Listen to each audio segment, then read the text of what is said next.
Oh my god, I got first. Also sub notification ages after subbing again XD also, 2 more months to go.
Boulder punching asshole!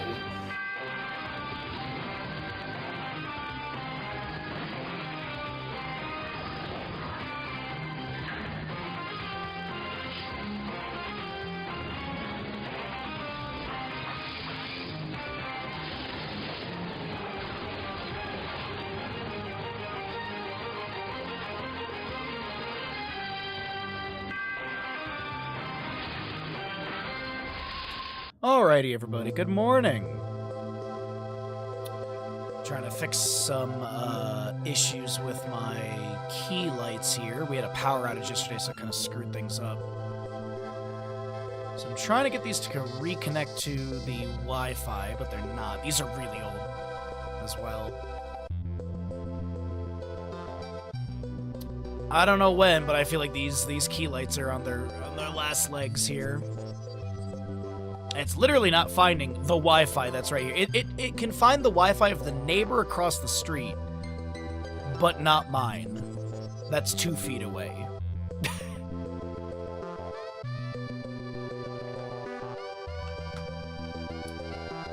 Alrighty.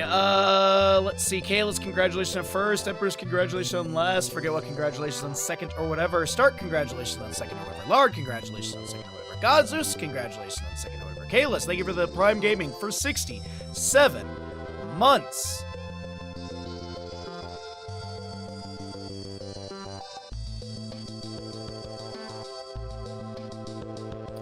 Forget what? Yes. Congratulations, you watch streak.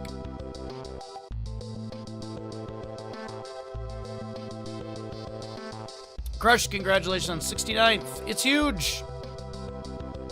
Oh, I might be out 2 lights today because I cannot get them to connect to the control center. Maybe the control center's out of date.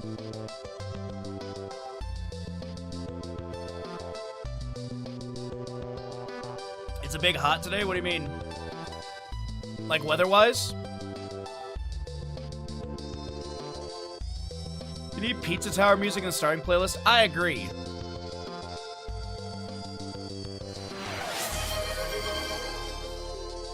Ha ha ha ha ha. Ha ha ha ha ha. Ha ha ha.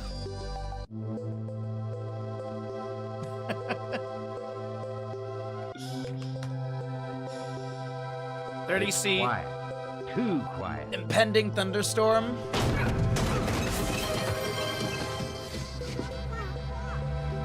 My back. Oh, my back.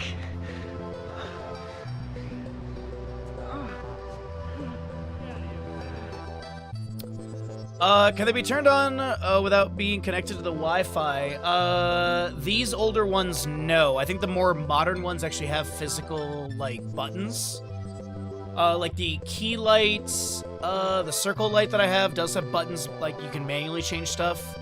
The mini light as well, I think, has buttons on the side. So, but these are the Elgato lights. I think I bought these, like, literally 6 years ago when I first started full-time streaming. I mean, they'll reconnect. They're just being buggy. It's these have been on their last legs for what I feel like for like the last couple years. And Control Center can be a little wonky as well. So, you know, the key light stuff is meh. It happens. Yeah, it just does not want to connect today.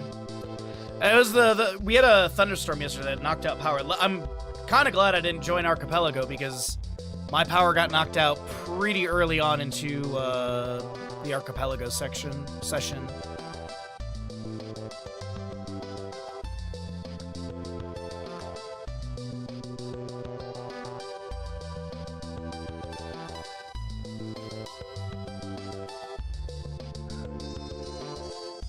I'm actually crushed. 30C isn't even hot. Yeah, it is.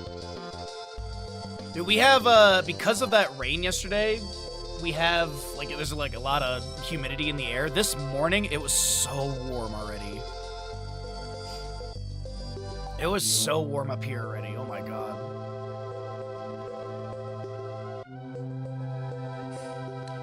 And I think we're supposed to get more possible rain today again. We've had 2 power outages in the last, like, 48 hours.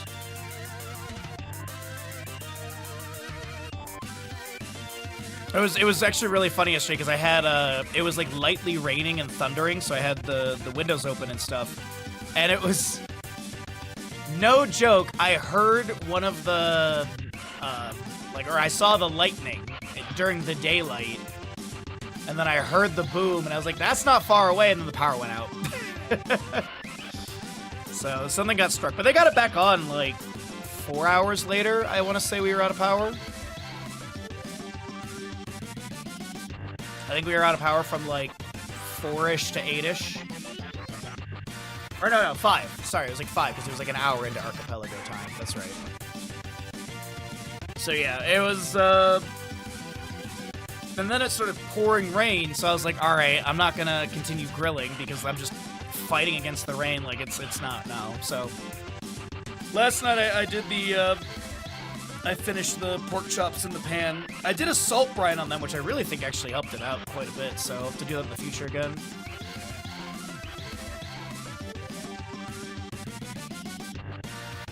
Well, the funny thing is I had the intention to grill anyways, but then it was the downpour of rain, and I was like, this is cooling down the grill so rapidly, like, I'm just gonna pull this out of the grill and then literally just finish it on the stove, because I have a gas range stove, so I, light a match, light the stove, boom, done.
Alright. Alright, Bandit. That's enough fun. That's enough fun.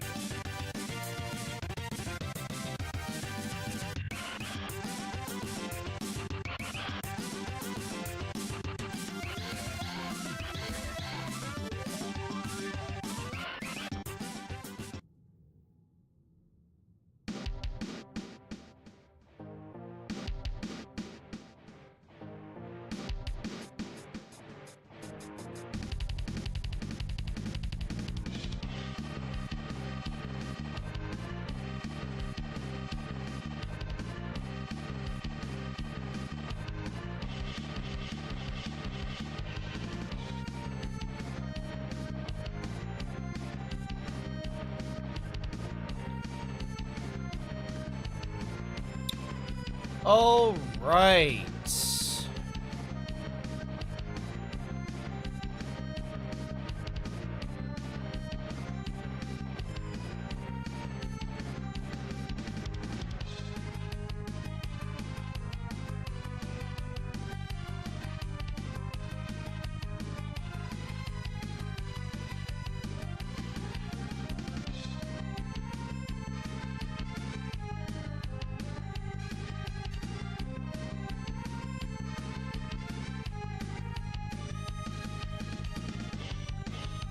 Alright, players are on the correct sides. Correct sides.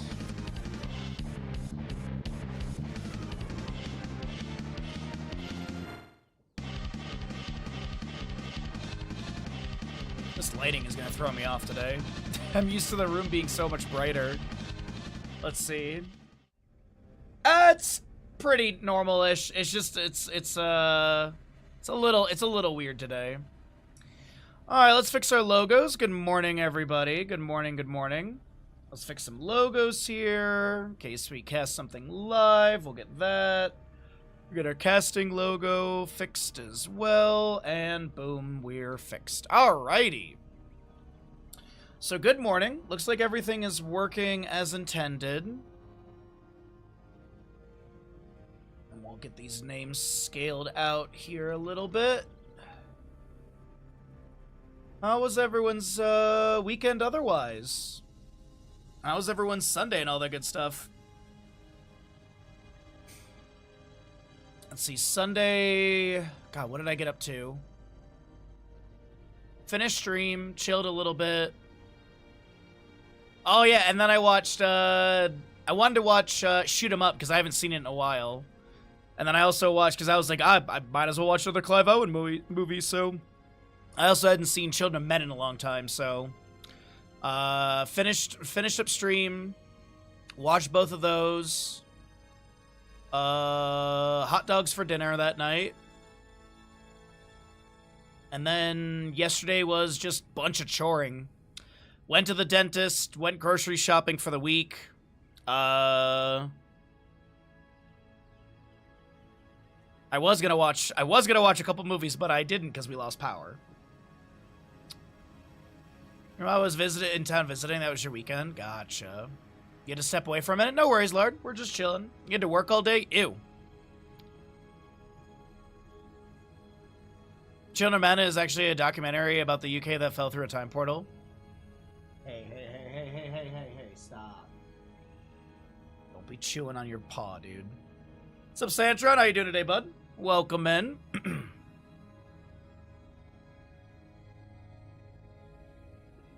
I mean, Children of Men does take place in 2027, so we're kind of on the verge of seeing Children of Men happen.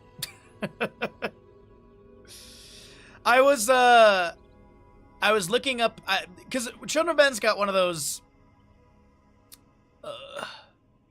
It's not like an open-ended ending, but there is a little bit of interpretation to do. So I like to look up and see what people are talking about, because the ending basically is obviously the kid is born, they make it to the ship, and then it basically, you know, fades to black or whatever.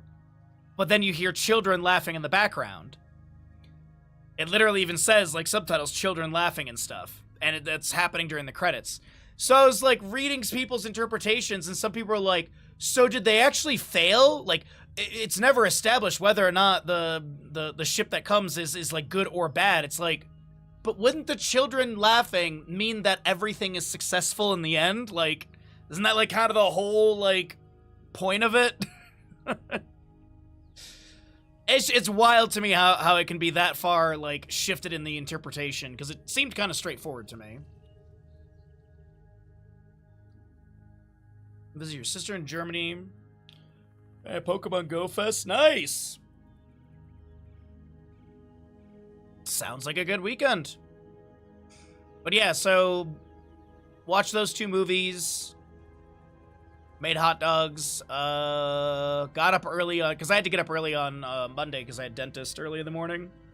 So I didn't stay up late on Sunday or anything. And then did dentist, grocery shopping. Got chicken. I'm gonna do fried chicken tonight, and that should last me for a couple nights, and then I don't know, I'll go from there. We do have our massive viewer day on Saturday, by the way. I did make a command for this. There you go.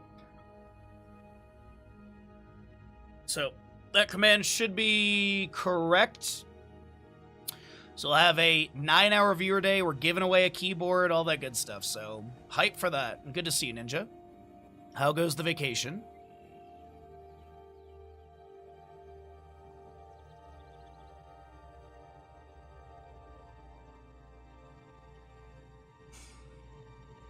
I will say this, though, because of all the rain and everything, I slept so heavily last night. My God.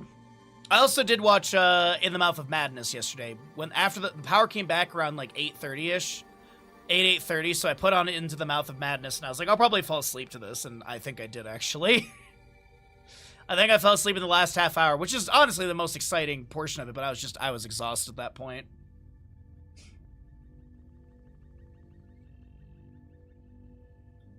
Well, let's run, we'll run a block of ads, and then we'll get going to casting. We'll get some of these pesky little ads out of the way, and we'll get into Dragonshire for map number 1. And we'll do a Falstad Q quest. Now, we'll do Chen Accumulating Flames. We don't get to do that very often, so we'll do Chen Accumulating Flames. And then, schedule for this week, by the way. Just worked and then played with the kids. Oh, are you still, like, semi-working on your vacation? Some remote days? But yeah, today is casting. Tomorrow is going to be more Final Fantasy VIII.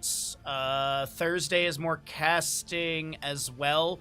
Oh, we do have a sponsor stream we have to do later today. It's one of those movie sponsor things. So I'll have to shut down the YouTube stream for that because you're not allowed to dual stream during those. And then Thursday, Tatsuki and I are planning on doing Marvel Rivals. I have a sponsor stream for that, so Tatsuki said she wanted to join in, so we'll probably do that Thursday. And then Friday is going to be more Final Fantasy VIII. Saturday is the big viewer day, and Sunday is Eternal Conflict Day 3. What's up, Lila? How you doing today, bud? All right, we got a busy week. Saturday's a long day. The movie I think is called Hope. I legit think the movie is just named Hope. I think it's like a spooky movie. Monetization, sponsorships, manage. Oh, I have another Arclight, Graphline Arknights. Anyways, yeah, the movie's called Hope. So we'll check it out later. But yeah, the Marvel Rivals will be on Thursday. We just hour of that. But we'll have Tatsuki, I think, join us, which will make it a little bit more silly and fun. She actually got to the equivalent of Grandmaster in Marvel Rivals over the last year. When I was visiting them a couple months ago, she was just telling me, because she still actively plays, and she was telling me how she got to, on one account, she got to, like, Grandmaster, effectively. One above all or something. And then, on the other account, I think she got to, like, Diamond. 222. Yes. Big. 222 big watch streak. That's massive. Nicely done. Alrighty. So, let's go ahead and get into the first map of the day, first match of the day. We did have a sub goal to do more HCC, like watching stuff. We'll do that at some point. We also are going to make a Battleground tier list. I think we'll do that like next week or something. This week's kind of slammed, so I don't want to stack too much in this week. Yeah, because we're going to do the painting stream sometime in the last week of July. I don't know what day yet, honestly. How many level 1 stacks for Chen? Let's go with, I don't know, 30 or more, 29 or less. I'm guessing, honestly. She has a second account that she'll like play. She'll probably play on her second account. We're also probably just gonna play quick match. I don't know if I'm really gonna be jumping into rank or anything like that.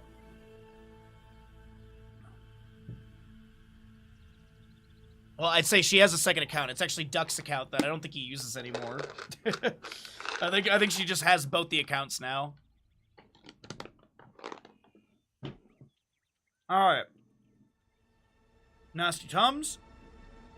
And we'll get into casting.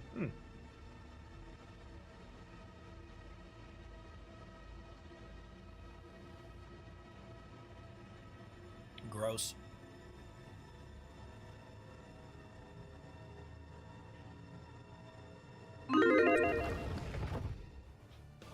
Heroes, prepare for combat. Welcome in, everybody. Map number 1 of the day. On the left-hand side, we're going to be seeing Memento Mori with the Varian, Chen, Stukov, Chromie, and Hanzo.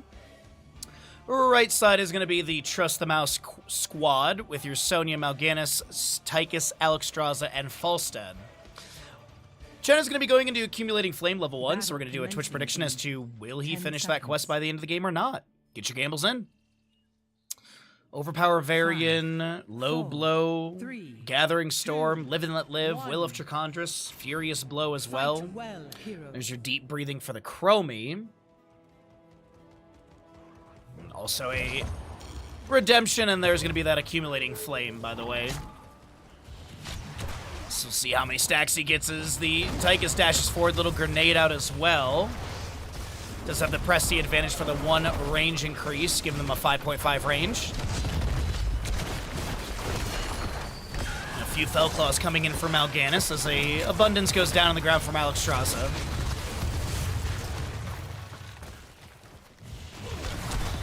A small bit of poke onto the Tychus. They'll easily clear the wave as Shen drinks up more brew in top lane. Alright, just safely clearing the wave in front of the fort gate. Not much damage, or any, has really been achieved by the Sonya. Falstad looks like he'll be flying on over just to help out this Sonya grab right side bruiser camp. Siege Giants have not been grabbed. Actually, it was actually grabbed on the left-hand side. Might have Falstad or Sonya pivot to the bottom lane to be able to grab the other Siege Giants as well. More healing up from Alexstrasza. Little Flame Buffet coming out as well. We'll probably see the other talents that synergize with the Live and Let Live when you're above that 75% health threshold. You can even see the Alexstrasza has that pip on her health bar to kind of signify that for all of you.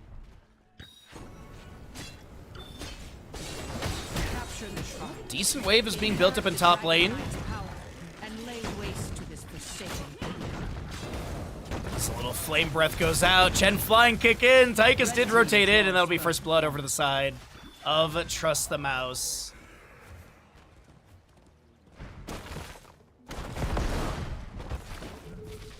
Bottom right camp will be grabbed as mentioned.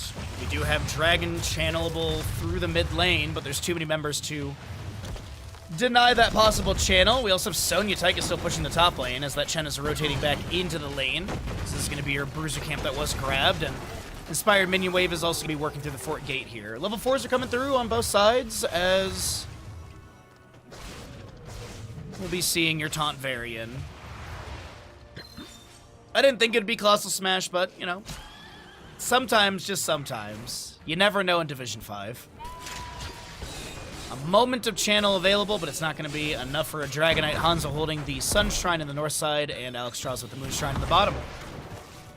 Little charge taunt onto the Mal'Ganis. Chromie's going to be throwing in some Sandblast, but the Mini Wave is going to eat the damage. Night Rush through a few enemies. Hammering from Falstad goes out for the 11th stack. Trying to get to that first milestone at 30. keep in mind you do lose 8 stacks upon death. No milestones can be lost. Also, there's that exuberance for the Alexstrasza. When you're above 75% health, you have that movement speed bonus as well. Tychus is just dumping the damage onto the Shen in top lane. Sonya chasing with the whirlwind. There is a grenade, I think, available. I don't think it was needed. That's going to be Chen taking down Chen.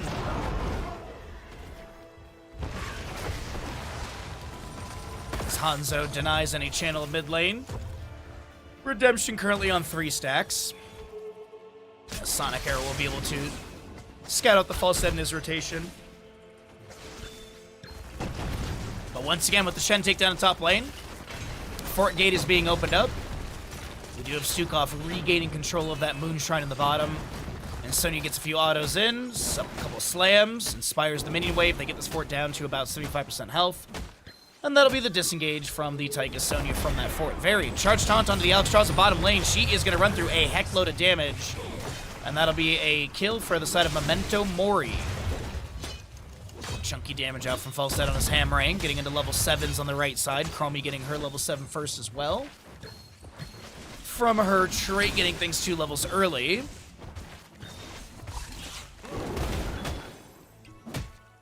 And Chen stacks currently sitting on 1. Looking good for the doubters.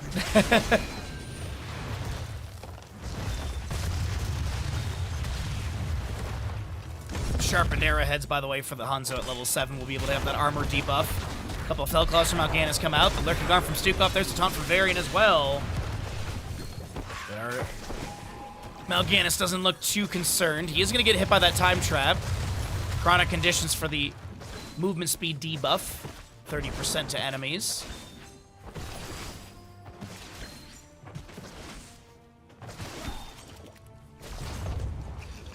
Alright, still contested objective. As I apologize, it looks like the Tychus will take down Shen in mid lane. Looking at that Hanzo health bar, I wasn't sure if Sonya's going to be able to step up into them, as he's going to play very safe. She did go into that Poison Spear, and we are going to see her first Dragonite grabbed on the right-hand side for Trust the Mouse. Minion Wave is here. Flame Breath goes out. Auto attacks trigger the inspiration on the Minion Wave.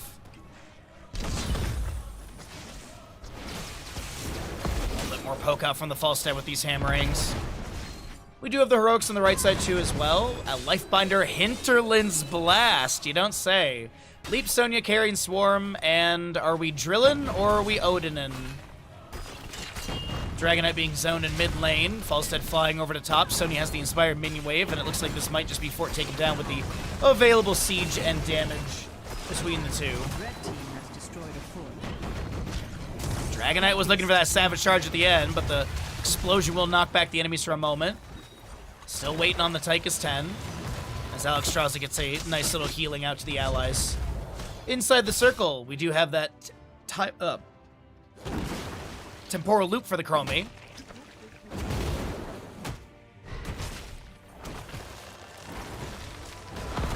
I'm just staring at Tychus. I'm like, what are you going to be going into? Also looking at your left side, Siege Camp to be grabbed, so those will be traded almost simultaneously. We do have Sonya grabbing Bruiser Camp for the top lane. And we're about to roll into that level 10, but it is about a 2-level lead. Just about level 10 to just about level 12. And a couple of Fellclaws from Mal'Ganis will be coming out up to 5 stacks on Will of Chakandris. 40 for your Falstad. 43 on in the rhythm for the Tychus. As Sonya leaps in, the Lifebinder will not trigger, and Sonya gets taken down by Chromie. The Hinterlands hits onto 3, getting some cooldown reduction. Actually, it looks like there's only 2. Hammering those snipes the Stukov kill. 2 for 2. As Falstad flies into mid lane for the quick soak. We do have Wandering Keg, Warbringer, Flailing Swipes, Temporal Loop, and that Dragon's Arrow as well for Hanzo. Draken Laser Drill up and available. We'll see if it's going to be summoned to siege further into bottom lane fort. Siege Giants here. Mage from the Bruiser Camp as well. And the Dragonite phase is up and available. Second one on the map. Small dash forward from Tychus. He's just going to take out the sidewall really quickly, open up the lane. Minigun is active, gets up to 63 stacks currently. As the grenade does get thrown back. in the disengage. Sonya spears, lands a slam onto Chen. He's gonna pop Wandering Keg. He was trying to get that Wandering Keg displacement into the the Keep Gate tower shots. Not gonna work out there. Hanzo also still working on Redemption. 8 of the 12 stacks for him. Mid lane fight maybe breaking out. Hammering from Falstad at the end of the Night Rush. Gets a couple more stacks up to 53.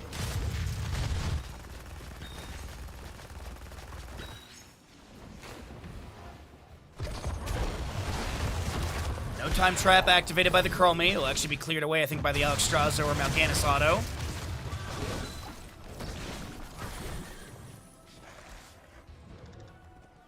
Possible rotation onto this Tychus. He's gonna dash. Throws down Draken Laser Drill. Dragon's Arrow. Fired in towards bottom lane. Will not find a connection. Charge Taunt on to the Tychus. He's gonna get a nice heal from the Alexstrasza. Lifebinder was still on cooldown and was unable to back away. Meanwhile, though, Falstad is getting some siege onto the fort of mid lane. I don't think he's gonna take down the structure. Gonna need to get out of here. If only he had some way to push back the enemies. Won't need it either way, as you also have your Chen in top lane putting a bit of hurt onto the Sonya up to 11 stacks on his level 1.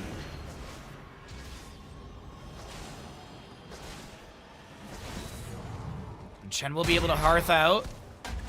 Falstad having that temporal loop applied to him. A taunt from Varian Lifebinder comes through, but it'll be a little too late. Feldclaws from Mal'Ganis do stun onto this Stukov, and he'll be taken down. We do have Dragon Queen from Alexstrasza to chase in further through this top lane. Mal'Ganis Feldclaws landing still. Carry and Swarm will be there. Alexstrasza with a few auto attacks, but that is all she'll be able to get. Now, here's the thing. While they run the enemies out of top lane, Tychus is here in mid. He's not going to be able to get this channel, as Varian should have a Lion's Fang interrupt. Wait, no? The fire comes for you. I thought the rotation was going to be fast enough. It was just ever so slightly not. Dragon Knight gets a Savage Charge kick. We still have the 2-level lead in favor of Trust the Mouse. Sonya takes down the Chromie. Sonic Arrow for some vision as well. Mal'Ganis Night Rushing into the enemies. Won't be able to get a sleep.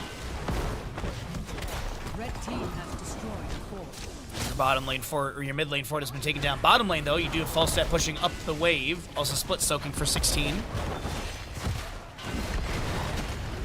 Speaking of, that does get picked up right here. Savage Charge kicks the Chen to the side. Varian is chased out of mid by Falstad, or at least forced back. Falstad at 52 stacks currently. Another Savage Charge will kick the Chen to the side. He was drinking up some brew, has enough to share 13.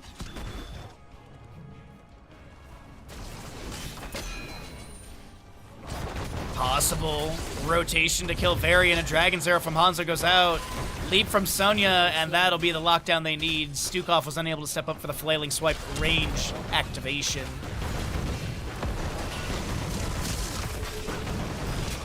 Another Savage Charge will kick the Chen to the side. Stukov Lurking Arm is there. Draken Laser Drill. Also have that Temporal Loop to pull back the Tychus, but Draken Laser Drill just out of, or just in range. So we'll get some damage onto the Fort Keep Gate, but that'll be the end of that siege. Next Dragon Knight probably around 13 minutes, maybe less. But it is a significant 2.5 level lead.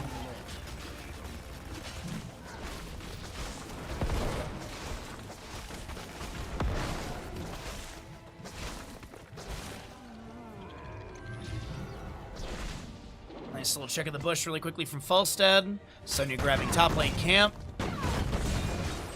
Varian and friends might be going for their own bruiser camp as well. Trying to close that gap, trying to get some sort of siege, some sort of lane pressure against the enemy, but without the 16 talent here, it's a very, very safe play forced out by Memento Mori, and Trust the Mouse can kind of just run around the map as they please. Obviously, they don't want to just invade here with Sonya by herself. She has to know that the enemy's got to be on this camp, so a little forward of the positioning as Falstad gets the Hammering Throne and immediately barrel rolls out. Also did go for the Afterburner at level 16 for that movement speed bonus as well with the barrel roll. Bottom lane wave is being pushed into Keep Gate. Significant damage into these structures. Rotation coming in from Chen and a few others. The shrines await. Tychus dashes forward. A lot of damage into Chen immediately as well. He's going to be forced to tap well. He's got Wandering Keg if he wants to try and, like, Flying Kick, Displacement, Wandering Keg, peel apart the enemies, but Draken Laser Drill's been summoned. And this keep will be taken down just as they roll into 16 talents here. An unfortunate moment for Memento Mori as they continue to trail against the enemy. And there's going to be your next Dragonite around 13 minutes in game time. Put an end to this cursed realm. All right, Bruiser Camp left side still 3 minutes as it was grabbed pretty recently. Mal'Ganis is in position bottom lane. Can they get the Tychus channel in time? No, they won't be able to.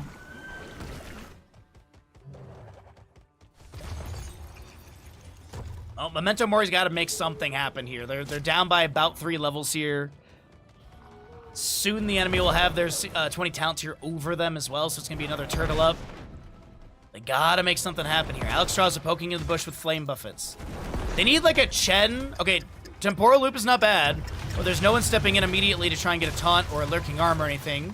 Chen was heading into mid lane during that time to try and clear the catapults that are coming through, and Sonya's setting up for a flank leap. Tychus continues to push top lane. Sonya, little gap from her team, but she could go for Hanzo here if she wanted. She has the range with leap. She's gonna step out of the bush. A slam comes through. Hinterlands will take down the Chromie. Hinterlands getting the double hit from 120 to 60-second cooldown, as this is going to be Tychus taken down by the Chen. Unfortunately, Varian will fall here. And do they go Dragonite? They've got a minion wave coming through. They could literally try and push onto core. Death timers are kind of low, though, and it looks like they're gonna go for Dragonite. Maybe Falstad and Mal'Ganis are having a different discussion. But Alexstrasza does get the Moon Shrine. Sonya heads for the Dragonite channel. Blue team's core is taking damage. This, of course, will give the death timer, I tried to the death save this timers realm. time to elapse. I gotta figure out better phrasing for that one, but death timers will be able to elapse, and this is going to be a couple members respawning here from Memento Mori. Velclaw's coming through, Temporal Loop onto the Mal'Ganis. Chromie's gonna be able to land a few Dragon Breaths as well. Team's core is under As the Dragonite is immediately taking down the mid lane, keep the Savage Charge onto the Chromie, kicks her to the side. No timeout, level 13 for her. Shielding of the core is breaking. The allies aren't really stepping up here. There's a taunt from Varian into the Alexstrasza. Hinterland's interrupted as we do have Call the Wild Hammer level 20. I have seen enough. For now. Dragonite ends. That is a Wandering Keg to chase onto Mal'Ganis. He is gonna be saved by this kind of no, he gets run down. Meanwhile, though, Sonya is able to pick off Stukov. Dragon Laser Drill's been summoned with the Focusing Diodes level 20. Big Hinterlands onto 3 as we have a 30-second cooldown. And this is looking like Chen might be able to get the Sonya kill. He is going to be picked off, I do believe. And this is going to be the first of the day. GG, well played to map number 1 over to the side of Trust the Mouse. 17 to 8 in kills, and not a fort lost.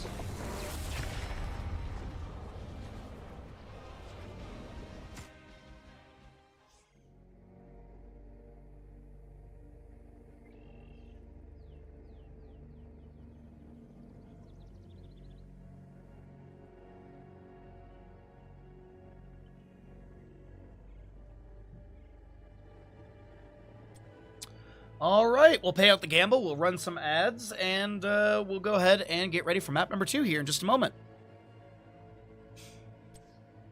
Good stuff, honestly. Great stuff in map number 1. Good back and forth. Very controlled game from Trust the Mouse, though. As Chen did not break 20 stacks. I think he was at 15 at the end, if I did see that correctly. So, we'll head over to Alterac Pass. Let's check and see if the players swap sides on me. And it looks like they did. Yep, they did swap sides, so we'll fix that in a second. Looks like we got a Nazebo as well, so we can do a Nazebo prediction for map number 2 of this first best of 3 of the day. I think I got everything. So let's swap sides. What's up, Bear? How you doing today, bud? Games are good. We just finished the first map, and now we're just getting stuff set up here. I'm having a bit of a trouble waking up today, though. I slept so heavily last night from, like, the rain and everything. So I am just struggling to wake up today, but give me 1 second really quickly. I'm going to go check something. I think I left a window open. And I don't want bears breaking into the kitchen.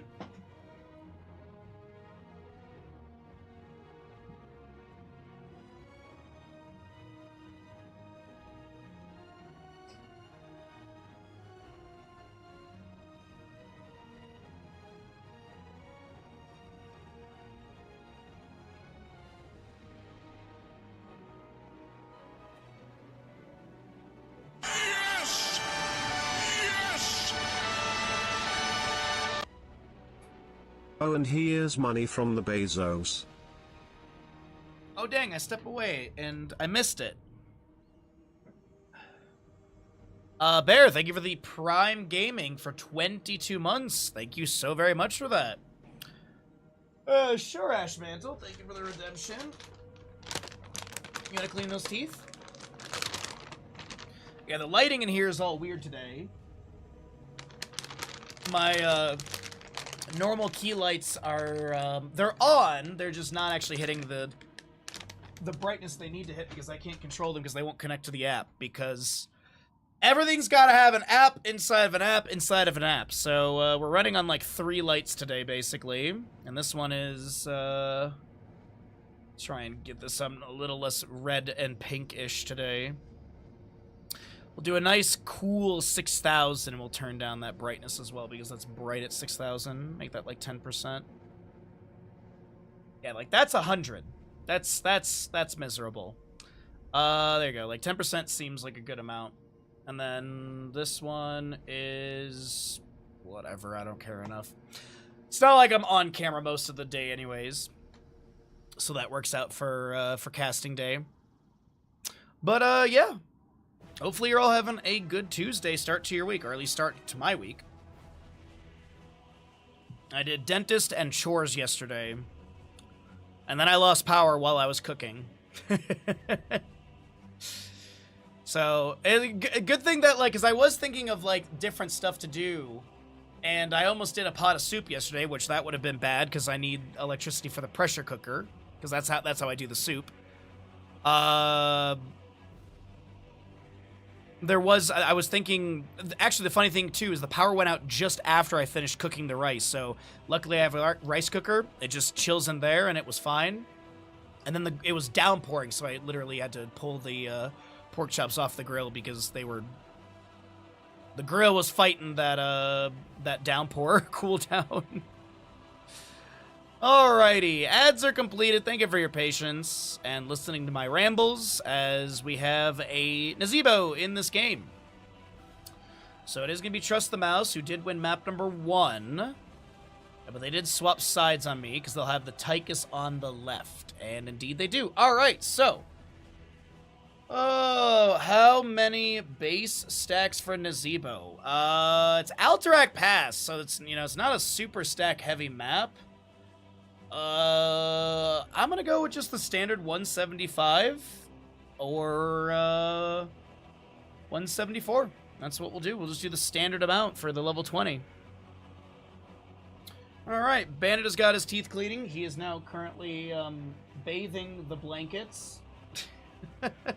Thanks again, Ashman. Appreciate it, bud. Alrighty, go and go.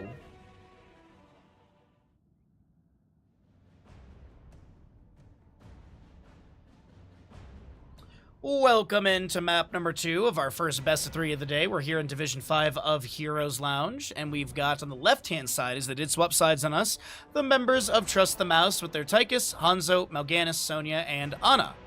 Right side is going to be the Memento Mori squad with Orphea, Muradin, Anduin, Dahaka, and Nazebo. Twitch prediction on the base stacks for Nazebo, the Voodoo Ritual, how many will he have by the end of the game?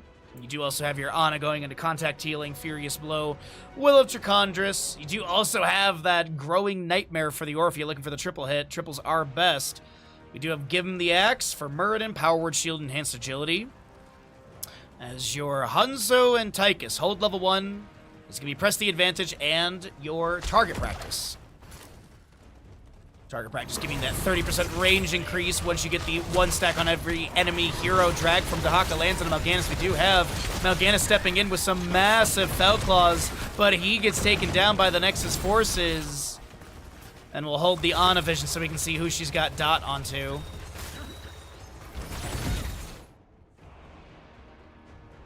Well then, Mal'Ganis steps a little too far forward.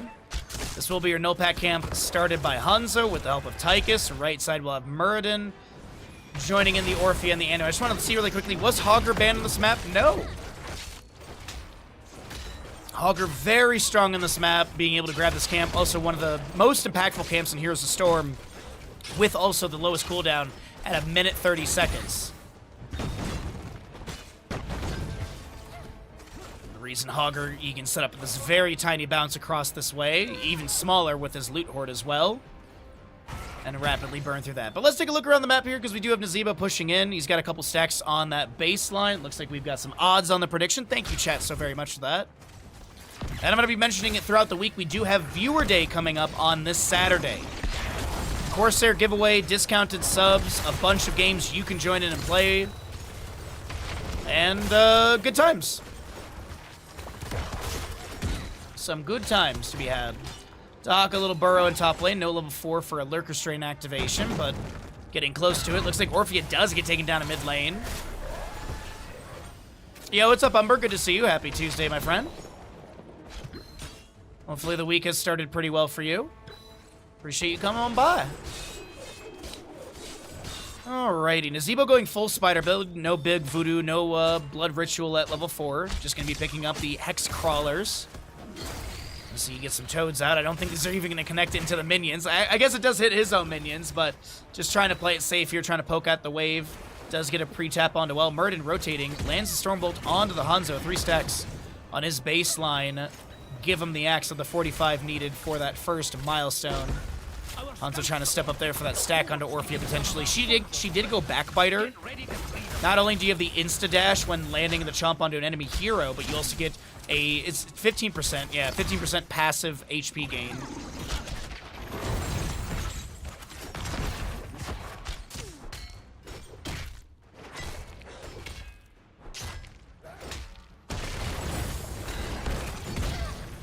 Gotta make sure I have my StarCraft updated for Saturday as well.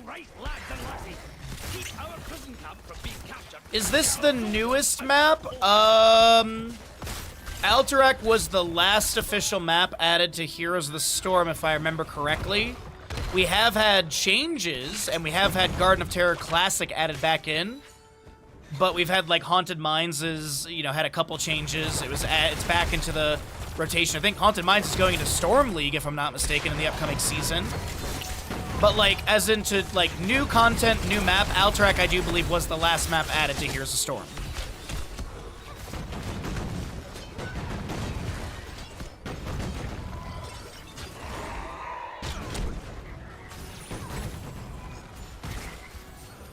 Yeah, my pleasure.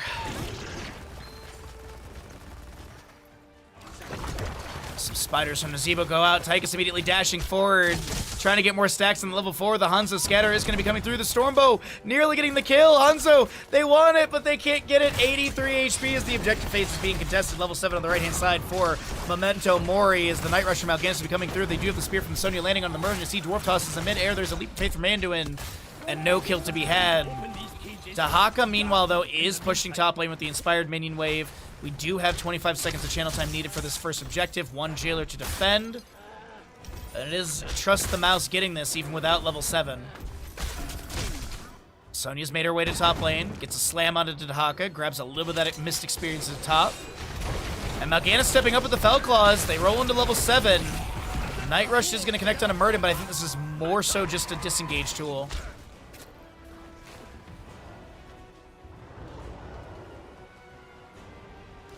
So the Alliance Cavalry will enter into lanes. Vandar Stormpikes.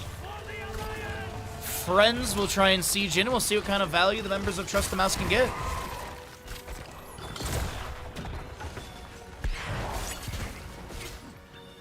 And see, we're just trying to poke out here and there. Up to 33 stacks on that level 1. The 41 baseline. Not doing too bad. Couple more toads are going to fire out here. Bottom lane objective will be mostly cleared away. Dahaka top lane being poked up by Hanzo. I'm going to take a look here really quickly and see what Hanzo's at, because he's at 3 of 5. Oh, I need this. There we go. So he needs to hit Dahaka twice, Orphea once to be able to complete his level 1 quest. Also have the mid lane cleared away. So Hanzo just poking in there. Dahaka looks like he did activate some essence. Gonna try and step up and land the drag, but it's only a minion getting in the way. Hanzo does have that final stacks needed onto Dahaka. Gets the natural agility to back off. Right side, Siege Camp will be grabbed. Left side is up and available. These typically need to be grabbed just off cooldown. Sonya pressuring the Nazeebo bottom lane, won't be able to get the kill, but Ana's coming down here. If they can land a Sleep Dart, maybe that's the setup they need. Not over this wall, though, unless Sonya wants to play it super aggressive and trying to use the splash of the slam to take down Nazeebo. He does go and tap well, throws down a zombie wall, doesn't capture Sonya mid lane or bottom lane, as we do see a mid lane rotation coming out. Crushing Jaws on the level 10 for the Orphea. We also have Avatar, Light Bomb, Isolation, and Gargantuan. Nice dive and pressure onto the Ana, and she'll be taken down. A second kill and a level lead over to Memento Mori. We're leading the charge of map number 2, Alterac Pass, trying to give us a map number 3. We'll see if they're able to do it here. Good advantage and experience. Kill advantage as well. Next objective is going to be in the top of the map. Around 8 minutes in game time, I believe. As Morganis finishes out the mid lane clear. We do have Tychus grabbing your Siege Camp left side. Stormbolt misses. Morganis able to back behind the gate. Now, I don't think they would have been able to burst him down, but at least they would have gotten some pressure, maybe some stacks from Muradin. A Chastised Divine Star goes out as well, and we have the announcement of the objective. Should be contestable, sub 8 minutes. Dahak is another wave pushed up at the top. Tychus is not going to be able to get any damage onto the Primal Zerg, gets a quick grenade and clears out the wave. Hanzo target practice is done, got the final hit onto Orphea. And it's going to be Draken Laser Drill, Carrion Swarm, Dragon Strike, as well as Leap and Nano Boost. Nano boosted Hanzo for Dragon Strike. Does Nano Boost onto Tychus amplify the Draken Laser Drill damage? I would assume yes, but sometimes Heroes of Storm operates weirdly. Dragon Strike from Hanzo comes through. We are going to be seeing a lot of damage onto the Nazeebo. He will be taking down the Crushing Jaws. Harass onto your Ana. As Hanzo tries to get away, the isolation misses. So does that Stormbolt. But I don't think this Hanzo's going to be able to back away. The Night Rush from Algenis tries to create the space, but won't be able to do so.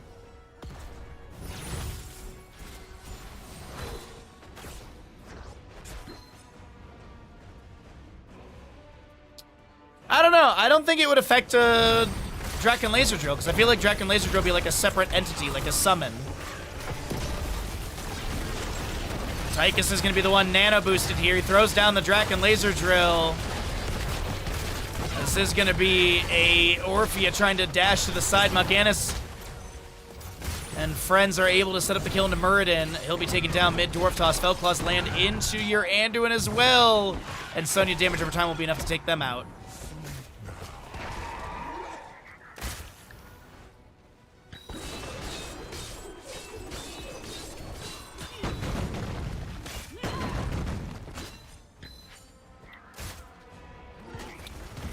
Alright, Dragon Strike up and available. Algenis zones the enemies back with some Felclaws, as we also do have the objective channeled.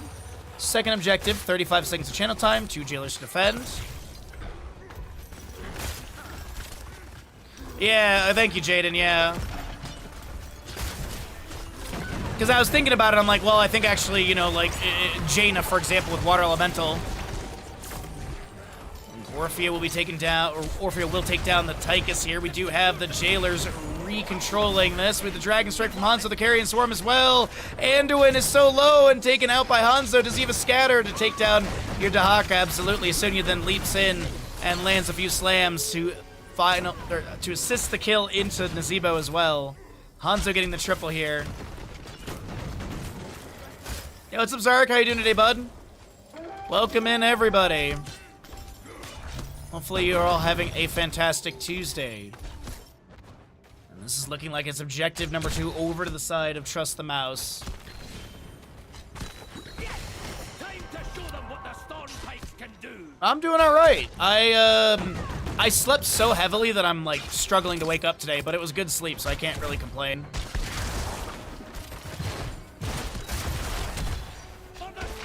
Pretty good day off outside of the like small power outage we had. But we had a thunderstorm and a bunch of rain, so that's the trade. I'll take it. More of the pine pollen got washed off. It's nice.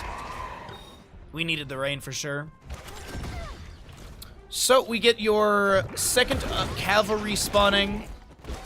Trust the Mouse will get this push into lanes again. And What kind of siege value can they achieve here? Mid lane is being damaged quite a bit. They might be able to get the fort. Doesn't look like that'll be the case. Draken Laser Drill summoned. Landing some damage on Murden will be focused onto that structure, so they do guarantee this fort also with the null pack coming in. The Crushing Jaws onto the nano boosted Tychus. The Draken Laser Drill getting some target damage. Grenade going out. Feldclaws trying to chase in. Murden, Dwarf Toss, Carrion Swarm interrupted by a Stormbolt. Light Bomb from the Anduin finds no target as Murden is going to be picked off by a Hanzo Log. Getting a massive arrow into the back of the Dwarf King, and that is still going to be a level lead, but over to the side of Trust the Mouse. Sonya's pushed up things in bottom lane. Dahaka clears out the objective. And next one is going to be around 13.5 minutes or so. Yo, what's up, Moofins? What's up, Captain Moron? Happy Tuesday. Man, everyone's flowing on in. Good to see all of you today. Thanks for being here, and thanks for checking out the games. We're in our first best of 3. And we'll do a bunch more. Maybe if time works out, maybe we'll do a live game.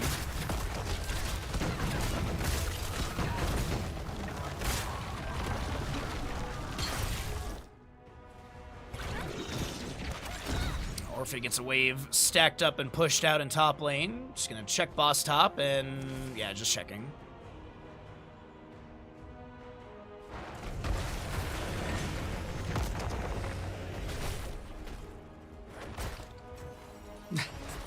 Entertain while you make pesto. I don't know if that's hard or easy to do, honestly. Boss is gonna be leashed in top lane. Looks like 16 is just about to roll through on the right side, but Dahaka and Nazeebo are showing in bottom lane, so I don't know if you really want to step into this on the side of Memento Mori. Yeah, you got 16 talents here. Maybe Dahaka can brush talk in and join you. He can, but Nazeebo's going to make an entire map rotation for this, and I think they're going to go for it. Here come the Feldclaws from Mal'Ganis. Dahaka not brush talking yet. Draken Laser Drill has been summoned and taken down. We do also have the Dragon Strike from Hanzo. Ana Anduin traded, healer for healer. Nazeebo's almost here. Mid lane wave is pushed out onto the fort, and Orphe gets taken down. Boss is leashed at a third of his health back to full. Stormbolt misses. Murden Dwarf tosses in. The Night Rush from Mal'Ganis creates the space, and now it's Murden who's in the precarious position as Sonya slams and takes them down. Tychus taps the well. A Night Rush coming out from Mal'Ganis. Blind as a bat is active as well and doesn't have the right targeting, but still they take down 4 members of Memento Mori, and Dahaka is able to slither away. As I mentioned a bunch of times, there's going to be that mid lane wave. But look, you get 4 kills, you get a second boss, you get pressure onto their fort, and then onto Keep Gate, and then you rotate to objective. Not a bad situation for the side of Trust the Mouse in that damage structure trade. You got to be careful here on this Mal'Ganis.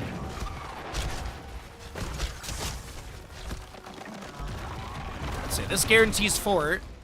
It'll get some damage onto Keep Gate. How much? We'll check on that a little bit later. Sonya's already going over here. Now, jailers, for those that don't know, don't respawn until the channel starts. So clearing out these jailers, even if Sonya doesn't go for this, she can clear these out, and then they have an opportunity to sneak this at a different time. But I think they're immediately going for this, as they have that top lane pressure, and they want to amplify that siege a little bit faster onto the fort, just to make sure the boss is even healthier. 45 seconds of channel time. 3 jailers to defend for the third. And we have 19 to just over 17.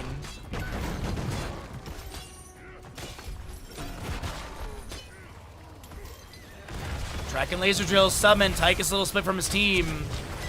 Orphe is going to get hit by a lot of Hanzo damage. If they can make the trade happen, that'd be huge. Crushing Jaws come out. That is Draken Laser Drill, though, snipes the kill. No fort in bottom lane for Hanzo to be worried about as Sonya continues to hold this objective. 8 seconds of channel time left, as we do have a Lazy Hydra Prime Gaming with a Dragon Strike coming through all of this. Objective has been picked up by the side of Trust the Mouse. The Light Bomb self-cast onto Anduin. He lands a small stun, but he was also stunned. Spear from Sonya. This is looking like Anduin will be taken down. It's a lone Nazeebo to defend. And thank you again, Lazy Hydra, for the Prime Gaming for 64 frickin' months. That's a lot of months. Thank you so very much, my friend. I hope you're having a great day. 69 stacks for the Tychus, 23 on Mal'Ganis, 50 baseline for the Muradin, enhanced agility up to 7 of 10. You got 94 for the Spiders of Nazeebo, 97 of his Voodoo Ritual, and 3 piercing light for the Anduin. Last but not least, Dahaka, Feeding Frenzy on 1 stack. A 1 second cooldown per auto.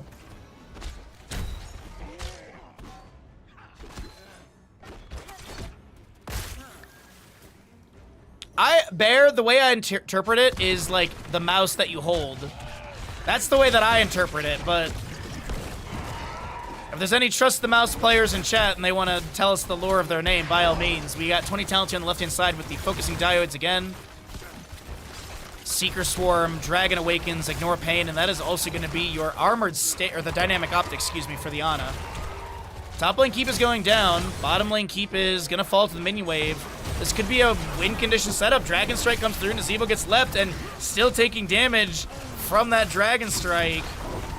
102 on Nazeebo as Draken Laser Drill expires.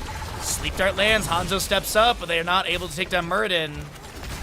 It is a Flawless Technique Hanzo, by the way. We found our 20th Flawless Technique Hanzo player.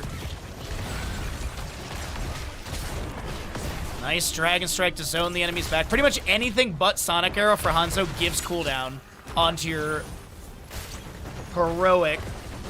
Mid lane keep will fall as well on the left side of your screen. That's all 3 keeps taken down. No armor onto Drekthar here as Dahaka Drag misses. Chastise goes out. Carrying Swarm is there. Keep in mind it's that Seeker Swarm. But it's only heroes that were hit by the Dark Swarm, or from the Carrion Swarm, will be having that Seeker Swarm chase after them. Dragon Strike zones a bit. Hanzo takes down the Orphea with an amazing Flawless Technique auto burst. And that'll be the Alliance cheating their way to victory, as always. GG, well played.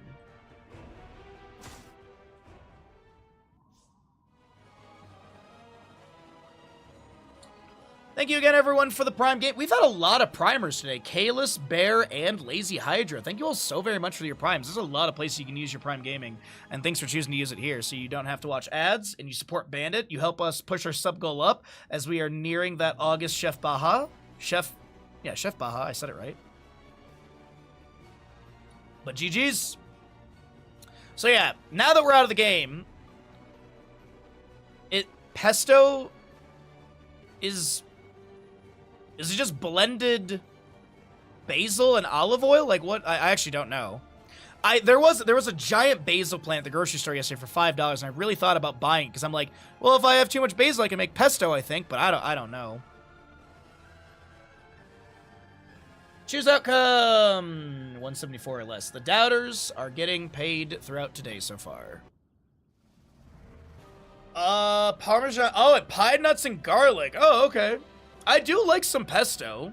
There's a really good recipe that I found from whatchamacallit, the what's the food service where they deliver the stuff? HelloFresh. There was literally one there was one recipe that I really liked that I've remade. It was the pesto presto chicken, I think it is. And it's literally just chicken with pesto and then panko on top, and you bake it. And it's just really simple and tasty. Grains, nuts, oil, cheese generally. Okay. Technically, my Prime sub was almost a month ago, so new ones in 1 or 2 days. I do like to do that in some channels. I like to... Like, I'll Prime, and then I won't trigger it until, like, a hype train, and then I'll literally have it ready the next day, and then the stream will be like, wait, how are you priming 2 days in a row? It's really malleable, whatever ingredients. Yeah, honestly, I have to go buy my brother a birthday card and send it today, because his birthday is in a week and some change, so I want to get that birthday card out as soon as possible. So, if I'm going to go to the same store, so if they have it, I think I'm going to grab it. Because $5 for a giant basil plant, as I said, if it starts to get weird, then I just make pesto, I guess, right?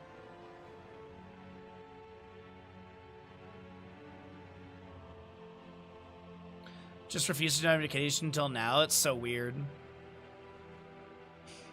I've done it with, like, dried tomatoes, basil, garlic, and oil.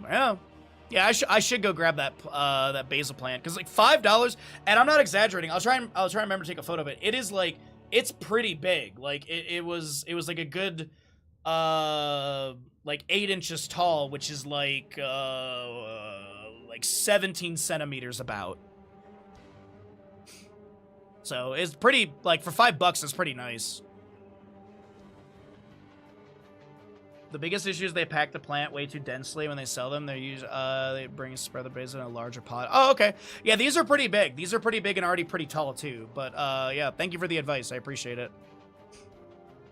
I also bought recently. I have mustache hair at my nose. I also recently bought a carnivorous plant from the hardware store. It's like a gimmick sale thing. This is the second time I bought one. It was $8. I wanted to give it a try again. Google Photos. Sorry, my nose is so itchy today. There's one mustache hair that just keeps fighting me. Also, by the way, this was yesterday morning, by the way. This was outside of the dentist yesterday morning. This is heavenly right here. That's like gondola line is like right around there. So there's a lot of low clouds, which we don't get low clouds like that. So it was really pretty to see.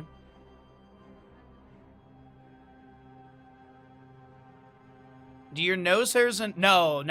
It's just like I have one mustache hair that like just goes up my nose and it won't not. But yeah, this is the little carnivorous plant I got. It's one of those pitcher plants. So they're really cool because the pitchers grow off of the tips of the leaves, which I think is really cool. So there's one coming out right there. There's actually there's a new one right here you can kind of see. So I moved it into like a bigger pot as well because I thought the one at the hardware store was gonna be too small. So there you go. There's some photos and such for all of you. But yeah, it was a rainy, dreary day yesterday.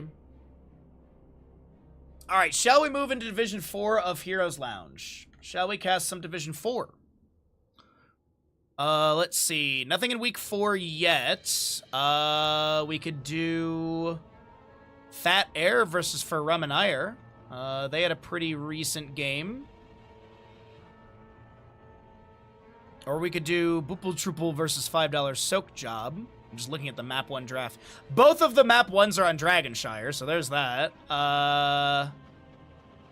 Let's see. Do either of these have a better gamble, though?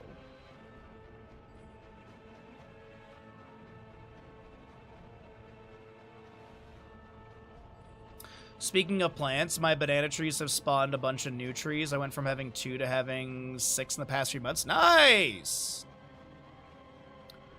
That sounds very good. Did you end up getting some of that perlite that I was suggesting?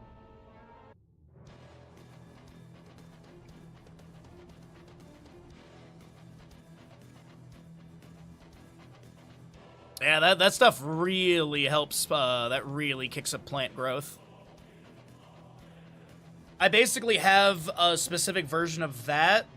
It's basically perlite with some other stuff, but it's for roses and like shrubs, like bushes. So I put some of that. I put it on the rose twice in the spring. There is one stem of the rose. I'm not exaggerating. It's thicker than my thumb. It's got like a good. I'll try and get a photo of it later on. It's got like a good like 15 rose buds like ready to pop. One of them's starting to open, so I think it's happening. So this will be the second round of my rose bush this summer, which is exciting. Plant stuff is fun. Plant stuff is fun. It's nice to it's a nice thing to keep myself busy. All right, Division 4, and let's do we'll do Fat Air versus Farum and Ire. So let me boot up Dragonshire here and see what we got for map number 1. Who's on what side, as it looks like it will be opposites of the setup. Okay.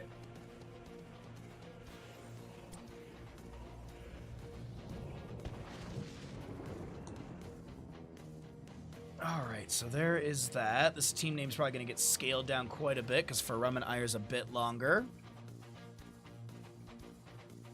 But yeah, Lard, I hope the Archipelago stuff went well last night. As I said, my power went out, and I pretty much missed like 75% of your stream and Archipelago night, which I think I actually said.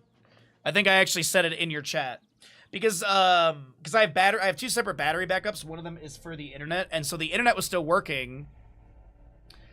the internet was still working for a little bit, but I didn't want to leave it on in case I needed it for later or something like that. So literally as I was like, all right, well, the power's out, I literally then shut off the battery backup for the router and modem. It went well. I was just cruising the whole time. Nice, nice.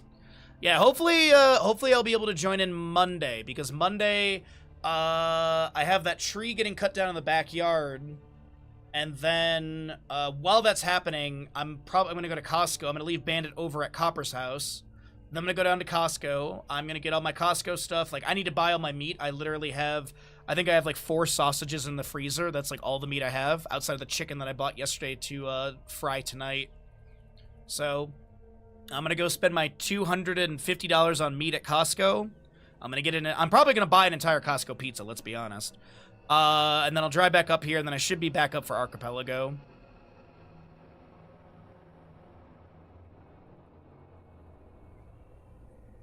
You got to the end, which for me was Ornstein Smoke, and realized that I didn't even level up yet. You went from level 6 to level 60? Wait, what? Really? Did you, like, did you find, like, a really good weapon out the gate, or what was up? Or were you just God gaming? Because, like, Iron Golem is... Hell, just doing Blighttown at level 6 would be awful. Doing Blighttown at level 6 makes me, like, terrified. I did see that there's someone did a PC mod for Bloodborne, and I was watching a bunch of it yesterday. That was actually a good chunk of, it was like 2 hours of yesterday. I watched someone streaming the Bloodborne mod, and I don't think I'm gonna use it. There's some really big BS. Like, you know when a modder throws in like 15, like, all right, here's a great example. Bloodstarved Beast from Bloodborne is like one of the first bosses that you fight. Second boss you fight, excuse me. Because you always fight Gascoigne first. So you fight Bloodstarved Beast after Gascoigne. So the way that they did it was, in this mod, to get into the DLC, you had to go through the Chalice dungeons, which I thought was kind of cool. Like, okay, you know, force the player to go through the content they might not go through normally. But in the first area of the DLC, when you exit the church, there's normally a lot of, like, the corrupted hunters. I forget their specific name, but they're, like, corrupted hunters. Instead of that, it is, and I'm not exaggerating, 20 Bloodstarved Beasts in that area. And I was watching, I'm like, who was like, oh yeah, this is good balanced? Who? That's why, like, sometimes, like, Dark Souls modders, they do things, and it's just like, are you trying to make it impossible on purpose, or are you just being an asshole?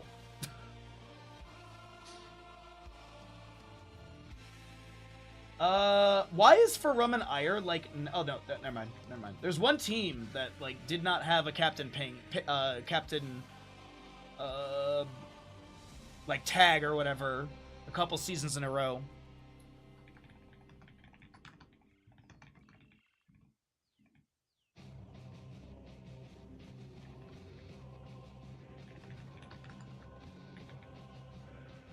Alrighty.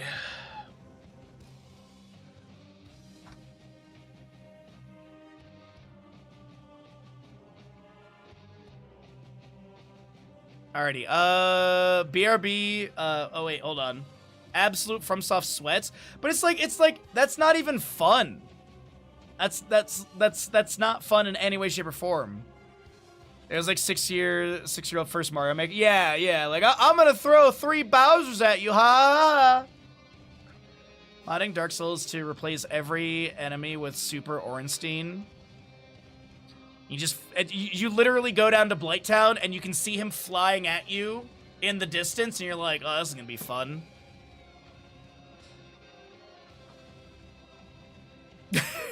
It's not supposed to be fun. If you're having fun, you're not a true gamer. Now play the game with a saxophone to prove yourself. I will never, I would never be able to do what Dr. Doot does. Never. His patience is... I'm a pretty patient person. His patience is...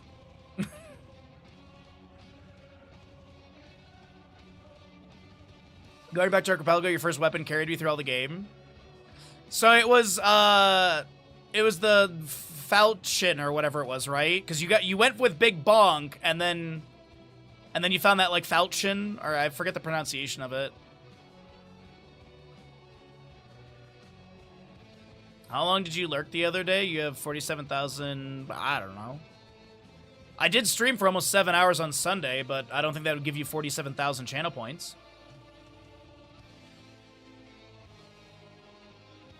Yeah, exactly, Dings. I think you're right. So basically a plus 13 magic scimitar. Yeah, that's pretty nice right there. I'll tell you what. That is very nice indeed. Okay, so we're just gonna finish out ads, and then let's get into our next series, everybody. What do we want to do? Let's do Cassia Q stacks. I feel like that'll be fun. Hey, what's up, Thortor? How you doing, bud?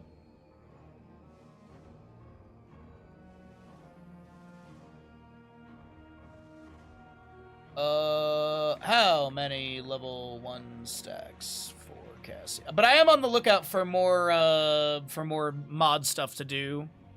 I would like to have an excuse to play Bloodborne again. And then, Elden Ring. Well, Elden Ring, Cav wants to do the DLC. I think we'll save that for, like, maybe when it gets, like, colder outside.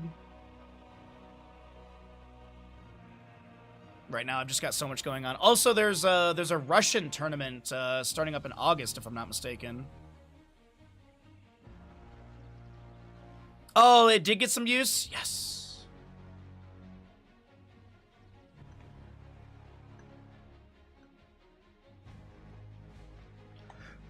You love to see it. But yeah, that's up, Freaky. Good to see you.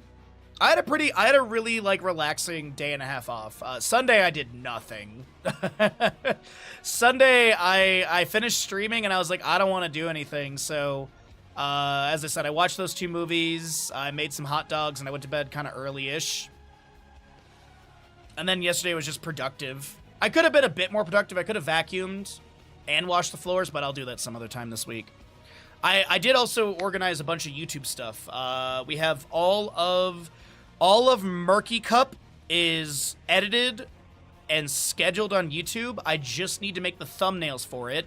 And then I also need to start editing the Eternal Conflict. I need to finish Best of Baja 11 and 12. I need to do those eventually. I'm just so behind on it.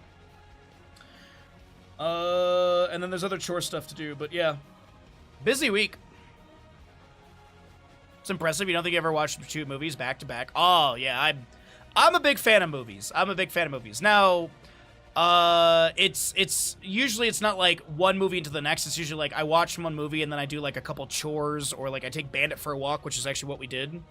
So the first movie was Shoot 'Em Up, because it's one of those like silly wild movies from like the early 2000s when they put Clive Owen in everything, and it keeps popping in my head. So I was like, oh, I should watch that movie. So I did.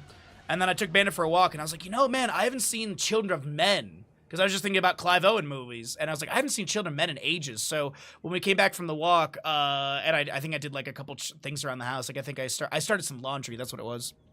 And then I watched Children of Men, and then when that was over, I threw on like Twitch or whatever, and then I made hot dogs and that. Children of Men is a really good. Yeah, it's a really good movie. I think the most I've ever watched, like, movie-wise, I think we had, like, a marathon one time of, like, 6 movies, but once again, it was, like, this is back in college. Like, I was up at Central visiting a friend, and it was, like, a hangover day. Like, we went out partying on, like, a Friday night, and then, like, Saturday, literally all day, we just watched movies. And I think we watched, like, 6 movies, but it was, once again, it was, like, we watched a movie. Back then, I was a cigarette smoker, so, like, Mike and I would go out and have a cigarette, and then maybe come back and watch a movie, and then, like, go get food or something, so, yeah. Freaky! Yes. Congratulations on the watch streak. Nice. You watched the 3rd Enola Holmes. How was it? Yeah, I haven't seen Children of Men since probably, like, a year or 2 after it came out. I literally, I was like, I know the rough plot of this, and that's it. And I remember the ending, because the ending is pretty notable, but yeah. You did watch Lord of the Rings? when I had my spine injury, I was going through movies and TV shows. Like, in one day, I watched Lord of the Rings, Fellowship, and Two Towers extended editions, and Harry Potter 1 extended edition, as well as, like, I think almost an entire season of, like, Parks and Recs or something. Keep in mind, when I had the spine injury, I couldn't sleep. I was in so much pain. So you'd basically, like, nap for, like, 20 minutes and wake up in pain, so you just needed something to literally keep your mind occupied. And it's not like you can, like, get up and do things. You have a spine injury, you're kind of you're on the floor, so... When the first Avengers movie came out, we binge-watched all the movies leading up to it to see the Avengers in theaters. It was a long day, yeah. An ex-girlfriend of mine, her and I watched the first 2 Hobbit movies because I had never seen them and she wanted to see the third one. So we watched the first 2, and then we went to the theater and watched the third, and that was a long day. I was also very disappointed. You were alone? Yeah. Yeah, I was alone. Yep. I crawled around the house a lot. There was one time I was taking out laundry, and this was like into my recovery, so I was getting a little bit better so I could do more things, and I bent over, and I was like, I don't think I can get back up, and I literally just fell on the floor, so I was halfway in and out of my laundry room is very tiny. It's basically a closet with the 2 washers, but I basically was like, I don't think I can, like, get up. So I just, like, slumped to the floor, and I was just half in and out of the laundry room. I was telling my neighbor about this. He's like, dude, why didn't you call me? I was like, my phone was in the other room. So after that moment, I literally had my phone, like, on me at all times. But, yeah, I just laid in there for, like, 15 minutes. It's horrifying. It wasn't, like, it sounds worse than it is. I was just afraid of being... I was afraid that, like, by trying to stand up, I would, like, twist or not... Something would not go well. So I was like, I'll just fall on the ground and lay here for a little bit. Yeah. Honestly, yeah, I think I was a little bit more afraid of having issues alone than, like, worrying about bears. Yeah, L5S1 herniated disc is extremely common up here, so, like, the procedure for it is, like, really easy and quickly done. But for those wondering, let's see, so the disc, if this is my spine, and my butt is that way, and my left hip is here, my right hip is here, I was bulging 1.5 cm this way, and 1 cm that way, and 2.5 cm is 1 inch, for those that don't know. Do a little conversion for you. So I was almost an inch of bulge, and an inch is basically from knuckle to knuckle there. That's about an inch. So yeah, my entire left leg was just throbbing, and I still have neuropathy and stuff, but, you know, exercise, all that good stuff. But we have spieled enough. Let's talk about something that's great, something that's fun, something that we all love. Here's the Storm. Let's talk about Here's the Storm. We've got our next best of 3 for all of you. We've got the ads out of the way, the predictions ready. Oh, I want to make sure that the, one knuckle out of sync. We have Li Ming is Fat Air, and Li Ming is right side. Fat Air is right side. Okay, we have the sides set correctly. Alrighty, here we go, everybody. Heroes, prepare for combat. On the left-hand side, we've got Farumanire with your Anduin, Tychus, Garrosh, Cassia, and Imperius. Right side will be the members of Fat Air. You've got the Raynor, Varian, Dahaka, Li Ming, and Brightwing.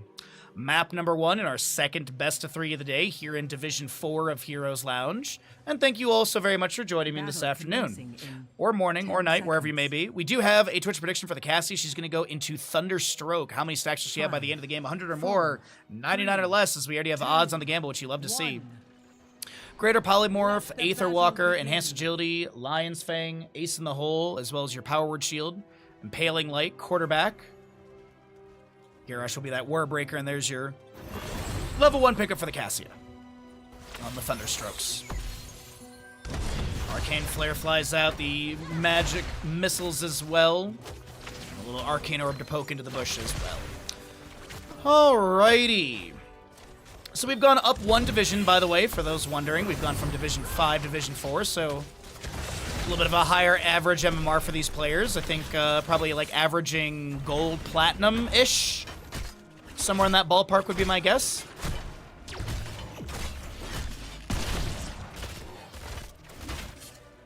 Drag from Dahaka landing onto one of the minions, as we do have the Imperius. Just going to step up and grab the Regeneration Globe, throw down the Solarian Flare into the wave. And the Molten Armor as well for some quick wave clears. Dahaka has left the top lane. You know, Dark Swarm mid. Going to try and get some more stacks on that Enhanced Agility level 1 a little bit quicker by doing this. Also, he's got the Enhanced Agility, so his movement speed bonus is going to be a 4-second duration rather than the 2. And of course, will be built up by 2% for every stack, up to 140%, 10% faster than mount speed. Bottom lane camp is going to be grabbed by the side of Farumanire.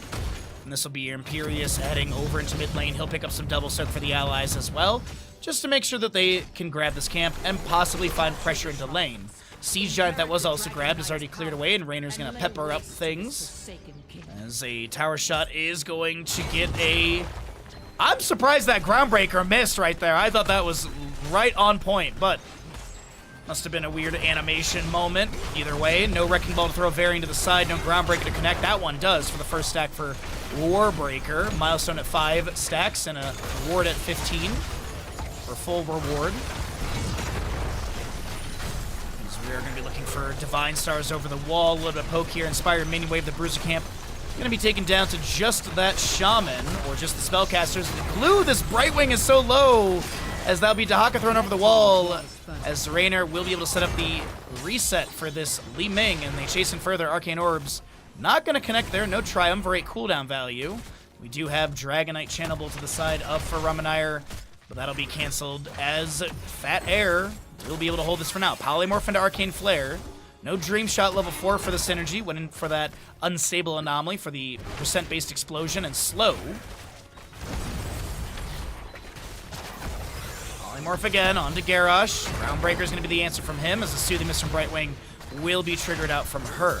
Behemoth Armor on your Raynor, so he gets that 200 extra bonus health immediately, and then every stack will be 8 additional health on top of that. Tychus Raynor mid lane, 2 buddies trading bullets, and not going to be taken down. Just want to peek into top lane as well and see what the solo lane matchup is looking like, and if there's been any gate damage. It looks like Dahaka has gotten some siege on the 4 gate, but Imperius has answered back a little bit. Back in the bottom lane, the taunt from Varian interrupts the Groundbreaker. Varian trying to body block a little bit maybe, as the Groundbreaker lands on a Brightwing. She phase shifts over to the Raynor right after that. Dahaka brush talking in the bottom lane, looking for the 5v4 offset. Is there a drag onto Tychus? Is there a drag onto Cassia? She's currently up to 14 stacks. Taunt from Varian. Arcane Flare goes out. The ally toss will allow this Cassia to back away. And Li Ming blinks forward, trying to get the second reset. But Cassia will not fall. It's just Garrosh. Second kill over to the side of Fat Air. Another Chastise into the bush here. Dragonite can be channeled through mid, but there's no one there. At least on the side of Farumanire. With the 2-kill advantage, a small experience lead is being formed, and we do have that level 7. The big thing to mention for Dahaka, by the way, no Feeding Frenzy, going into the Paralyzing Enzymes for healing debuff and movement speed debuff. Also Seeker for your Li Ming, too. Tychus starts working on this Siege Giant camp on the left-hand side. Cassia helping, Varian getting vision, but I don't think he's going to charge or step up or anything. Polymorph immediately on to Garrosh as he tries to step in. Indomitable is there. The taunt comes out afterwards. See the miss from Brightwing, but that's going to be Li Ming thrown to the side. The face from Brightwing will be activated, and Li Ming will be fine. The Leap of Faith pulls Garrosh to safety. Raynor stepping up with a few peppers, penetrating around onto the Tychus as well. Kazim, though, backs away to the side. Brightwing has 21 mana, chat. Or 21% mana.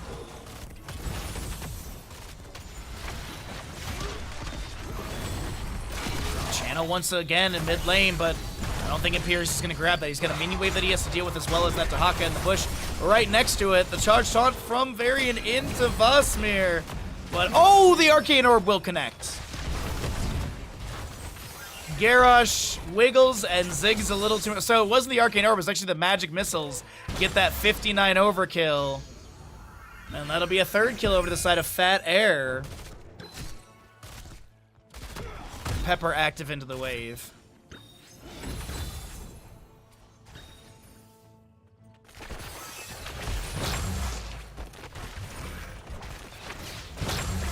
Alright, so while we take a look at stats, we'll have those 10s pop up in just a moment. We're going to cheat here and just look at Varians easily like this. As he is going to be going into Warbringer at level 10, so he can charge every 4 seconds. We'll take a look and see what he goes into at level 13. Good grenade from Tychus, taking down the Dahaka, getting a kill of their own on the side of Farum and Iron. Later game experience is going to at least jump up a little bit quicker on that bar, and that'll push in for level 10 here. We do have Isolation, Blink Heal, Wave Force, the Warbringer as well. Is Raynor raiding? He is going to be Raynor's Raiders, okay. Duskwing level 20 is a great upgrade as well. We do have your Valkyrie, Decimate, Angelic Armament, Odin Summoning, as well as your Light Bomb for the Anduin. Dahaka brush talking in right next to the Tychus. Isolation lands onto the Anduin. There will be a Chastise thrown out, but it didn't find a purchase of a target.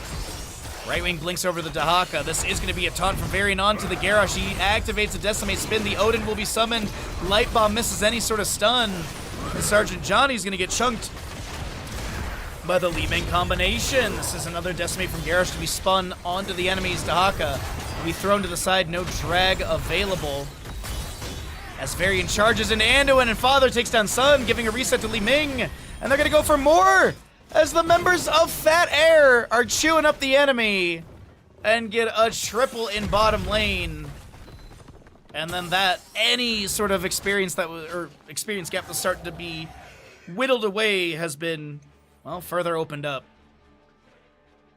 Raynor is going to be able to move into top lane. He's going to try and get the channel here, using the Raider to get a little bit of wave clear, but that leash range is, a little too far. Dahaka's in position, and that'll be I tried to save this realm. Dragonite over to the side of Fat Air. It moves in through mid lane. Flame Breath's coming out. Do want to point out in bottom lane, though, this is going to be a very low Tychus. He is going to be taunted, but Varian a little too far forward, thrown back. That's gonna be a Decimate to take them down. Indomitable activated, but Brightwing blinks away. A Savage Charge kicks Cassie away in mid lane, and she's at 38 stacks on that level 1. 66 for the Tychus on is in the rhythm. 1 stack piercing light. 5 for the enhanced agility, so Dahaka has mount speed for 4 seconds when exiting a bush. 18 of 25 stacks for the Varian, and 18 Behemoth armor stacks for the Raynor. Blinking forward, just trying to get that Arcane Orb summoned and getting some connection on the enemy. A Savage Charge kicks Imperius to the side. It looks like Dahaka will rotate out of top. Now in mid lane, Raynor is fine. Okay, I thought the Garrosh was going to run at him out of the bush with the Indomitable for the combo, but it doesn't look like that'll happen. Li Ming will be able to take down the fort here. She'll get the auto attack, which inspires the minion wave for the movement speed and attack speed buff. Varian has vision of the enemy rotating. Brightwing phase shifting in. Varian taunts the Anduin. The Light Bomb is avoided. Li Ming blinks the side. The Decimate spins are coming through. The Raynor is going to have the penetrating round into this Garrosh. He throws a minion to the side. There's going to be a little bloodthirst from this Garrosh, but he will be taken down. Lurker Strain from Dahaka gets a bonk onto the enemies. Looking for maybe a drag afterwards. We do have that grumble of what little essence he has. Varian charges in. They take down the Tychus. There's literally 2 autos needed on the fort to take that down so they can dive in further, but they're just not able to get those autos in. Heck, the Raynor's Raider could take this down right now. Are the fort. They still get the kill. They still get the reset. No counter kill into Fat Air. As the magic missiles will land, the Chastise does get a piercing light stack right there. Li Ming stepping forward, but it looks like the call to disengage will be made. And this will be Sea Giant stolen away for bottom lane.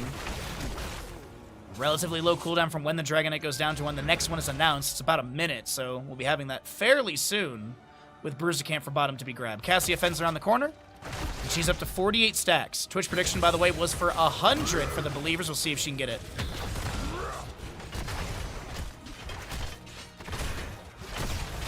My beloved is gone, but his power remains. Control the shrines and make use of it. Mouse, thank you for the raid. Welcome in, Raiders. If you are new to the stream, drop a follow. We have the follower mode on, but it's just to avoid bots. It's a 0-minute follow. So you can immediately get some channel points and chat with us. Thank you so very much for the raid. Hopefully you had a fantastic stream. We are in our second best of 3 of the day. And this is Division 4 of Heroes Lounge. We're doing a bunch of Heroes Lounge casting. And this is just map number 1. So you're just in time for the second series. Right Wing will phase shift on to the Varian. She tries to blink the side. Varian hit with the charge Groundbreaker. And that is a double kill to the members of Fat Air. Or sorry, Faramanire. But yes, welcome in again, Raiders. Thank you so very much for the raid. I really do appreciate it. And I hope you had a great stream. Thank you for the shout out, Ashmantle.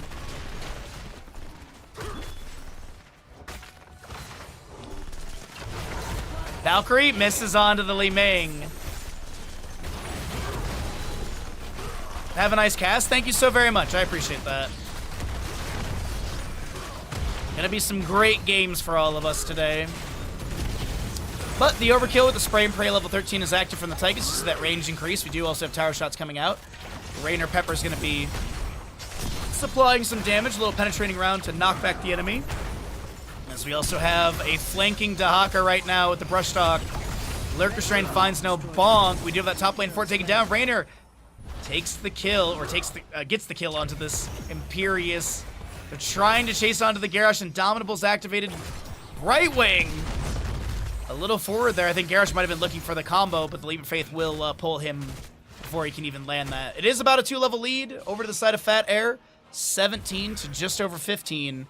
And Dahaka's in position for this Dragonite channel, but he won't get it. Wait, will he? Divine Star was just used. Oh my god, he does get it. The flame cleanses all. I did not think that was going to be the case. Varian charged taunt onto Garrosh, penetrating round. And Garrosh will be taken down.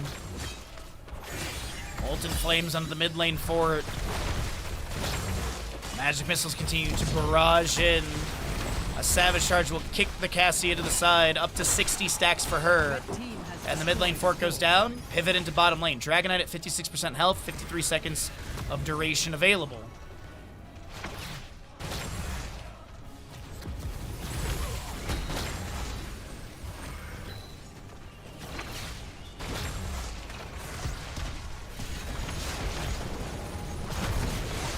Alright, Dragonite down to 30 seconds, using Flame Breath to poke at the Keep Gate, as well as the enemies. Li Ming, oh wait, hold on, yeah, Li Ming is going to be pulled in by the Valkyrie. That's a huge fend as well. The Light Bomb connecting into a couple, and Anduin takes down the Li Ming. That's a huge pick. Angelic Armament will be summoned. I did hear the Indomitable from Garrosh. Dragonite being pretty much ignored right now. They just want to chase onto Varian. Molten Armor's active. Celestial Charge finds this Rainer as well. The overkill from Tychus with the Spray and Pray and the armor-piercing rounds. They will not be able to get away. Tychus dashes forward. Do they have a grenade? That won't take down Brightwing, but it does get the push that they need, and the overkill is active. The members of Faramanire are able to clap back here in bottom lane with the quadra kill. They take down the enemy fort, and what do they want to do here?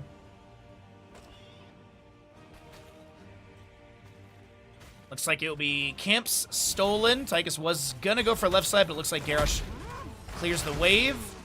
Actually, Tychus will go for this one.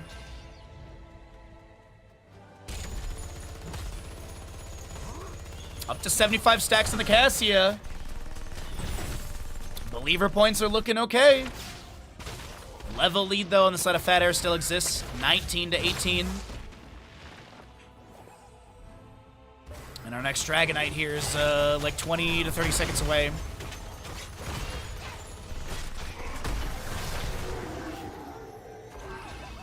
That experience cap is actually looking a little bit less. Camps to be grabbed. If they can get a kill onto Dahaka here mid lane, that'll be humongous, but he's got a lot of enhanced agility. He's actually fully stacked on enhanced agility. Valkyrie is good attempt, but yeah, I did not think that Valkyrie was going to connect.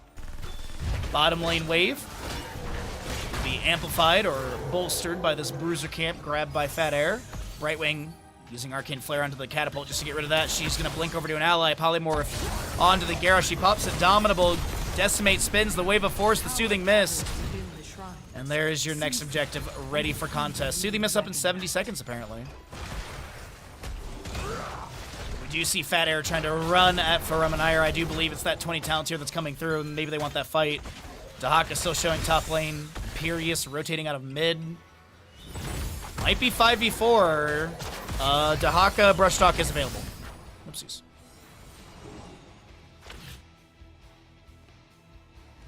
It is going to be Duskwing, by the way. Really good armor debuff on that, minus 30. Is yours. Gonna be also your Glory to the Alliance, Contagion, Repulsion, and Invisible Friends for Brightwing. Dragonite could be channeled by Fat Air. Half a level for 20 on the left-hand side as Rainer continues to work on that Bruiser Camp on the right side of your screen.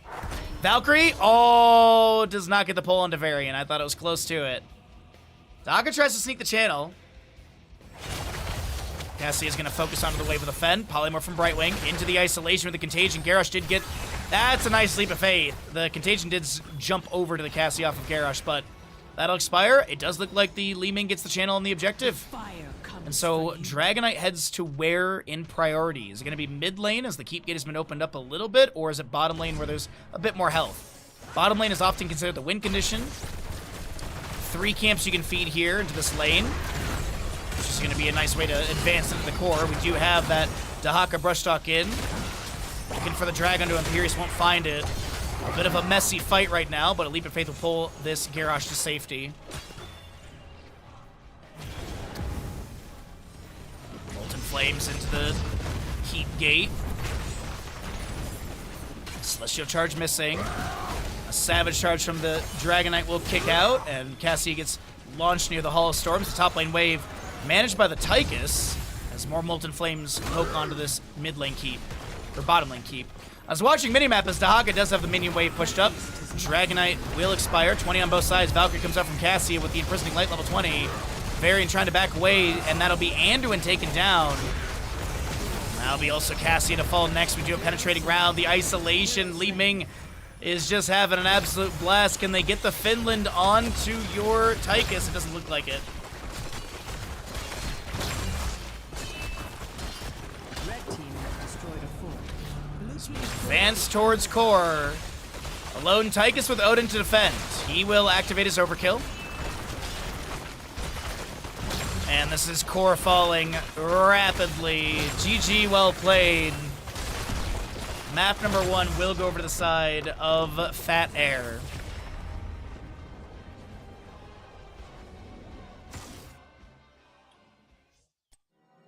GG's, what a game.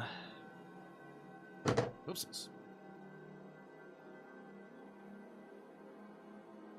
Li Ming getting that pop-off value.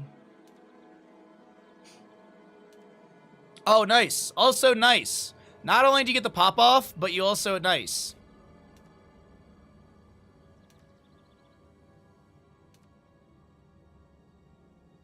I mean, could have been better if they got 5. No, just kidding.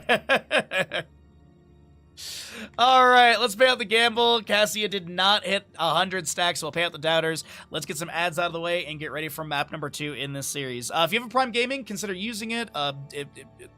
Every little bit helps us out to bring you casting commentary and all that fun stuff, so do consider using your Prime Gaming. Otherwise, ads are coming your way because we run ads during the downtimes between games, because why would you want to watch an ad in the middle of a map? It's not fun. I don't want to.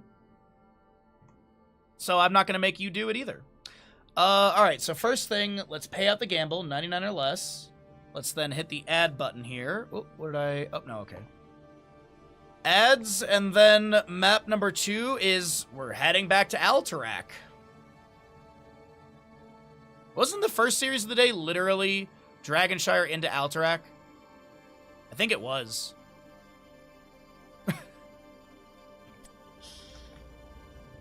I don't know why it's funny, it is to me. Gazlord, huh? Do they swap sides? No, I don't think they did, actually. Fat Air is on the right side. Yep, okay, cool. And then what do we have for Twitch prediction? Tyrande stacking. No, let's do Subdun Johanna.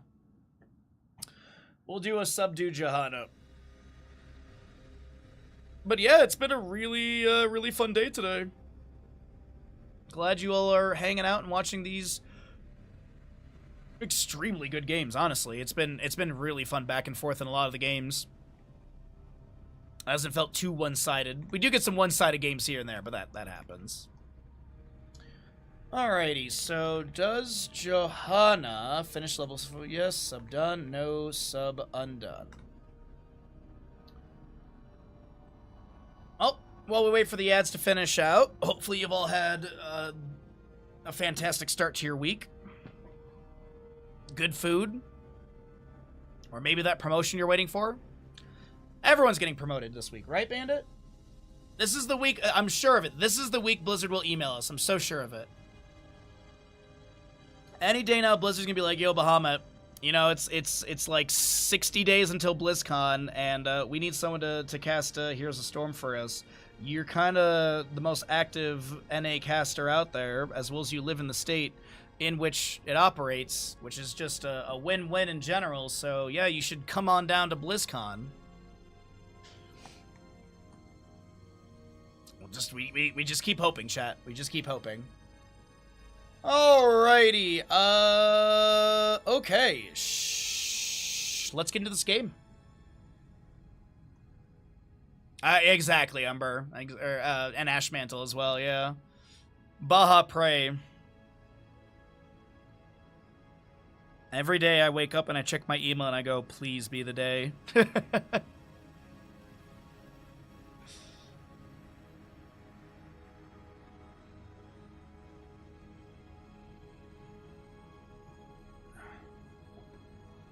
Well, then I will consider myself a washed caster. As I keep saying, it's not about like the notoriety. It's not like I think that I get hired by Blizzard for BlizzCon and then all of a sudden my stream is like hundreds of viewers and blah blah blah and all that. I just think that I legitimately would be the best person to represent Heroes of the Storm as a caster because of the knowledge and prowess that I have. So, yeah.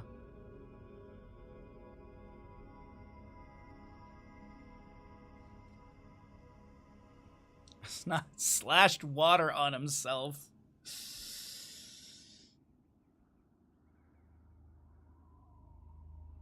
Yeah, I mean, I keep being positive about it. As I keep saying, I'm not gonna doomer any opinion until I don't see my name, you know? That's the energy that I'm bringing to the table, because I think that's the most positive approach for me mentally. Alrighty, we have Twitch prediction ready. Ads are done. Thank you for powering through the ads. Good to see you today. Forget what? We're actually going to your favorite map, so it all works out. But here we go. Let's get into it. Does Johanna finish her level 1 subdue stacks? Or level 4, sorry.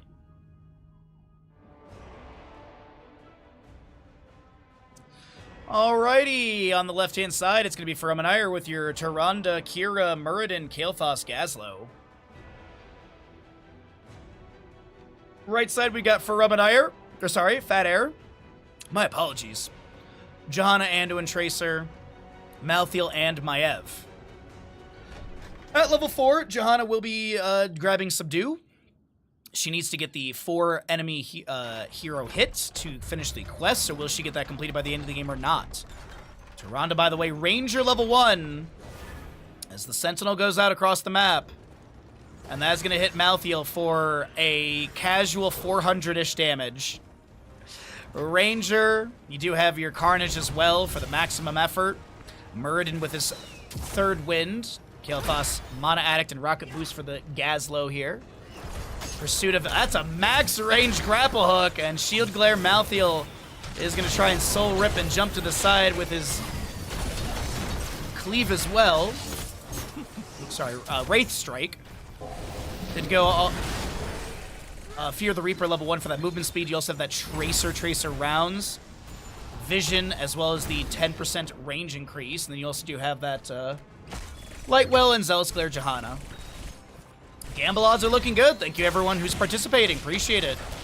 And as a reminder, we're just doing Heroes of Storm casting all day today, so you're in a great place to hang out and watch the best MOBA ever made. Sentinel scouts out Malthael over here. Another chunk of damage onto him as well. Kira's going to land the grapple hook in top lane and try and jump onto your Maiev here. The Glaive, you can see that little shimmer on it. That means that the Umbral Bind is active on the next attack. As we do have your mid lane camp grabbed by Fat Air. Left-hand side will be also picked up. First objective will be on the north side of the map, and it's going to be announced in about a minute. And then a minute and a half we'll have that contest at 3 minutes in game time. Pretty standard for Heroes of Storm. Elpax being the true objective of the map with a 1 minute 30 cooldown. Also being able to debuff enemy hero and structure armor to a -20. Little flame strike from Kael'thas. The Sentinel lands onto the Johanna. I think interrupting her mount. Muradin dwarf tossing in actually mid lane, but the Spirit of Vengeance allows your Maiev to be able to back off just fine. Lunar Blaze on 2 stacks. 10 stacks will give you a 30% range increase. Also Muradin with his It's Hammer Time looking for his on stacks. When you get to 45 stacks, you are able to have that Piercing Stormbolt on the first target and 0.5 second cooldown per auto. 2 stacks generated from auto-attacking stun targets. 1 stack generated from auto-attacking rooted or slowed enemy heroes. Umbrobind pulls the Tyrande to the side, but Sergeant Johnny won't be too concerned about that. Tracer in bottom lane. She's being pressured. A Living Bomb does get applied, but I don't think Tracer's really too concerned about any of this. Pulse Generator level 4 for her as well. Sentinel just to check out this camp immediately, and I'm just going to look and see, do you get the edge of the vision? Yeah, so you can see this is the edge of that vision, so it does show that the Malthael's on that, but Muradin and Kael'thas will work on this. Muradin does need to rotate in to help out the Kael'thas a little bit low on that health bar there. Rotation from Johanna into top. Umbrobind onto the Maiev. Punish hit. Spirit of Vengeance again goes in with that sudden vengeance percent-based damage. Revolving sweep, some fan of knives, a shield glare. Another condemn as well, but I don't think they have the damage to take down Kazim. Good attempt, good pressure. Minion wave is advanced into the fort gate. Sentinel to the face of this. Tracer's a little bit of Gazlow's Reduce, Reuse, Recycle was shown on the ground there as it expired, I believe. And level 7 on the right side. Slightly faster from, I'm assuming, experience from minions. Umbrobind, nice hug of the wall to avoid the full pull. Fan and Knife still coming in from Maiev. She did go into Bonds of Corruption for the movement speed debuff as well as that armor debuff as well. Shield Glare's going out. Gravity Lapse as well. Tracer continues to advance forward with the Living Bomb applied to her and also auto attacks coming through. Chastise from Anduin, no Piercing Light. Did pick up the Desperate Prayer level 7. Actually been seeing a lot of Blessed Recovery at level 7 here and there for some safety for Anduin if he gets partially bursted down. Vault of the Wardens into a Spirit of Vengeance. The Huntress Mark is applied to this Maiev. She steps back in for some Fan of Knives. No pin down for her. Leap of Faith pulls the Maiev to the side. The Johanna Ironskin is active. Pulse Bomb lands onto this Kael'thas. He does have the Eludes Chosen level 4 applied to him with that Green Moon applied. Muradin dwarf tossing in. Maybe a little too deep right there. The Chastise lands onto him immediately and punished by the Tracer as Malthael gets picked up by Kira just above. A good Gravity Lapse onto 2. Yeah, what's up, Mick? How you doing today, bud? Congratulations on your second or whatever.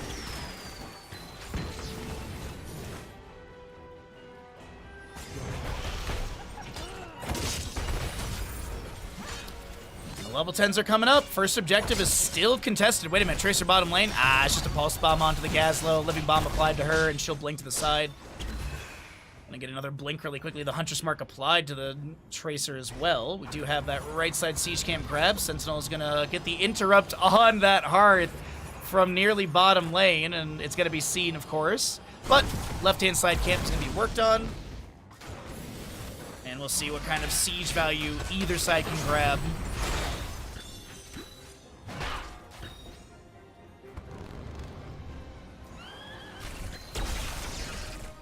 Tracer with a little bit of sustained damage in bottom lane onto that Gazlowe. Kira misses. The revolving sweep gets the Carnage stab. Kazim tries to grapple hook away, but we pull back by the Condemn. And Johanna gets the credit for the kill. Light Bomb, Muradin, pulled back in by another Condemn.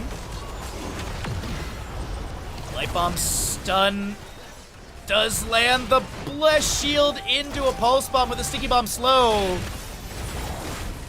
And now they continue to pressure onto Gazlowe. This is going to be a quadra kill. As the Tyrande is not hit by the containment disc. Okay. Last rights, by the way, Sticky Bomb, Light Bomb, Bless Shield, as we had mentioned a few of those. Heroics. on the left-hand side are coming through with the Gravel Bomb, Unrelenting Strikes, Starfall, Avatar, and Kael'thas's, I assume, Phoenix? It is Pyroblast. Unrelenting Strikes, gets no stun. Grapple Hook to follow in, though. And a quick Flash Heal will allow to heal up that Maiev a little bit. Unfortunately, Kira still had the chase in as Pyroblast in the face. Anduin seems not really too concerned about it.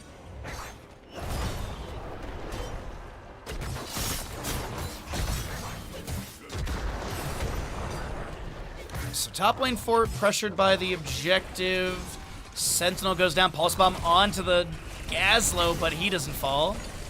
Tracer, I was about to say, Tracer, that is really risky right there, but she won't be picked off. Next objective, close to 10 minutes in game time.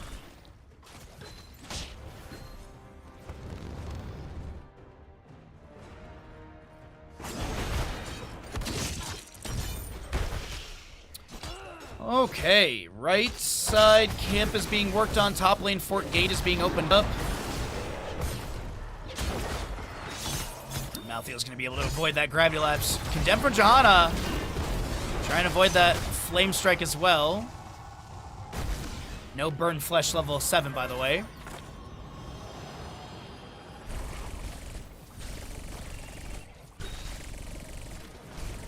And still no Subdue for Johanna.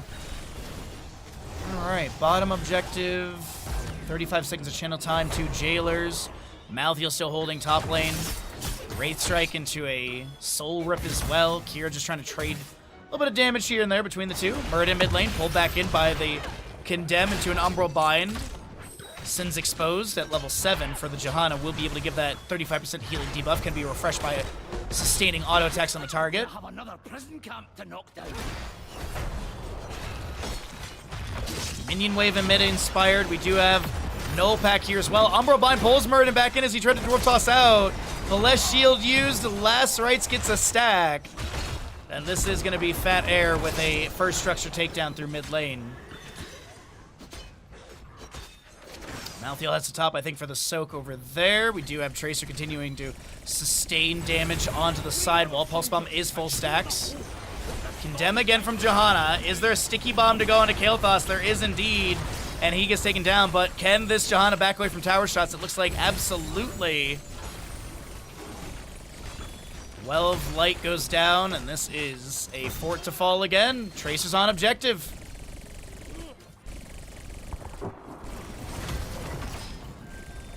Containment has gone to your Gazlowe here. Light Bomb, Starfall, there's everything out. The Pulse Bomb on the ground too. Grab a bomb available if they want to pop it. Doesn't look like it'll be utilized. And the objective, the Jailer, still one of them available. Malthael getting the mid lane camp. And Kael'thas heads to top lane, but it's about a level and a half lead. 15 to 13 and a half. One more regeneration globe for the Kael'thas needed, by the way. He also going into the backdraft for the explosion slow. This is going to be Avatar for Muradin coming through the Lunar Flare. There's going to be your Gravel Bomb. Muradin having the last rites applied. He'll be taken down. Containment discount to the Gazlowe.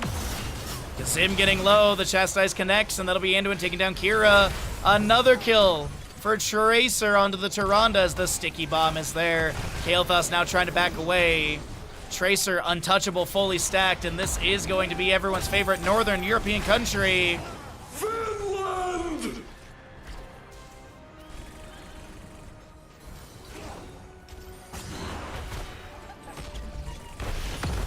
All right.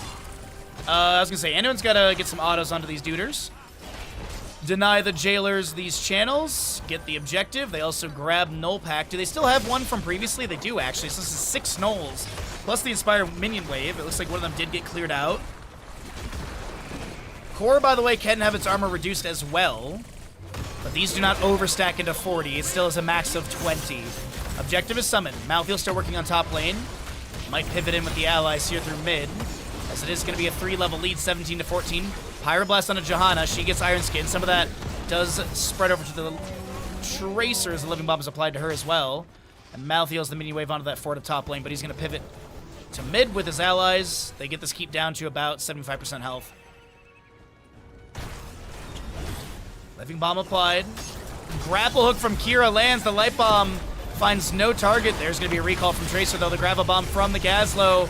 And Kira, Gazlo do go down. The Starfall's out from Tyrande. Sergeant Johnny on the left-hand side, hit with the last rites. Wilthal as well.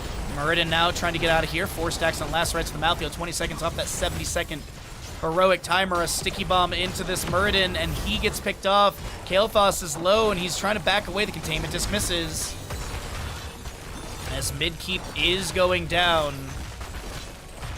40 armor still remains on the core.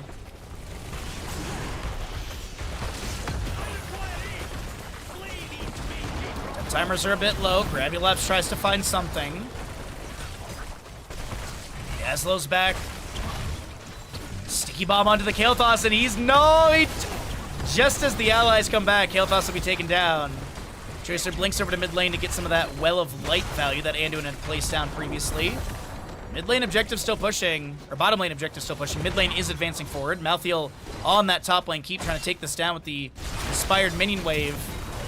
They can get that last 20% off this core. Light Bomb goes out. That's a huge stun. Umbral Bind, Chastise last rites.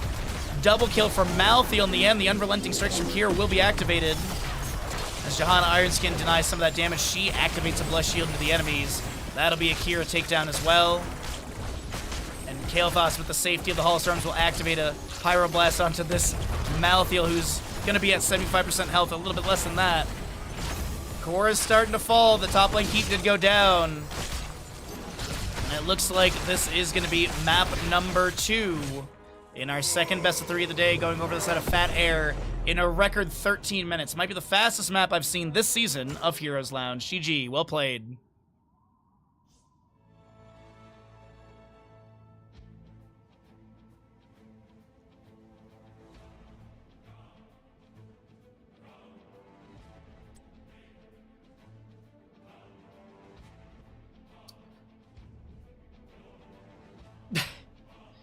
Yeah, it's kind of hard to get sub done if you just keep killing the enemy 21 times. A little difficult there. All right, so pay out the people. It is sub undone. So there you go, doubters. Been a lot of doubter payouts today. I think it's actually been all doubter payouts today. I think every payout has been for the doubters. All right, so let's go ahead and see if we can get a live series for all of you, because there's a bunch of games going on right now.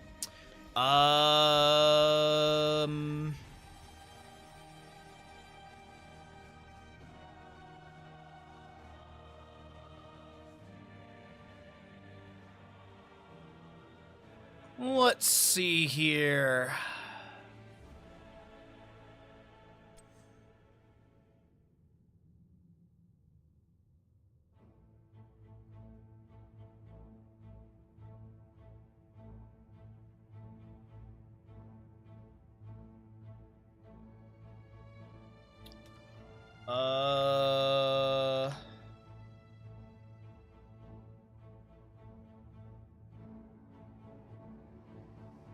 Doubter's getting doubt. Umber, how you, it's a random McDonald's scrim. Can I join?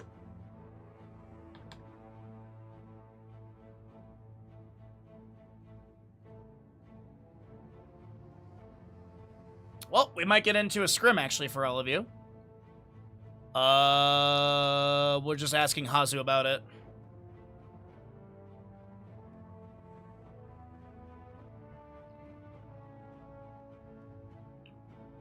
Like, if it's literally just about to get going, that'd be amazing. Yes. All right. The game has already started, apparently.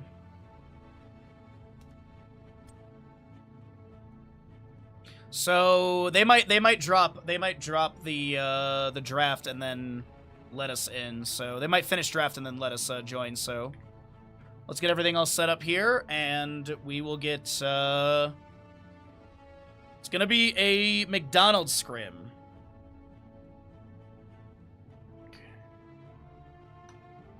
I always forget if there's apostrophe S at the end. So we'll do McDonald's, and then I assume it will be up against Skibidi Exodia.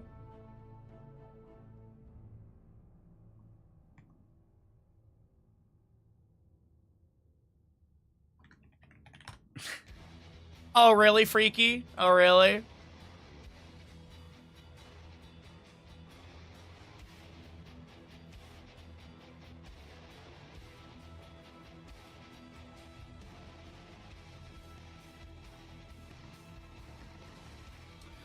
All right. So yeah, we'll try it. We'll get into that scrim block. I'm assuming.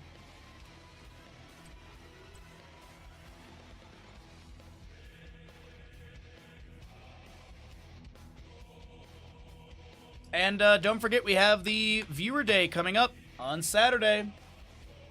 Corsair giveaway, discounted subs, bunch of viewer games, casting. I guess we'll say Eternal Conflict, Conflict Scrim. That'll be my guess.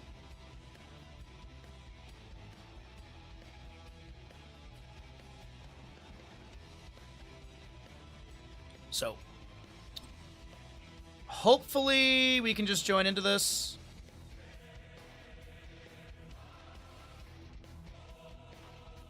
As I think I snuck in at the exact time I needed to.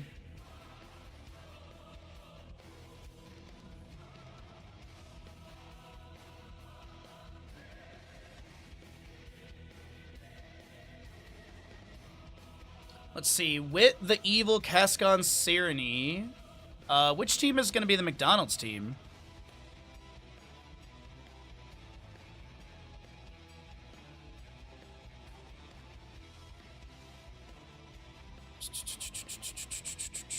Ashen Kings, I think it is.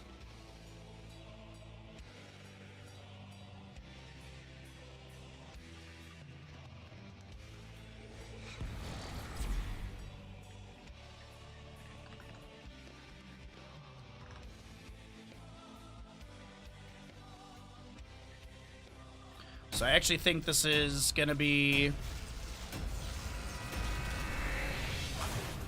I think it's literally that versus that. I'll confirm after this game. We're loading into what map again? Oh my god, we're going more Alterac Pass Day. Man, it's a good day for forget what. Which team wins Alterac Pass? McDonald's or Ashen?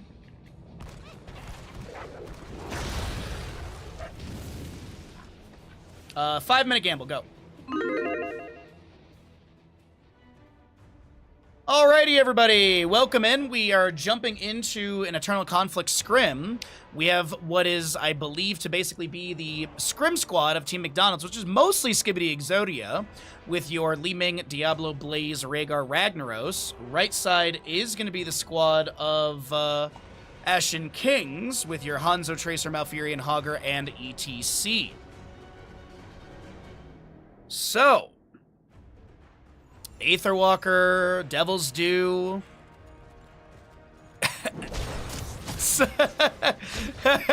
How's he missing it? I see now.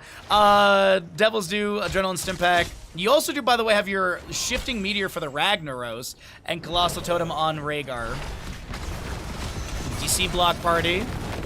Also Hogger on the Prowl. This also will be your Emerald Dreams, Malfurion, Parting Gift Tracer, and Simple Geometry Hanzo. Let me go ahead and just swap some logos around for all of you really quickly here.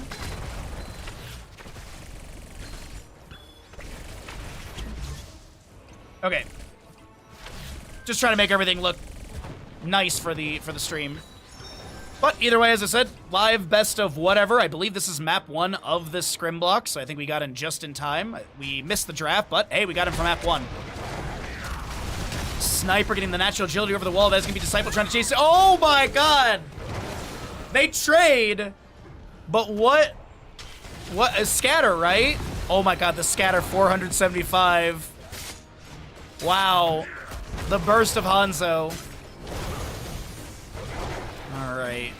Regrowth activated onto Wit here from Cascon. We do have the Evil up against Dino. Ragnaros top lane. That is a weird sentence to say. Dino not typically playing a bruiser or a character of this style in these types of games, so usually you'd expect Dino to be the one on the Li Ming, but Tracer is going to be blinking away. There's going to be Disciple on that Li Ming, by the way. Meatball Rag with Lava Wave? Yeah, I'm thinking it's a Lava Wave game. Granted, the last time we thought it was Lava Wave, it literally was Sulfur Smash, and they just did single target deletion. And it was up against a Vikings comp, and it actually won. So maybe Dino saw that game and was like, okay, what's the tech that is here? Granted, this is not the same build of that Ragnaros. Or maybe just Dino's like, hey, I want to play some Ragnaros on this map. Li Ming and Diablo in bottom lane, trying to put pressure on a Sniper Hanzo. Mewtwo and Disciple will not be able to do so as Cascon rotates in for a quick regrowth activation. First objective is going to be announced in 4 seconds. Yeah, the PTR Lava Wave is... If that goes live the way it is, I think Ragnaros is going to see a bit more priority in play. I really do. That Lava Wave, I think, like, Lava Surge level 20 is, with the movement speed buff, is going to be huge, I think, for Ragnaros players and teams. Because the Lava Surge now gives your units or your minions 200% movement speed.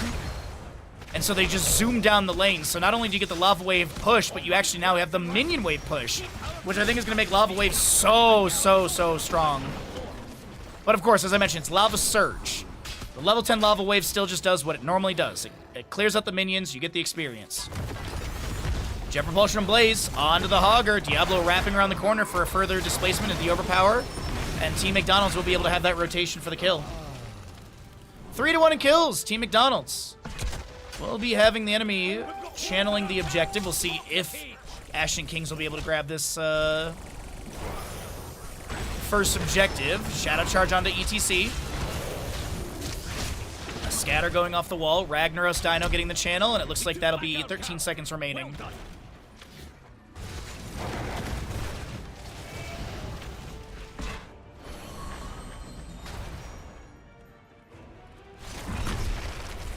Tracer with a little bit of harassment onto Ragnaros this top lane. Diablo power slide from ETC goes through. Shadow Charge into the wall. As Wit is getting absolutely shredded. And Li Ming will take credit for the kill.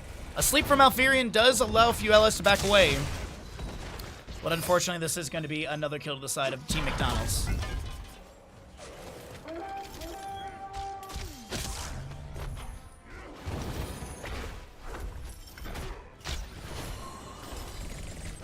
Bomb in top lane is going to miss. The sustained damage of Tracer still continuing on a Dino. As he activates his Blast Wave on himself. That is a really risky step up. Tracer will get the recall kill as we go back over to the objective. Team McDonald's going to look to get the counter, or going to look for this objective. Cascon for Ashen Kings, who's looking for the counter channel. 0.2 seconds, and they do manage to get it at 0.2 seconds for the interrupt. Hogger now bouncing in. Disciple and Chantrell is backing out. Maybe a little bit of poke damage from Li Ming. Magic Missiles, Arcane Orbs, but all of them are going to miss on a Serenity. Another initiation from Diablo and Hanzo. Literally, I blinked and half of his health bar just went goodbye. Tracer's trying to sustain the channel on the objective. As they do get the objective, but now Cascon body blocked by this Diablo. And a Moonfire goes out. We have Lava Wave Ragnaros. We do have that wave push. Ancestral Healing, Apocalypse, Bunker, and as well as the Wave of Force for Li Ming. And Tracer burns every blink to try and get away from Li Ming, but Disciple has just an absolutely monumental play in that moment and just manages to take them down. That was such a huge burst right there. Nice Wave of Force. So a little bit of danger pings coming out from Hanzo. 7-3 in kills as Team McDonald's with Hazu and bottom lane on Blaze is going to work on this wave. We have mid lane Rhaegar, Diablo, and Li Ming, and Ragnaros is playing it safe in top lane. Curious what Dino stacks are on level 1. We'll take a look at that in a little bit.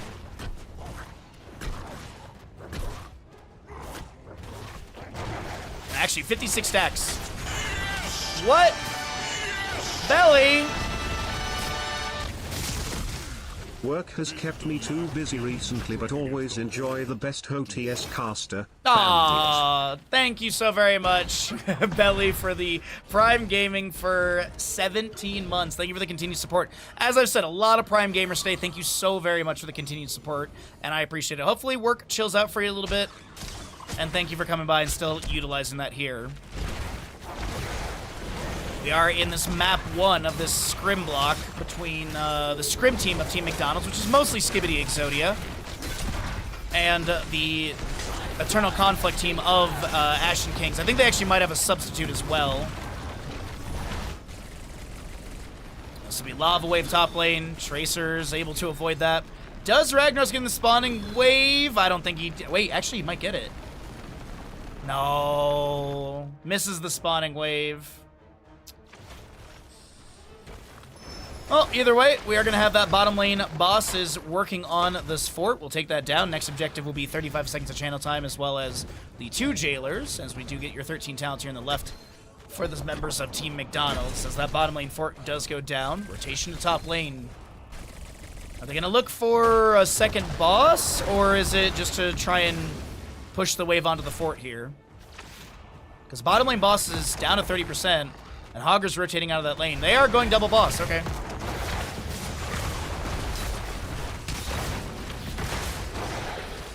Oh, also, because of Belly's Prime Gaming, we're now 20 subs away from the August cooking stream. Nice. Thank you, everyone, so very much. We're actually pushing up on that goal throughout today.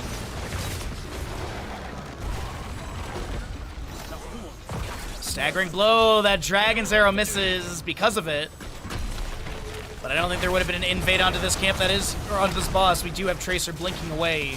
Scatter's all bouncing around.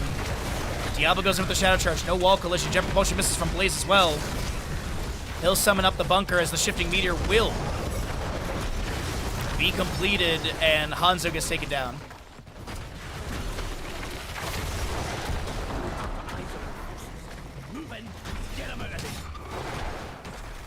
Well, it is a 2 and then some lead in favor of the scrim team of Team McDonald's.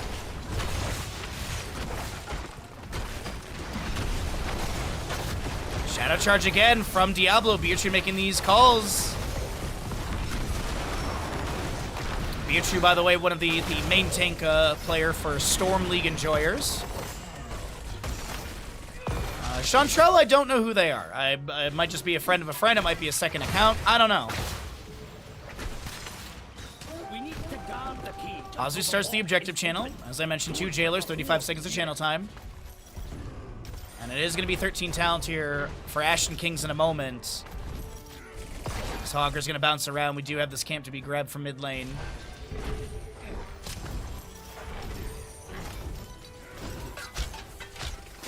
Another scatter going out. This is going to be Power Slide from ETC.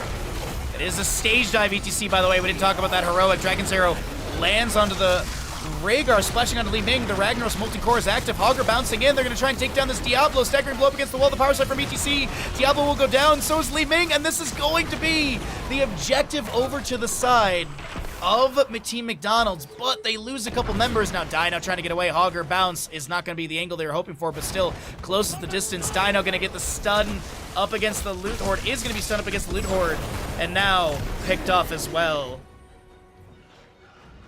Ashen Kings with a few answers to the pressure that Team McDonald's has been putting onto them, but this is still going to be more than a level lead, about to be a talent tier deficit again. Diablo looking for that Shadow Charge, wall collision, overpower into a possible jet propulsion from Blaze, but Tracer gets the recall, and a few autos from her will go out. Apocalypse to try and trigger, but once again, Tracer blinks and is able to avoid the Apocalypse stun. Hogger's clearing top, Hanzo managing bottom, ETC stepping up in the lane. Stage dive up in 3 seconds. He's actually going to maybe look for a flank here. Sonic Arrow sees the Li Ming. Diablo scouts out this ETC, who's now looking to back away. And ETC needs a couple seconds here to try and get that stage dive trigger. What a beautiful... What?! The sidewall did provide the vision as how Diablo got that. I just did not think the Shadow Charge was going to collide there. The Crowd Surfer play from ETC was such a good attempt And I thought he was going to be able to gap the Diablo so it would not be able to trigger in time, but the sidewall does provide vision there. And now this is Sniper in bottom lane, smushed into thin Hanzo paste.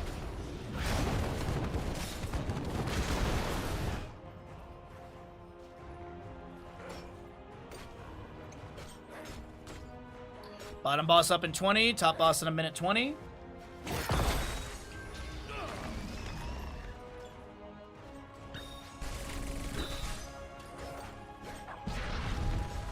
Alright, so Adrenaline Step Back is active. It is just going to be a wait around for this boss at bottom.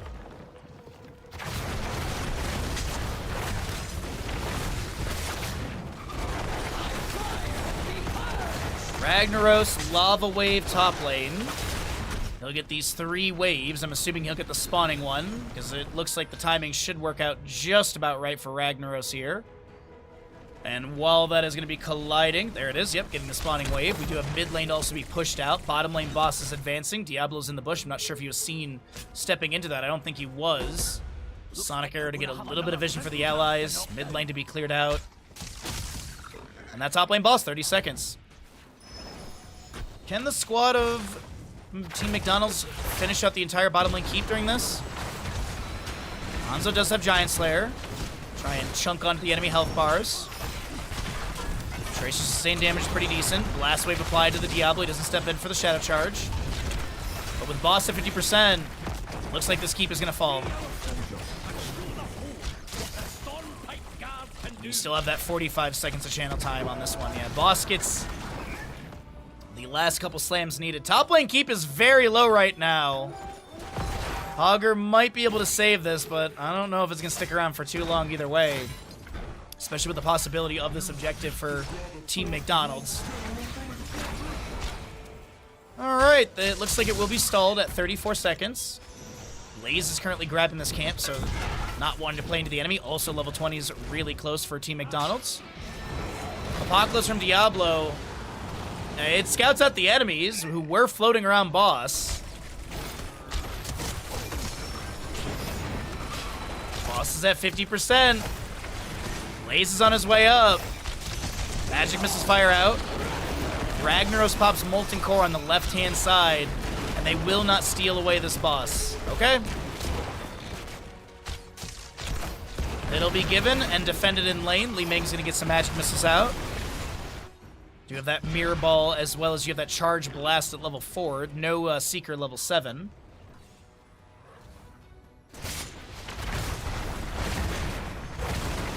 Repulsion, Hellgate, Fortified Bunker, Farseer's Blessing, and Ragnaros is heroic difficulty.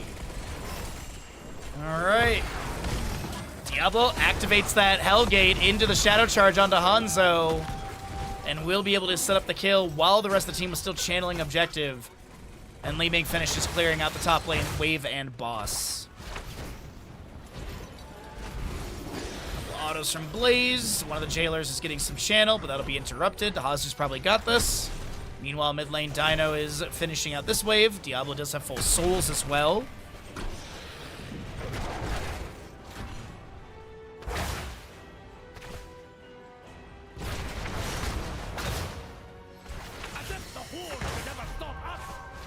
Blaze. Oil Slick. And Hazu gets it really quickly. So, this could be a GG push through mid lane to take down the keep. Disciple's gonna immediately start using magic missiles to poke at the structure. Sorry, Fireflies. I think I said Mirror Ball, but yeah, Fireflies. Wait a minute, hold on. Scatter, Dragon's Arrow, Pulse Bomb. Lands on Disciple, who will get the Ancestral Farseer's Blessing. Gonna try and hug some allies for that splash heal.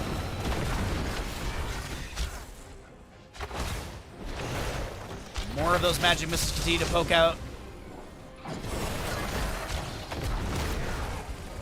Initiation onto the Hogger of top lane. Ragnaros Lava Wave. It gets half of the wave, which is actually kind of funny. But mid lane keep has gone down. Blaze to Propulsion. Tracer blinks to the side of the scatter coming off the wall as well. Bunker from Blaze, which is fortified, has been summoned as well. Hogger looking for a little bounce around. Apocalypse from Diablos. They dive into Cascon Malfurion. Wave of Force Repulsion, pushing them into the Blaze damage. We do have Li Ming taken down. Molten Core is active, but this is going to be Team McDonald's with map number 1 of this scrim block.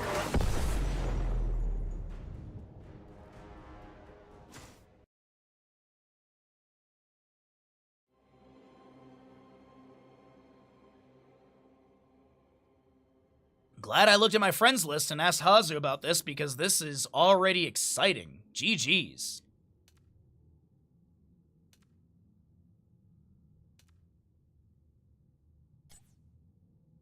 All right, we'll pay out the people and get the gambles. Or sorry, we'll pay out the people and get the ads out of the way. All right, so it is Team McDonald's with Alterac Pass. We've got your left side score going up. We just keep track of the score for ease. Let me get a whisper to some of the other players in this lobby so I can join off of them easily. And then I'm assuming they'll be swapping sides, but that's whatever. We don't care about it as long as we can cast scrims live. We are not concerned with the what side people are on because we're here for the scrim and for the fun of it all.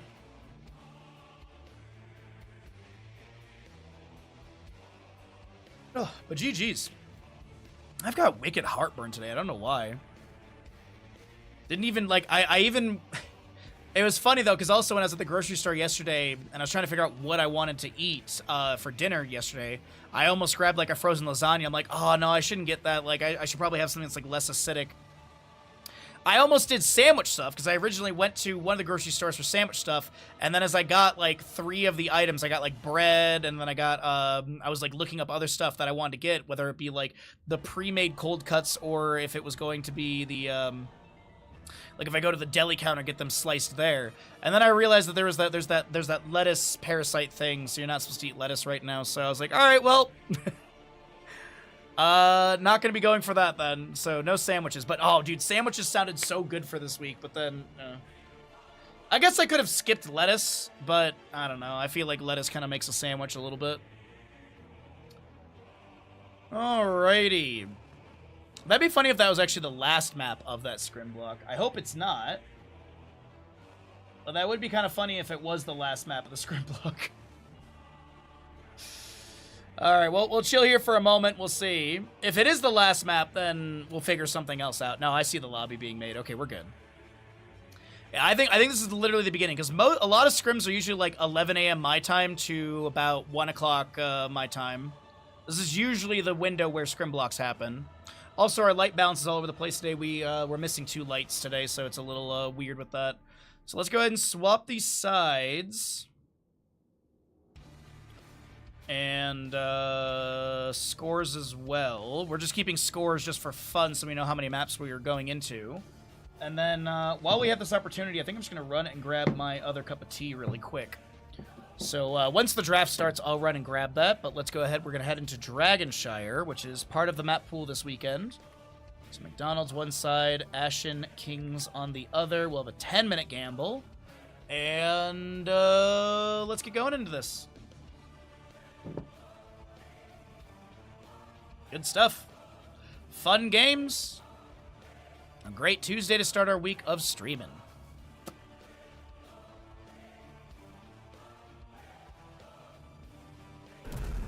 Dragonshire. Alright, as I said, the gamble's going. Get your predictions in. I'll be right back. I'm just going to quickly run and grab a cup of tea, and then we'll go ahead and... Literally, Alterac and Dragonshire all day, Umber? Yes. Absolutely. It has been. Which, you know what? We got hots. That's what matters.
Alright, what have I missed? What have I missed so far? We've got a couple bans coming through. Standard draft rules, by the way. No meta madness or anything.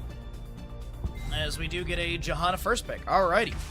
Hoggle, hunt them down. Alright, Hogger will be grabbed. So Garrosh and Brightwing banned away by Ashen Kings. We'll see the Maiev Chromie removed by Team McDonald's, the Scrim Squad. This is going to be your Hogger on the left first picked, as well as Johanna on the right. What do they want to pair in with the Hogger? Is it an early healer? They're going to go Hanzo. With honor, redemption. As a reminder, no meta madness in these drafts, so we get standard draft rules.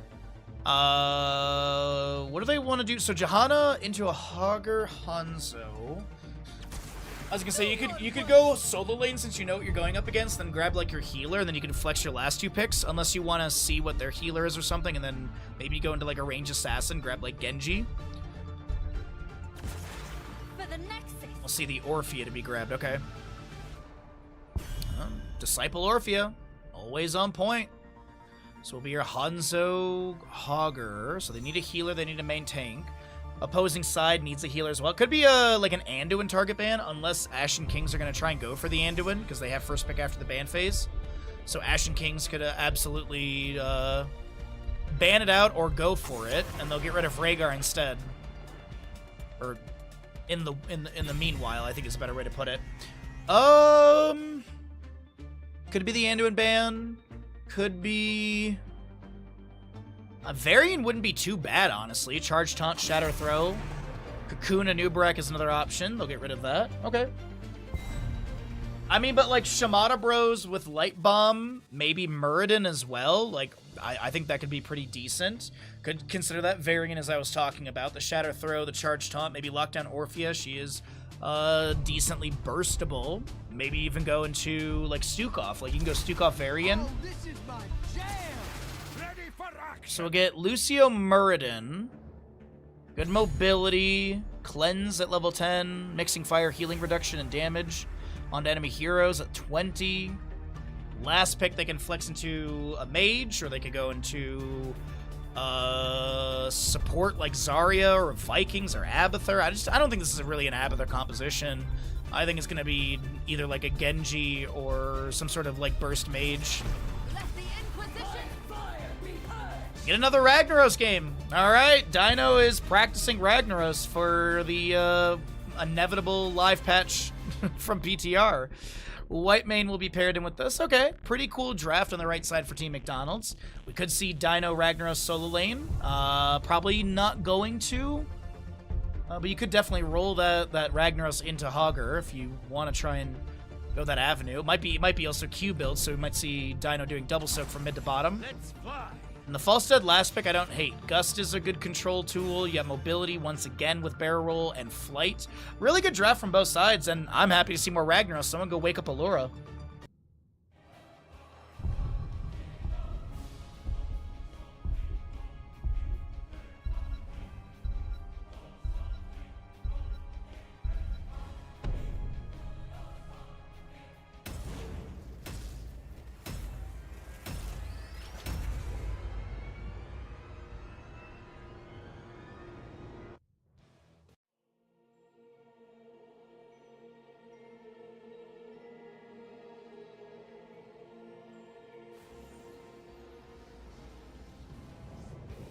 All right, here we go. Map number 2 of the Scrim block. We got a Hanzo for the side of Ashen Kings. Sereny playing that. Sniper Falstead, Wit, Muradin, Cascon, Lucio, the Evil, and the Hogger. McDonald's, Chantrell, and the Whitemane. Dino, Ragnaros, Disciple, Orphea, Hazu, Obzurel, and Birchuan, the Johanna. As a reminder, teams did swap sides for the Twitch predictions, so make sure you get your gambles in on the right team, or left team, I guess you could also say it. But let's see what we got here for map number 2, Dragonshire. Pity the Frail, Ancestral Strength, Dauntless, Zealous Glare, Simple Geometry, Dwarf Balak as Celerando, Frequent Flyer, and On the Prowl, as Ragnaros continues with the Shifting Meteor, level 1.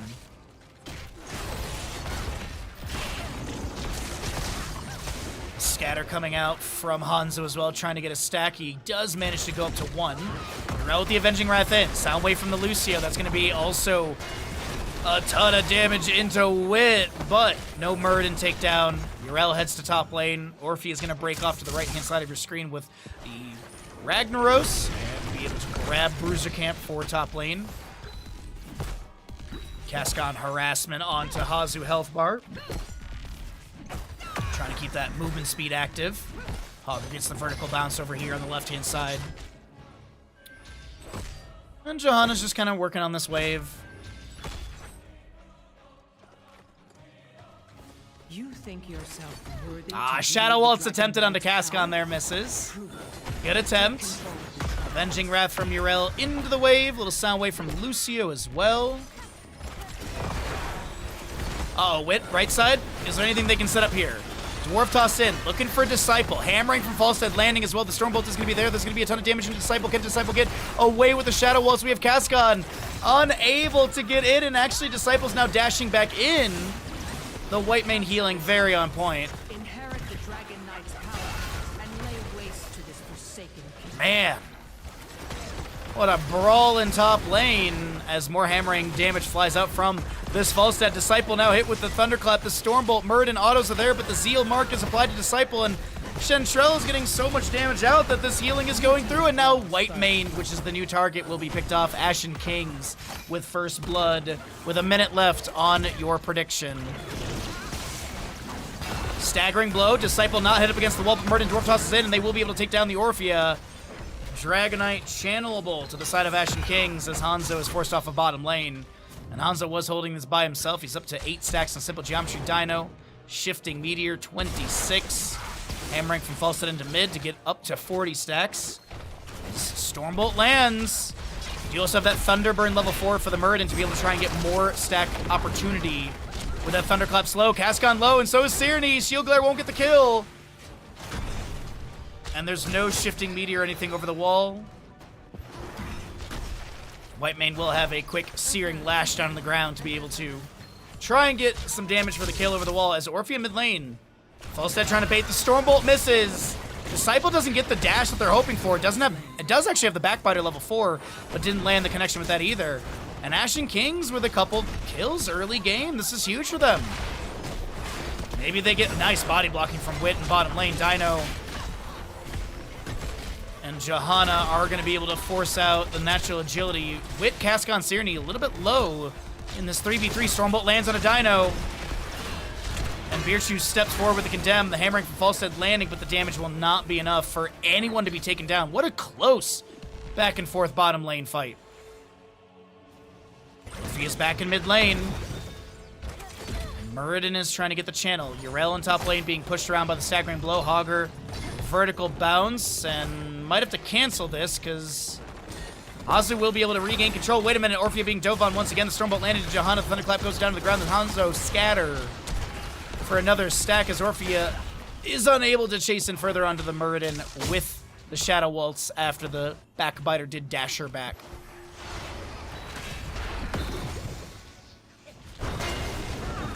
Hammering from Falstad, poking on a Dino health bar as he gets behind the gate, taps well. The allies are rotating in.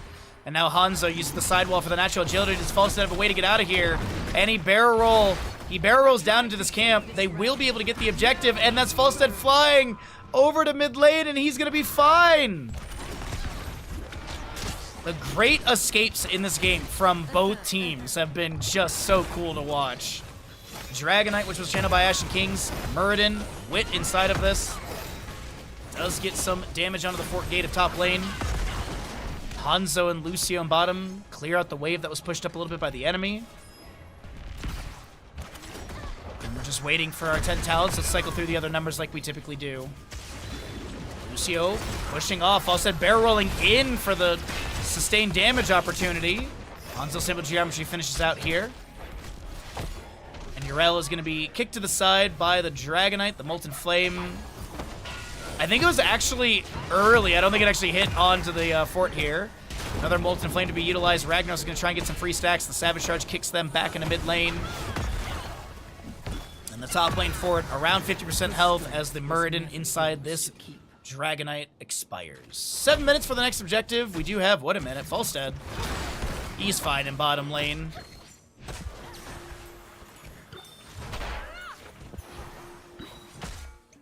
Hogger vertical bounce. Bruiser camp will be finished out. From him, Yrel, Ragnaros have the right side as well. A couple auto attacks from Murden landing into this Johanna.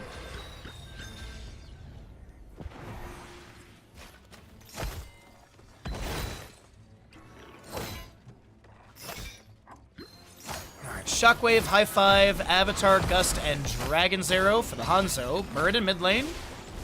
Gets the Stormbolt into Johanna, but that's really about it. Ragnaros shifting Meteor up to 59 stacks. Continue to have poke onto a couple enemies as they disengage from Orphea. Mind Devour up to 9 of 30. Saphir's Smash, Eternal Feast, Blessed Shield, as well as that Scarlet Aegis for the white main. Falstad flies to top lane. And I don't think it was to try and gank Hazu. I think they just wanted the assistance on the sustained damage on the fort. Murden slowing down the Johanna in the rotation, as well as maybe the Orphea here, as we do have Lucio stepping up. Avenging Wrath into the wave once again from Yrel. Hammering from Falstad with a secret weapon, level 7. Flies out. The fort will be saved, but it's on very low HP. Push checked by the Dread from Orphea. You do have the evil Hogger, maybe looking for a flank. Saphir Smash, Gust as well. Eternal Feast from Orphea as Lucio gets the high five over to an ally. Hogger in the back line harassing. Shockwave not utilized. Sniper low, chomped and not taken down. The Shockwave from Hogger does create even more space for Falstad to back away. I do believe all incoming damage was cleared out onto him as when Murden will jump up to 47 stacks, so he's got that first milestone to be able to get that piercing Stormbolt value. And 2 stacks for Dino needed for that level 1 to be completed.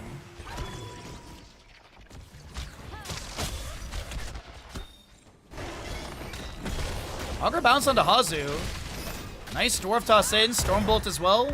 Actually, might have been Skullcracker there. Soundwave into the corner, but Lucio has no way of controlling the Yrel. She'll get the Avenging Wrath out. Top lane fort low. We'll see if Hogger just steps up and clears this out. Quite a bit of the enemy is showing in mid lane as well as bottom. Falstad and Ragnaros with a small 1v1. The Saphir Smash landing. The Gust is there, but the Blessed Shield to condemn. And Falstad is just a little late on the Gust. Hogger will be able to get this fort taken down.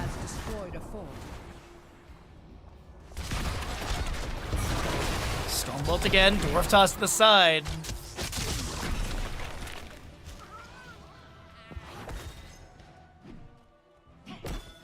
Your Hogger seems to be staying in top lane up against the Yrel. Looking at this Murden. He's just going to land the Stormbolt Thunderclap onto Yrel. She'll answer back with an Avenging Wrath, but the Dwarf Toss for Wit allows them to back off. Ragnaros harassed by Lucio in bottom lane, but I don't think Cascon's going to have the kill into Dino. Falstad flying in, but Boombox in the bush. Hammering goes out into Disciple. Shadow Wolf's to chase it onto the Lucio. And Gust is 5 seconds away. Lucio has no way of getting out of this unless he has a push-off. Does he have a push-off? He's going to switch. Oh, no! The outer edge of the Saphir Smash hit. Oh, I honestly thought that push-off was going to be exactly what he needed. Eternal Feast onto the Falstad. He gets taken down. Shockwave from Hogger answers back, but Johanna and the crew were able to rip that kill very quickly. Now Murden lands that Stormbolt into Yrel as Hazu sprays and joins the allies for bottom lane potential push. Red team has destroyed a fort. What's up, Red? How you doing today, bud? Happy Tuesday.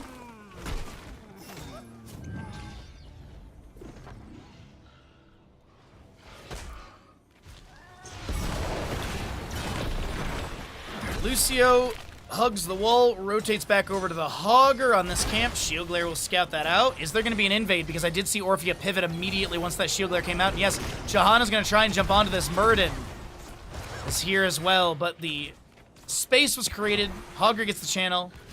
Dino's going to try and get the chance. Wait, hold on. No, Dragonite not going to be grabbed by Team McDonald's. Saphir Smash, Eternal Feast. The Wombo that we see in the Gust once again is late. Dino channel. And Team McDonald's, the Scrim Squad, will be grabbing another Dragonite. This moves into mid lane. Savage Charge to kick the Lucio off to the side. We'll be having Molten Flames coming out. Yrel clears out the camp for top. Red team has destroyed a fort. Nicely done. Savage Charge gets another kick. The Dragon's Arrow lands onto your Johanna. Shockwave to try and maybe close the distance. Condemn from Johanna pulls them back in. Hogger spins to the left-hand side. We do have the Stormbolt landing into the White Mane. She will be taken down. Team McDonald's about to roll into level 16 with this Dragonite. Muradin gets savagely kicked to the side. Yrel soaking top lane. That camp is still there, and she'll be able to clear that out. Last Knight available, and Orphea pokes a little bit. 23 stacks of 30 for the Mind Devourer.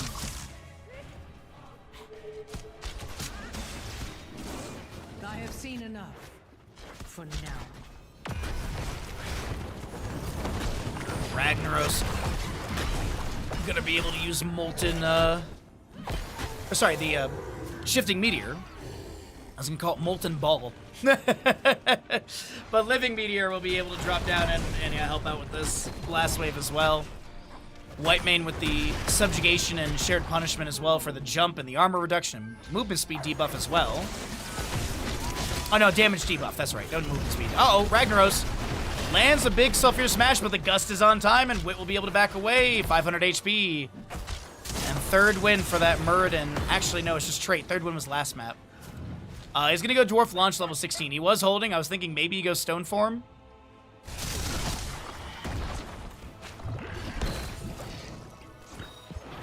The Giant Slayer is a big pickup as well. Percent base damage on Hogger with his Headbanger. Rhino chases in with that Living Meteor, as well as the control over the one turn with that level 1 being completed. The top lane wave is pushing onto the fort gate.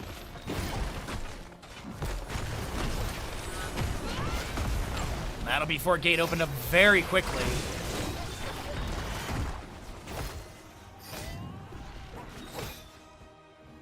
Okay, so another scatter will Another poke out. chance to prove yourself worthy. Level lead still in favor of Team McDonald's. As Falstad heads into bottom lane.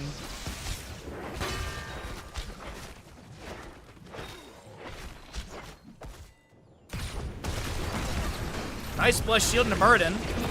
He'll get a high five from Lucio though, so it doesn't seem like he'll be threatened too much outside of just trying to back away. Sulfur Smash, another Dwarf Toss, but then they Dwarf Toss right into the Johanna. The Avatar's activated. The Dragon's Lair will come out. Wit is not going to be able... Wait, Johanna needs one auto. And she won't be able to get it. The Gust from Falstad pushing people around. This is a very low Johanna. And she is able... No, she falls to the Hanzo damage. Muradin trait kicks in. He taps the well. Dwarf tossing in. Looking for the Stormbolt. Mind Devourer for the Orphea has been completed as well. And Disciple getting chased by Falstad. Sniper might have a couple kills. Ragnaros pops Molten Core. Disciple is going to be getting that Invasive Miasma activation. White Mane and Orphea do go down. Hazuab's Ardent Defender available. Pops it with a few hundred HP. But now the Stormbolt lands. The hammering is good. Ragnaros backs away, and this is going to be a quadra-kill to Ashen Kings. Muradin heading to the Moon Shrine. You already have Sun Shrine held by Falstad. Lucio was thinking about going for that top lane wave. And put Hogger inside the objective. As Falstad continues to soak up waves, 108, 90 stacks for him. 300, so he's got the first 2 milestones, so 70 additional damage. Camp on the left is grabbed. Camps do despawn on this map when objective is on. And we do have, let's call it a quarter level lead in favor of Ashen Kings.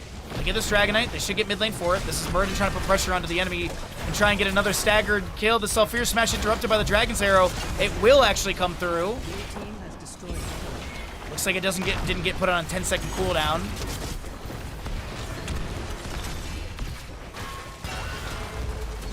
And the bottom lane fort is going to be taken down as well. Man, the map is opened up and leading in favor of Ashen Kings. They still have their top lane fort available. And it's more than a half a level lead here as they're nearing level 20. Yrel is showing. She works on that top lane bruiser camp.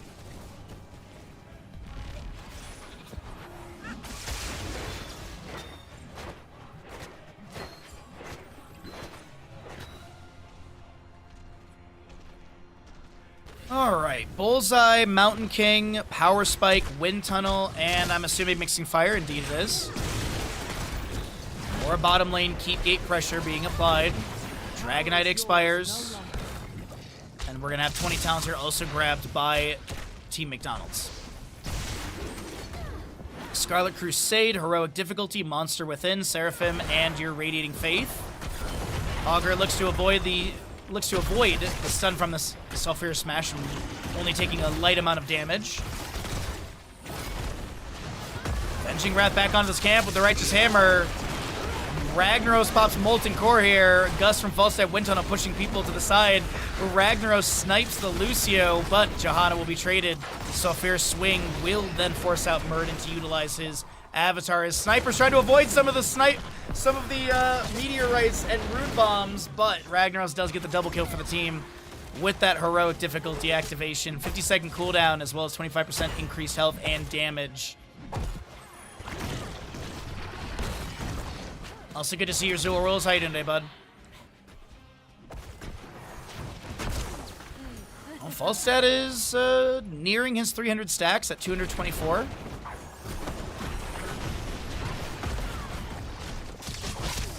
As another scatter will fly out here.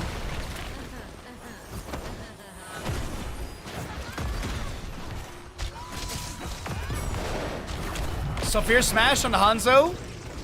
I mean, they get some great damage with that Living Meteor chasing in. Also with the Meteor Bomb at level 16 for the explodes at the end of the path, dealing 502 damage. Enemies in the center take 30% increased damage as well.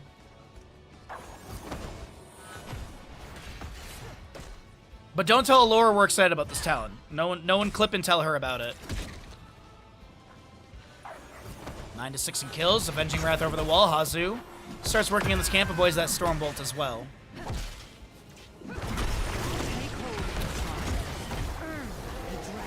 Augur bouncing in, Eternal Feast with the Monster Within, Falstad Flight, Wind Tunnel up against the wall. The Monster Within is still getting those triggers. This is Orphea and Whitemane taken down. Yrel goes over the wall with the Avenging Wrath. We do have a good scatter with Giant Slayer chunking onto Yrel, forcing her to use Ardent Defender. Molten Core is still active by Dino for a moment or two as Johanna is sub-done. Muradin, Dwarf Toss to the side. The Rune Bomb will go out and they do take down the Muradin. Hammering from Falstad connects but is unable to further chase in. But another Dragonite's available. And it looks like Hanzo's going to hearth out of top lane. Lucio gets the bottom lane. Falstad continues to soak mid, up to 248 stacks. That was a lot of ults. Indeed, it was. Sniper gets the camp. Sorry, gets the objective channel. Hammering onto the wave. And this will be Falstad working on this wave. So Hogger's inside. 10 seconds to 20 seconds for these 3 dead heroes. 23 for the Muradin. Keep gate of bottom lane has been damaged, so this is probably going to be keep bottom lane priority. Also going to look to push up the wave a little bit faster here. 105 stacks of the Muradin of 165. The 160. Orphea stepping up. Looking to maybe jump onto this Hanzo. The Savage Charge kicks Disciple up against the wall. Oh, that is a title right there, Zig, huh? Hammering again. And there's your Molten Core from Ragnaros. Sulfur Smash snipes the Hanzo. The Eternal Feast from Orphea is active. Savage Charge will kick Disciple away. They get Keep Gate, but with Hanzo being taken down, it looks like this is Disengage from the side of Ashen Kings. Seraphim activated just before Hazu face checks the bush. Stormbolt lands, but obviously mitigated. And Hazu looking to still step up here as the Dragonite is on. Thank you, Zig. I appreciate you, bud. Thank you. Thank you. What would I do without you all? So the Dragonite's retreated. It'll expire because just the timer went off. Bless Shield. Bottom keep has gone down. Wind Tunnel comes out late and Lucio is taken down. 60 on Lucio, 14 for the Hanzo. And Ragnaros is shifting Meteor onto the core, trying to break the shielding.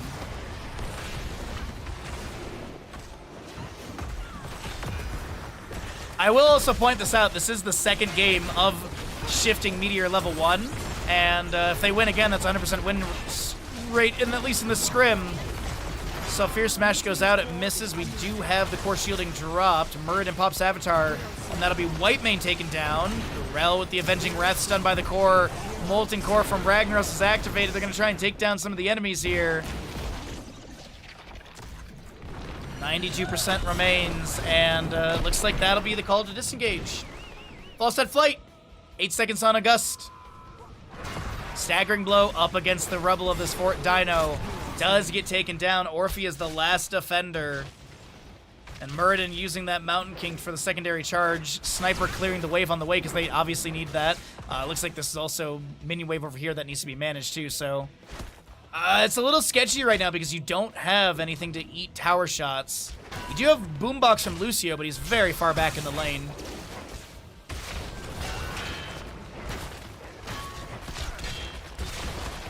It won't be long before the shrines are ready for the taking.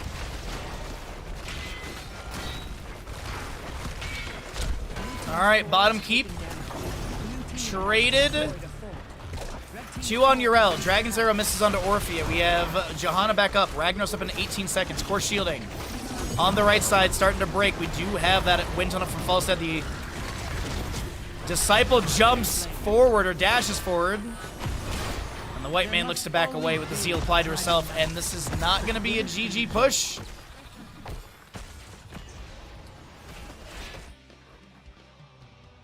The red team's core. Alright, so we got Falstad flying up to top lane. This is going to be Hogger set up in mid. Yrel's already heading into the mid lane to try and make sure that Hogger can't get the channel. Ragnaros can be trying to do the same thing. Mid lane wave is pushed up onto this keep. Double catapult fixating onto the structure as well. Mini wave should clear that out. Still no Orphea for 30 seconds. So Fierce Smash does not land. Lucio is able to wall ride to back off.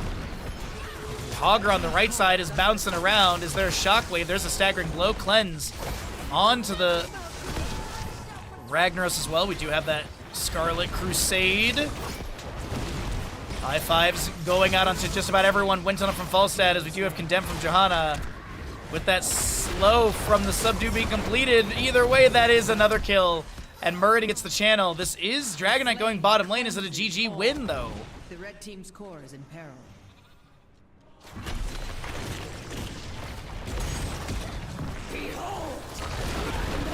Dragon's Arrow misses.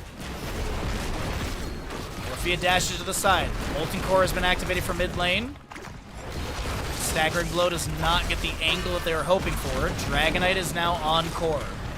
Molten Flames coming through. 30-second average for 3 enemy heroes. Make it 4, as this is going to be Dino, the last defender, kicked away by the Savage Charge. And that is going to be a GG. We got a 1-1 score here in the scrim block. Well done.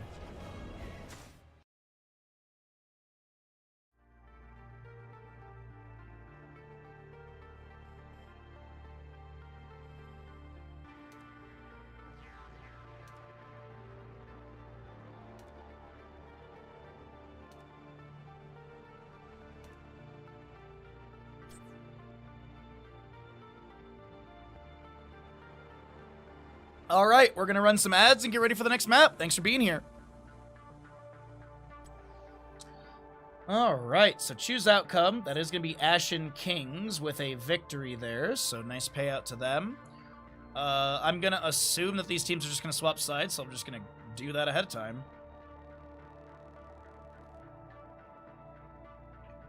Okay.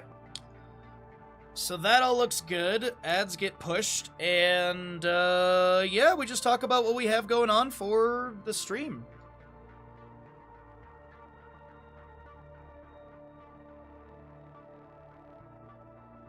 Spain, France just kicked off. Wait, I thought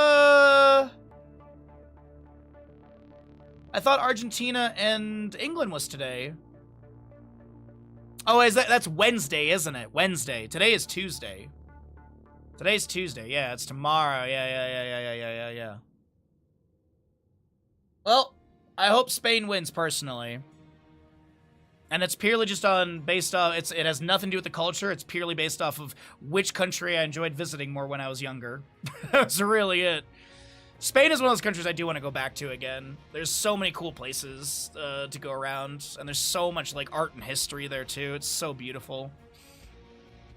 Walkable cities are really enjoyable. Madrid has like literally like you'd get up, you'd get the hotel breakfast, you'd walk to a museum, you'd do that, maybe go to a park, then find lunch, then basically go to another park and or museum, then go dinner, and then walk around after.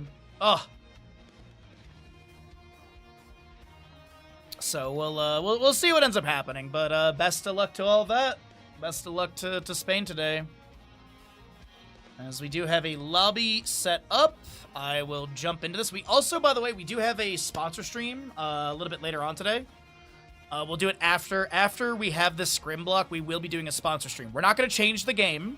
We're still going to be doing Heroes of Storm, but it's one of those movie sponsorships where like I have to watch the trailer and then you all click on the thing and then blah blah blah. So we'll do that after this. After this series, we'll do that we'll do like another Heroes Lounge series. Alrighty, well, thank you for the lurk, Forget What. I appreciate it, bud. Have a good day, and safe driving and all that good stuff. Spain's a gorgeous country. It is absolutely, yeah. I've been to the country twice for 2 weeks, back in high school. They have like every other year they do a trip. So like it's like the French. So when like I was a freshman, the French class was doing their French trip. When I was a sophomore, the Spanish class did their Spain trip. That was the first time I went. And then junior year back to the French kids, and then senior year I went again. Because my mom and dad were like, look, if you want to go again, we'll absolutely do it. But you had to basically take another level of Spanish that you didn't need. And I'm like, I'll do it. Like my parents were like, if you take the level of Spanish you don't need, we'll go to Spain. I'm like, that's a deal that I can take. So the first time was Madrid mostly. We did go to a Real Madrid versus Barcelona game. Our guide during that trip was a guy from England, and he basically was like, he's like, I know these teams and stuff like that. He's like, we're leaving like before the game's over because it's gonna get chaotic. But I did get to see Real Madrid. We were in the nosebleeds, but like it's not like all of the kids, like none of the parents wanted to go, and the guide was like, I will take all of these Some students. reason I thought you said booby sponsorship.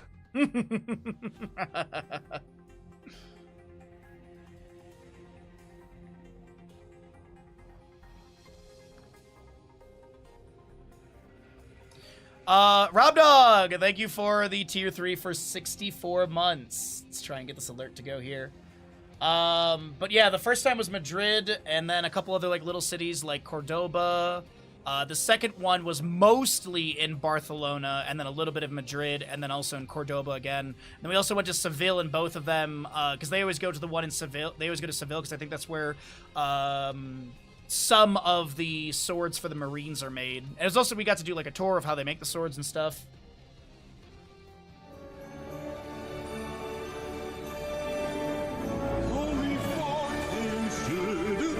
Tier 3 sub. Jesus Christ, what the fuck? Oh my fucking god, fucking Tier 3 sub. holy shit, what the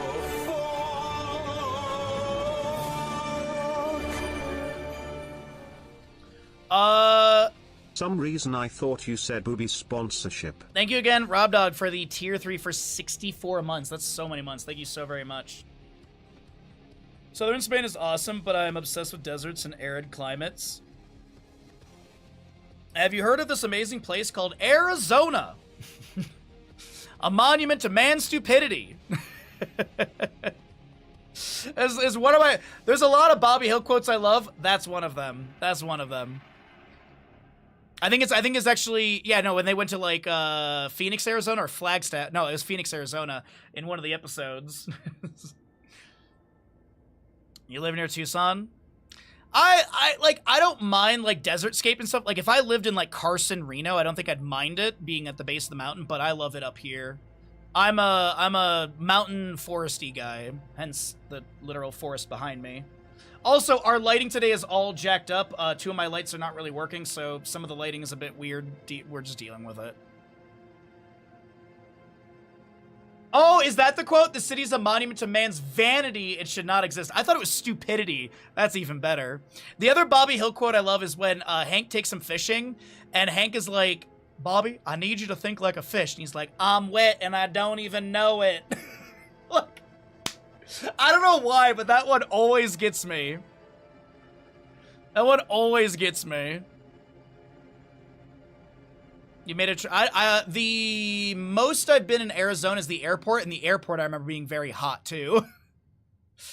I remember I went through the airport because usually, like, it depends on how I'm flying or what I'm taking, but usually on my way to Michigan, I will sometimes have to go through Arizona. Like, I'll fly from Reno to Arizona, Arizona to Michigan will sometimes be the route. Usually it's like Reno to Denver, Denver to Michigan is usually my route, but sometimes I hit Arizona. Cursed Hollow. Alrighty, everybody. Oh, I didn't check sides, but I assumed that they swapped. They did swap. Okay, so we'll grab this one, and we're going to be heading to Cursed Hollow, map number 3 of this scrim block. We'll give you guys 10 minutes on that gamble, and let's go ahead and get into this. So, no Meta Madness style of draft. It is the standard Here's a Storm. Excuse me, draft rules. So, the Hogger and stuff we saw on the previous map is still available. As a reminder, we do have the big viewer day coming up on Saturday, and after we do this scrim blocks are typically 2 hours, so about an hour from now, we're going to be doing our sponsor stream, which is one of those movie sponsor streams, so I really hope you stick around for that. Your interaction with the sponsors, because there's like a banner thing that goes around the screen, your interaction with that and you watching the stream during that time is an opportunity for Bandit and I. It's not a lot of money, it's $18, but hey, $18 is $18. It's a tenth of a internet bill. Little bit less than that, but still. So we'll see Cursed Hollow for map number 3. This is utilizing the upcoming map pool of your Eternal Conflict day number 3. The map pool was posted yesterday in the Discord, so players are trying to practice on the 4 or 5 maps that they'll be on. There are there's like 4 or 5 like standard maps, if you will. So we saw Alterac, we saw Dragonshire just now, Cursed Hollow. I believe we get into like semi sort of weird maps, because like, let's see, the remaining maps in the pool are Blackheart's Bay, Garden Terror Classic, Sky Temple, Towers of Doom, and Warhead Junction. So yeah, we still have Sky Temple and Towers of Doom available. So we'll see what these teams want to do. And then also we will have a sponsorship for Marvel Rivals on Thursday, and that'll be later in the about the same time as we do the one today. And I believe Totsky will be joining me in. Haunted Mines was in the map pool last weekend, but no one took it. Haunted Mines was in the map pool for Murky Cup, and I don't think it was played. I think it was played like once, maybe twice, in Murky Cup that we just had. So yeah. Hey, it's $30 potential dollars for Marvel Rivals. I will reinstall Marvel Rivals for $30 potential dollars. Alright, so let's get into this. We do have your Maiev and Sylvanas to be banned away by Team McDonald's. Ashen Kings will we'll get rid of the double global in Falstead and this Dahaka. You got a Hanzo, double boss on this map, so Hanzo really good for grabbing bosses with that serrated arrow and such. And Scatter build. We do have Hogger and Johanna up against a Brightwing and a Blaze as we get into the mid-ban phase. Mid-ban phase needs a healer on the right side. Could see an Anduin ban, maybe Rhaegar again. Brightwing's already been picked up.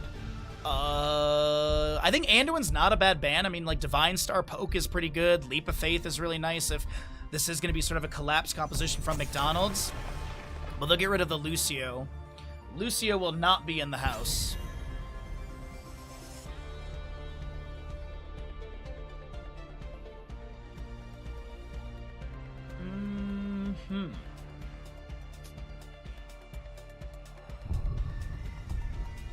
Are there any other globals that they want to consider, like ETC ban? Stage Dive, Crowd Surfer, kind of good for this map. A Nubrex, not too bad here either. Be a search. Help is on the way, dear! What? Welcome in, Rev. How is your stream, bud? We are currently watching, or casting and watching, a scrim, live scrim. And we've got Team McDonald's, which is a scrim team. It's mostly Skibidi Exodia. It's like 3/5 Skibidi Exodia with a Storm League Enjoyers, Beerchu, and Chantrell, which I don't know who that player is. That's the first time I've seen that name. Might be a new account, might be just a changed name. But either way, Rav, thank you for the raid. If you got to get out of here and post-stream, by all means, take care of yourself. Hopefully your stream was a good time. The last time I looked at it was like 8-4 was your record. So glad that you were having a pretty good day when at least I was lurking this morning. The wait is over. But if you're new from Rav's stream, welcome on in. My name's Bahamut. We are currently doing a scrimcast from the Eternal Conflict.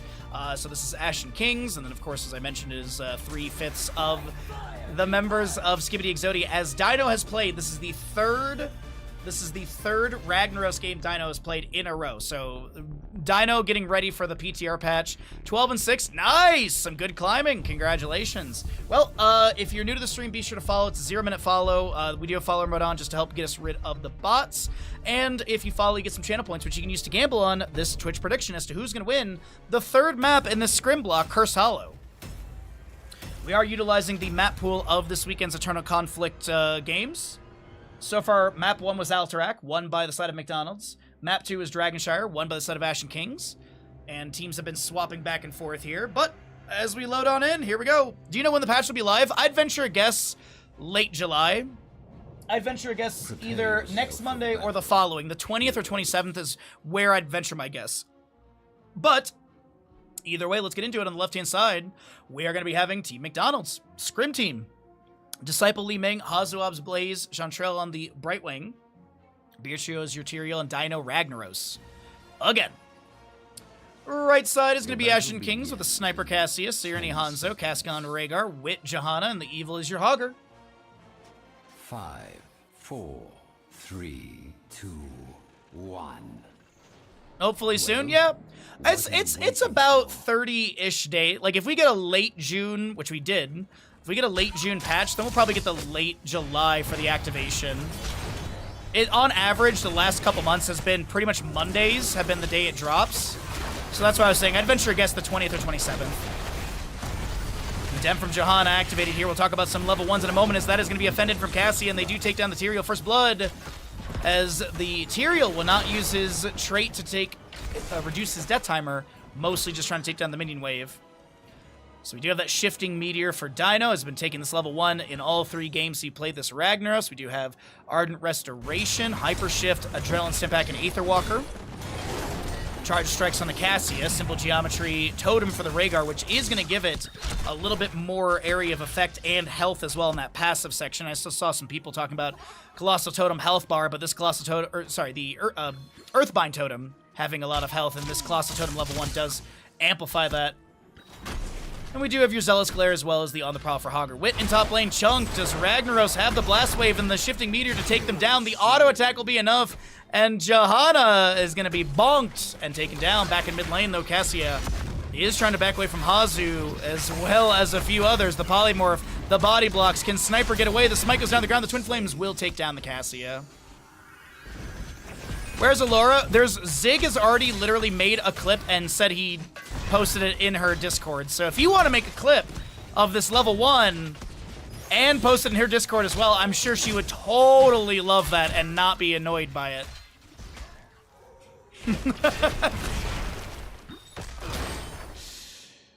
Alrighty.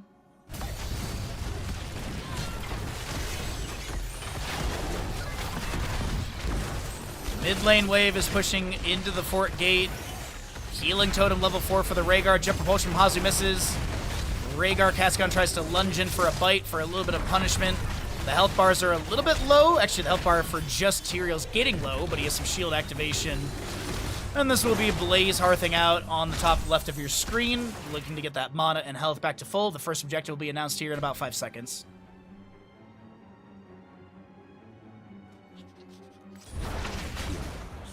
Gather tribute and earn my fate.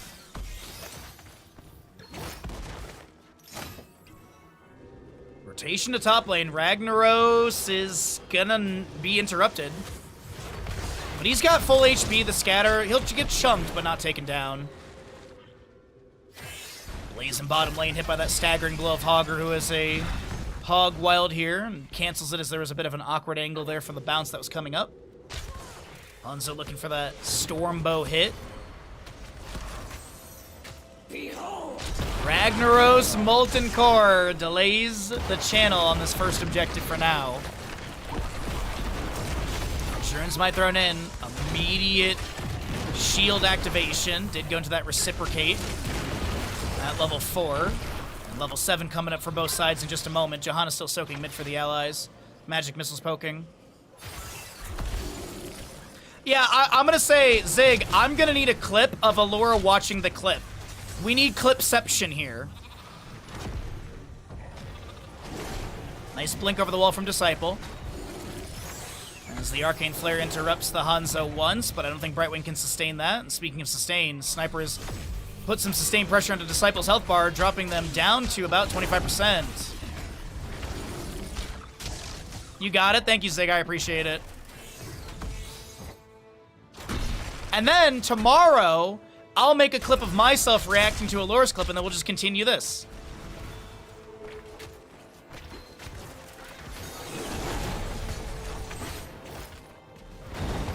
And this is how we start that streamer drama and stuff, you know? This is how we get onto the Reddit Twitch fails or whatever. That, you know, that's how we get notoriety.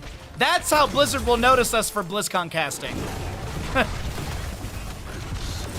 Scatter goes out, poking onto Hazu. The simple geometry has been completed. Let's go ahead and cycle through the other numbers because we do have 10 Talonteers coming up. Second objective is bottom left, favoring the McDonald's side.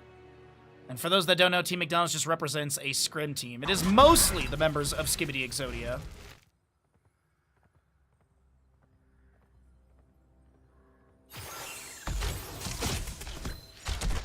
Okay. Hogger Bounce has been set up. Quarter level advantage on the right side. Heroic kills a little bit, minions a little bit, passive is equal. Structures, yeah, it's really close, like 300 experience difference.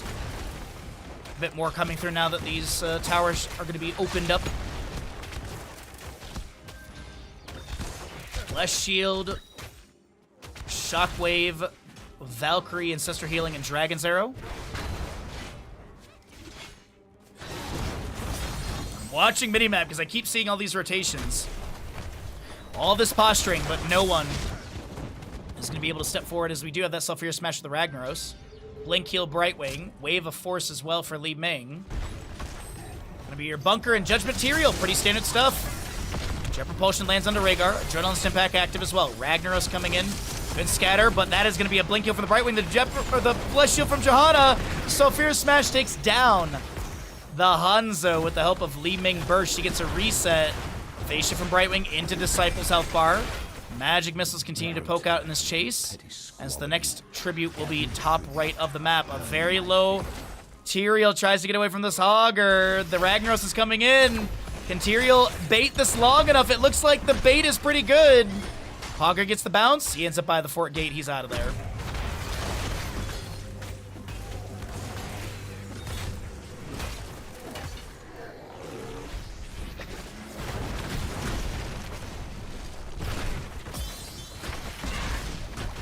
Boss started and worked on both sides. I don't think we're going to see any sort of contest over this, but Wit will get the channel for 2 out of 3.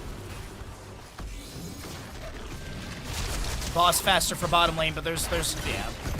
By the time they make it to basically mid lane wave, the top lane boss will be done, so, yep. Next tribute, bottom right of the map. The positioning is good for Ashen Kings to maybe get a curse against the side of Team McDonald's, and that announcement should not be very far away from popping up. Arcane Orbs flying in. Top lane boss is going to drop this fort down to not even 50% health. The clear on this is really good. Bottom lane, by comparison, it's probably going to be pretty equal on the fort healths overall. It's a little bit more damage, I think, through top lane by compared to, yeah, about 25% difference. or face my 13 curse. talents here hasn't been picked up by Which either was side yet. simple. Slightly closer on the right side. Wait a minute, hold on. Jet propulsion into Saphir Smash. Hogger bounces there. Can he get behind the gate to safety? Absolutely. The evil is A-okay. I thought that was going to be a kill, but they get a beautiful angle. Ashen Kings are out of there. Meanwhile, while there's all that pressure in mid and top, bottom lane forward is going to be worked on a little bit. Inspired Minion Wave is here. Hanzo goes for one more Stormbow. I think it didn't connect. Lightning Fury to check the bush. Tyrael readjusts to the side bush, and Ragnaros is done with his Shifting Meteor level 1. Arcane Flare interrupts Wit. Hogger and Blaze on the rotation in. That's going to be adjustment into the... Whoa! Sniper gets the Ancestral. I can't believe it. The Dragon's Arrow cleansed out by the Brightwing. Great timing. Valkyrie pulls one enemy in, and this is going to be your Cassia taken down first. The members of Team McDonald's looking to find more kills. Subdue completed by the Johanna. That's a big pickup at 8 minutes and 40 seconds. Evasion from Brightwing onto Disciple, as that'll be Johanna taken down. Li Ming is going to get some resets here. Disciple is trying to find the Mega Reset onto the enemy. Saphir Smash lands on a Cascon, and that's everyone's favorite Northern European country, Finland! Pentakill picked up, all 5 members wiped off the map. That is a Finland for Team McDonald's, as the magic missiles continue to rain in through into the bottom lane fort with the Inspired Minion Wave, Tyrael auto attacks, and Brightwing spit as well. Huge team fight to the side of Team McDonald's there. So Ragnaros is reset, gone to top lane. Blaze is tapping well from mid. No, he's actually just going to head for the Siege Giant camp. Okay.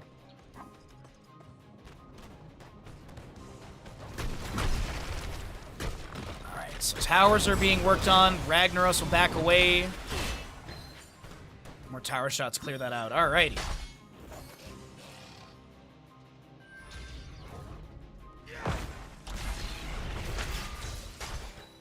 So what are we looking at for 16 here on the side of McDonald's? Because obviously they're going to get it in about a quarter level. They'll probably, yeah, they'll have it for sure for this objective. Obviously, Ashen Kings won't have that 16. They get to 15 scaling, but I think it might just be given. Maybe Ashen Kings gives this and they just try and defend. Try not to lose too much with a ranged defense by the forts that are available. Shifting Meteor, Living Meteor goes down. That is going to be Hanzo taken down as well. Disciple looking for that displacement with the Wave of Force into the Arcane Orb. Blaze going for channel and bottom. Johanna may be going for a small delay. The Oil Slick will scout her. Li Ming blinking in. Another Oil Slick, and Wit is going to be forced to just rotate. Like, no, I wasn't going to interrupt. I was just going for this bottom lane wave. I just wanted that globe. So curse in favor of Team McDonald's. Brightwing and Li Ming are still chasing onto Johanna bottom lane. Ironskin is active. Magic missiles, all 5 of them are hitting from Mirror Balls. They blink over the wall because the structures are locked down. And Wit is going to be picked off here.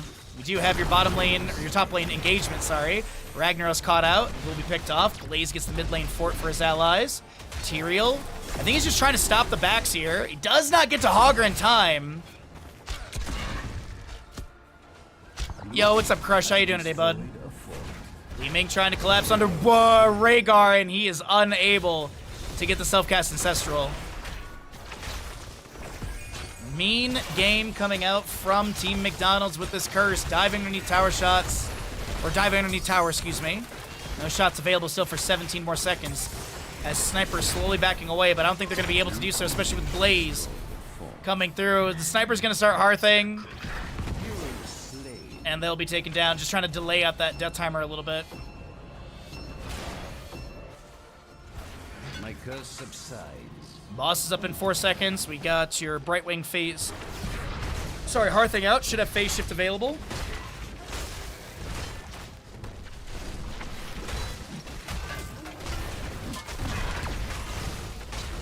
Gonna hold the phase shift for the time being, in case Ragnaros maybe gets caught in mid lane or something. Alright. Disciple goes and grabs more experience for top lane wave. Smite goes down the ground as well. And bottom lane boss is up, but I think I'm seeing a bunch of recalls coming through on the map.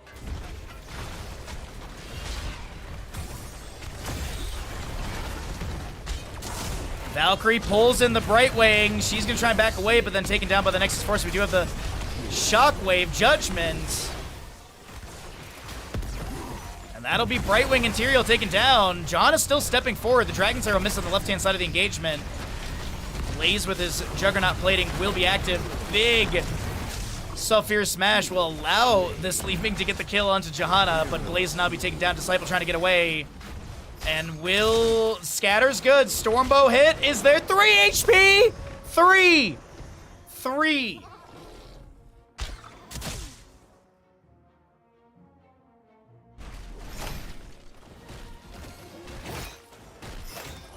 I can't believe it. Augur will do his best to save top keep, and he will be able to do so. The keep's going to be down to about 20% HP, maybe less. Tyrael and Li Ming are here. Brightwing not too far behind. Blaze up in 5. Ragnar's up in 10. Phase shift from Brightwing. Valkyrie goes out. No pull to be had. This boss is going to be fully leashed, as it was leashed multiple times, so it has that faster health regeneration. And no level 20 on the right hand side. McDonald's is about to get this. I know, 3 HP away from another Finland. Would have been great. Also would have been huge for that experience as well. It might have been looking at closer to like a half a level difference. Maybe like 3/4.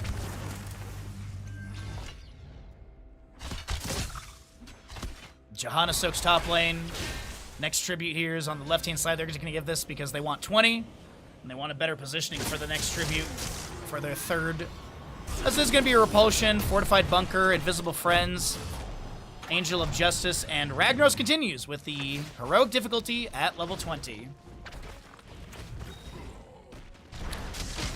Surely Alora can appreciate all this Ragnaros play.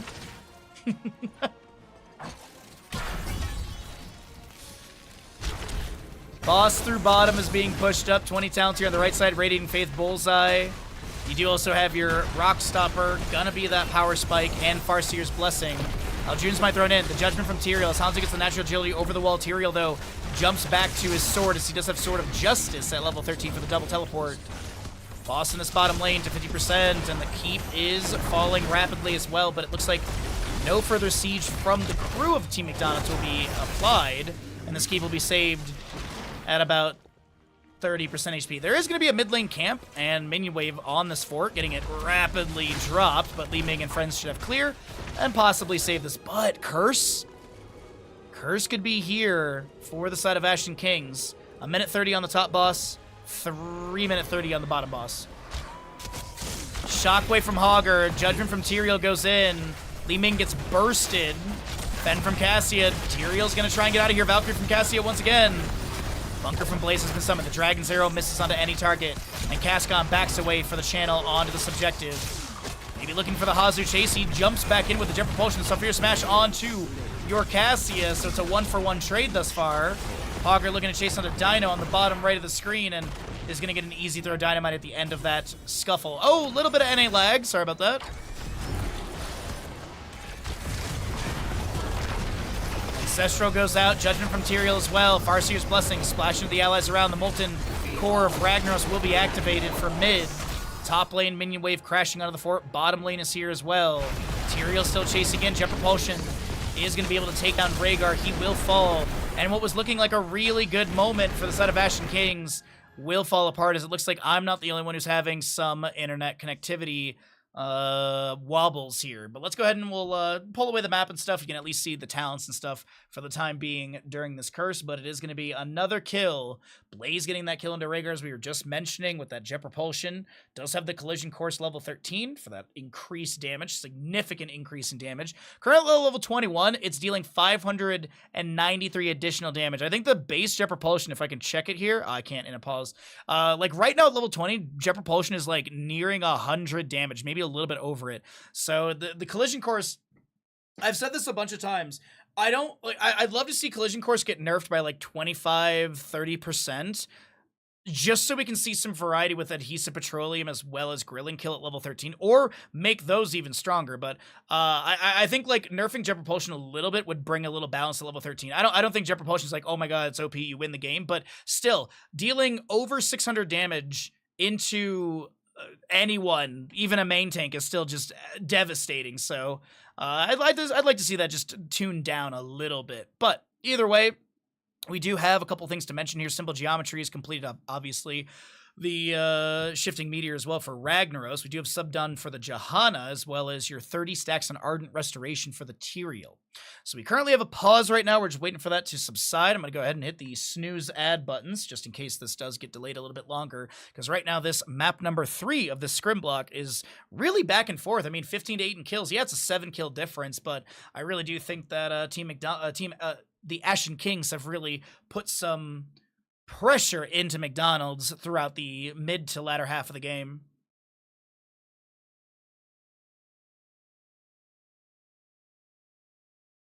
Yeah, the splash stun is pretty big, yeah. Blaze stun on the router. Yeah, the area, the splash area of effect is quite large, yeah.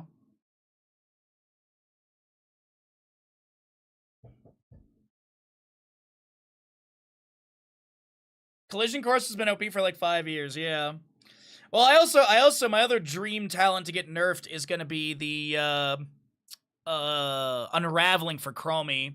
The rate at which you lose your spell armor needs to go up, or the amount of spell armor you lose needs to go down. Minus 50 spell armor after 1.25 seconds is not even the blink of an eye in Heroes of the Storm. So yeah, that is, I talk about it all the time, but that is one talent I'd really like to see nerfed one of those two ways. I'd also like to see Medivh have like 1 more second of channel time to become a bird, so that way he can't max range portal and disengage from 90% of the enemies. And also being able to like pick up experience and regeneration globes and gems as well on a Tomb of Spider Queen.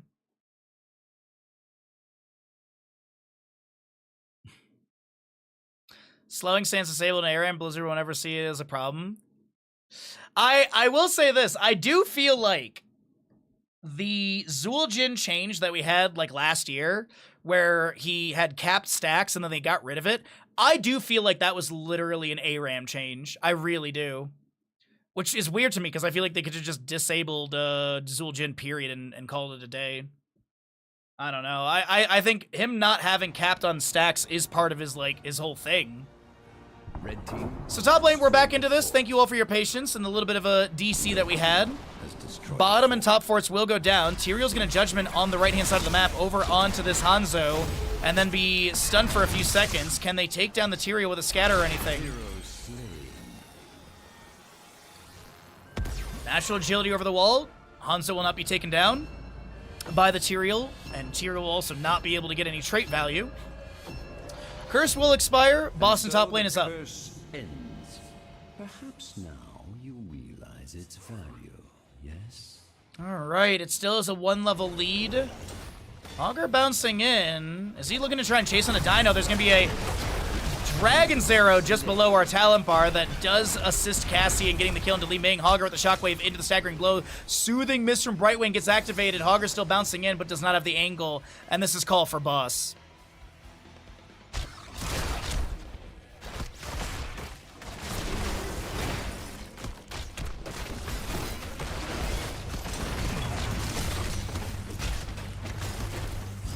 Alright, Johanna stepping out, obviously, from the boss pit. Gonna work on these siege giants. We do have Keep Gate very healthy here. Next objective will be bottom right of the map.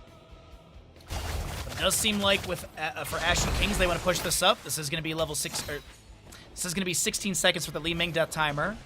Dino's gonna try and steal these siege giants from bottom lane. And Hogger, Johanna. Looks like Hogger heads to mid lane to go deal with this. Johanna maybe jumping in with the allies or maybe anchoring for any flank.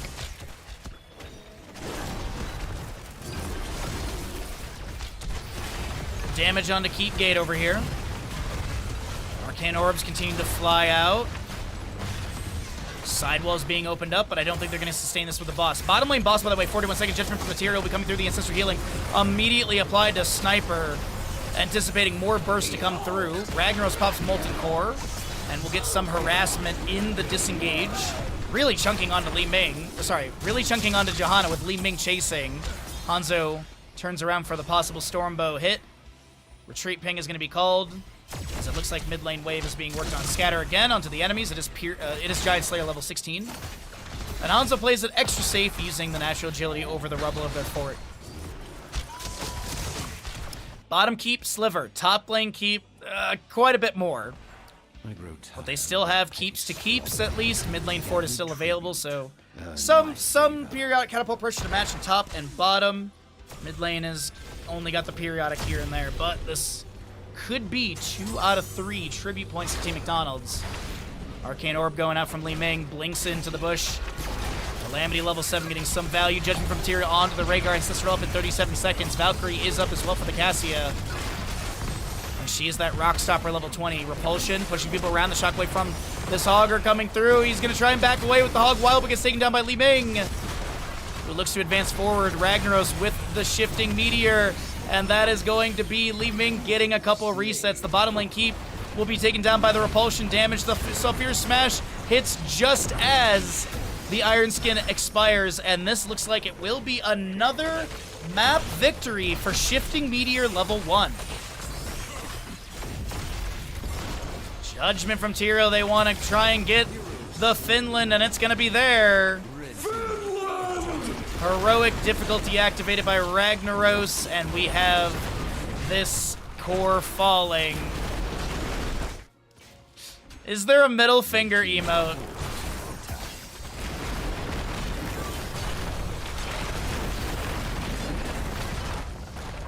GG, well played. Team McDonald's, they find the Finland. They have the 10 kill over the enemy level lead, and they did lose their mid lane fort, so GG's. Obviously, Ashen Kings wins that.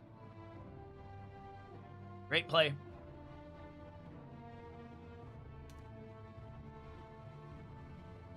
All right, let's roll some ads and get everything ready for the upcoming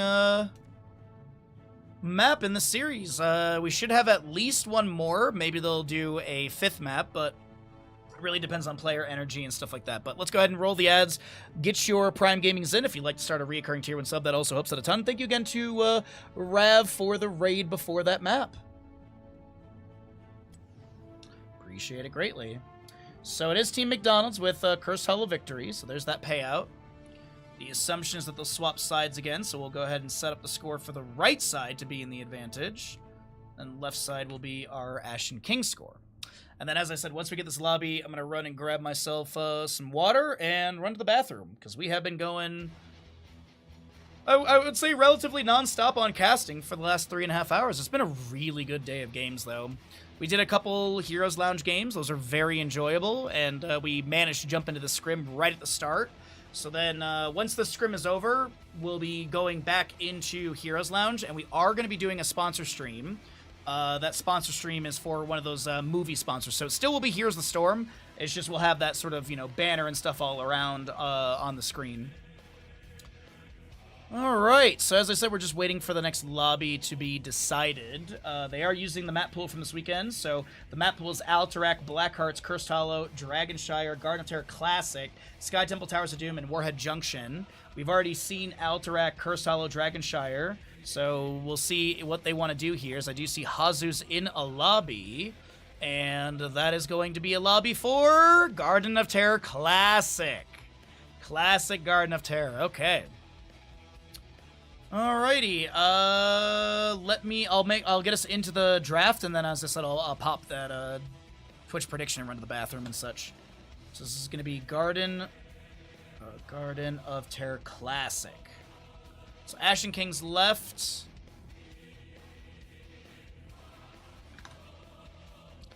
And McDonald's right, that's all good. Alrighty, cool.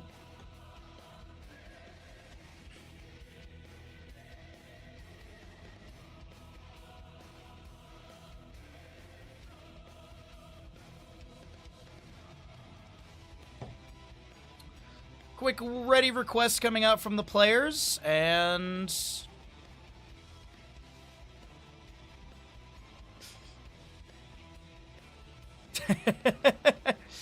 What a twist, a Ragnaros pick. What's he going to bring out next game, folks? A little bit of flame. A little bit of flame from the players right there. The Garden of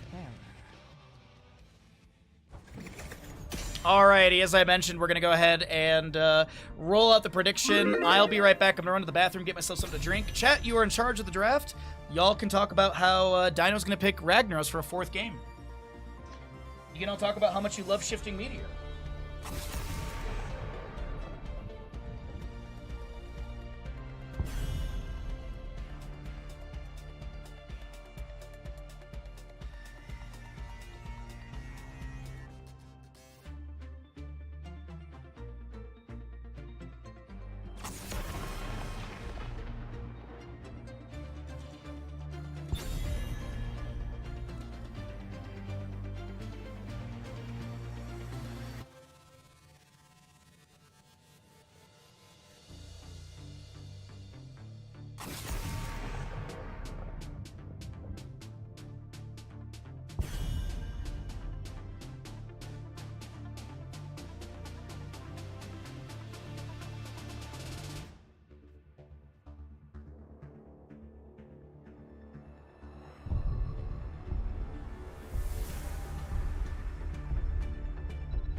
The crusade calls.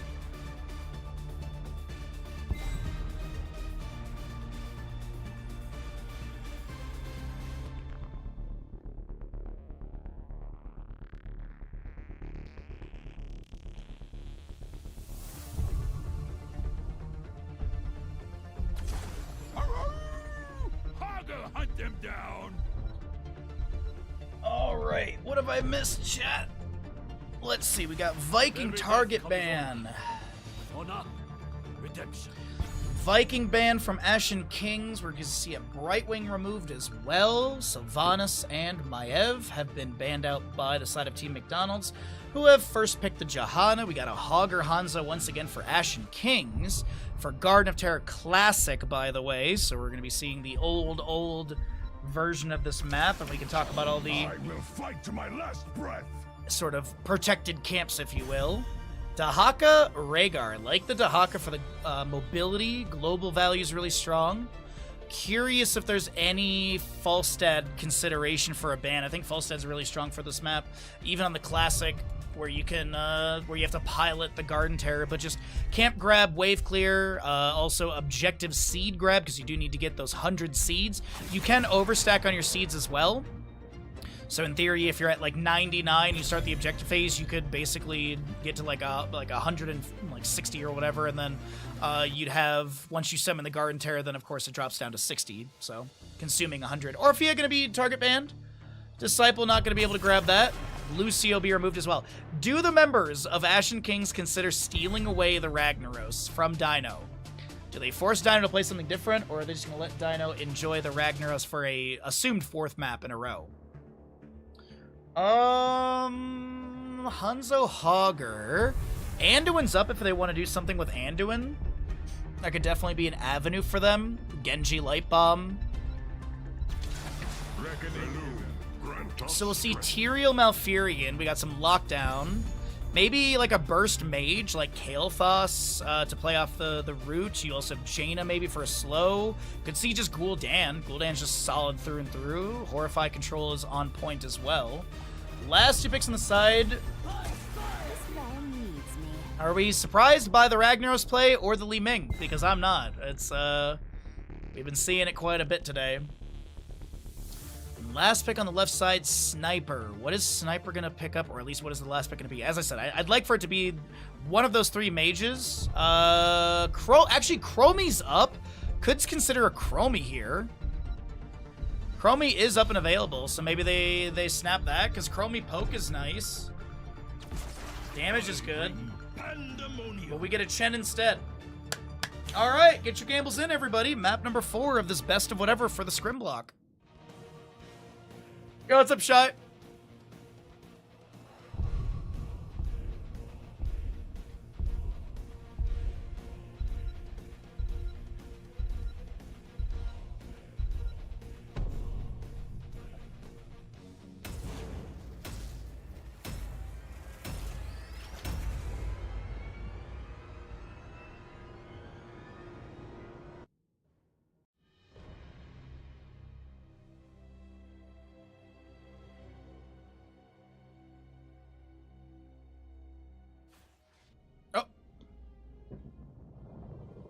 The battle begins shortly, heroes. Welcome in, everybody. Ashen Kings on the left-hand side. Going to be having your Sirenny Hanzo, Sniper Chen, the Evil Hogger, Wit Tyrael, and Cascon Malfurion. McDonald's on the right side with the Birchu Johanna, Disciple Li Ming. Chantrell is going to be your Rhaegar, Dino Ragnaros, and Hazu Dahaka. In 10 seconds. 5, 4, 3, 2, 1. Let the battle begin. All right, let's get into our first little skirmish here. Scatter goes out.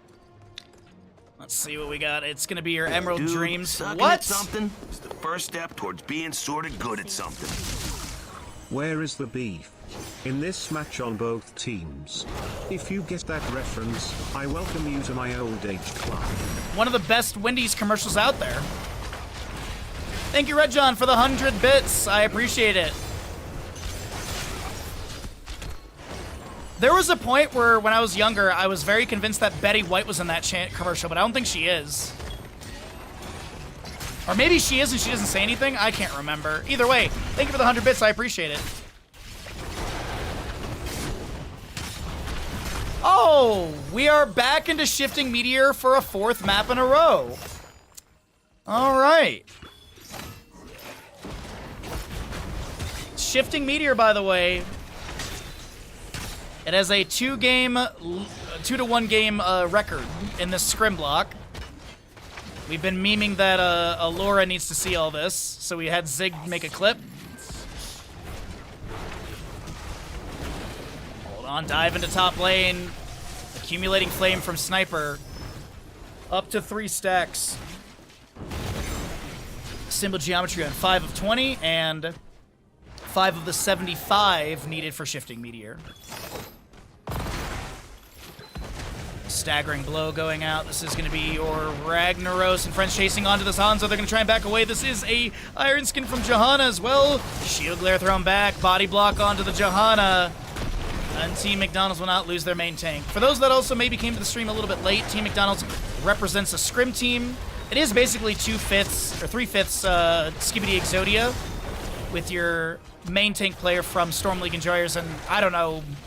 First time I'm ever casting the name Chantrell. At least I believe that's the pronunciation. I'm pretty sure I got it. Nice staggering blow as the Hogger looks to back away out of mid lane. Or bottom lane, apologies. Looking at mid lane on the mini-map, we have the Siege Giants here.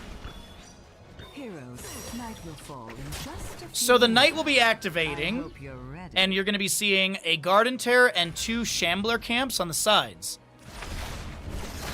Those will be giving you your potential seeds. Now, of course, that is on the top and bottom. So it could be just traded between the 2 teams, and they could generate some seeds, or it could be an invade, potentially. I do think the major play is to go for the 4 small camps as quickly as possible. And then, when you have an opportunity, go for the Garden Terror. And there's going to be 1 camp over here. I'm trying to see how much 1 camp gives. It looks like it's 15 per small camp. Tyrael missing 1, and then Hanzo did get a 1 over there as well. So I believe it's 15 per small camp. So in theory, they should be up to 30 on both sides. They're at 29, but there's 1 literally right here. So yeah, it is 15 per the smaller camps. And then how much are we seeing on the golems or the garden terrors? So they're going to grab that little seed as well. And I think we're actually going to get a perfect split. This should be equal to equal. As Dahaka may have looked to step in and try and steal away some of these small amount of seeds. Is it like 75 overall? Looks like it's 90. But don't get too comfortable. Okay, so it's The infested will 15, return again. 15, and 60. That math seems right. Yeah, 15, 15, and 60. Okay. And it's good to know these things. It's good to know these things. Scatter going out, chasing on a dino. Simple geometry Hanzo as well is up to 18 stacks. Bandit, stop licking your paws, bud. I keep catching you, dude. Stop.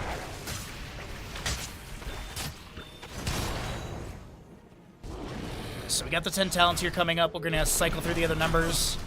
Aldrune's might thrown in. Dahaka brush stalking in as well. Simple geometry completed by the Hanzo. This is going to be Rhaegar able to get the channel. Slept. Actually, a couple allies are slept here, but Ragnaros and Johanna almost take down the Hanzo. The shield glare misses. The arcane orbs flying in, but the chase cannot be sustained.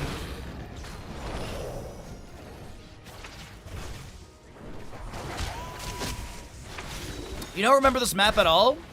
You get 100 seeds, and then you pilot the Garden Terror, which spawns from these little plant duders here. It looks like something out of Banjo and Kazooie, honestly.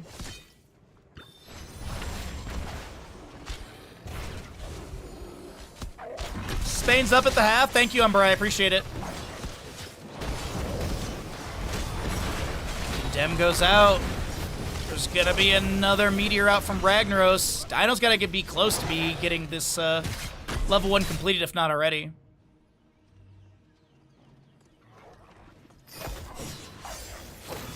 Oh, I can see, yeah, Conquer's Bad Fur Day. I can see that as well. Of that style, of that era, for sure.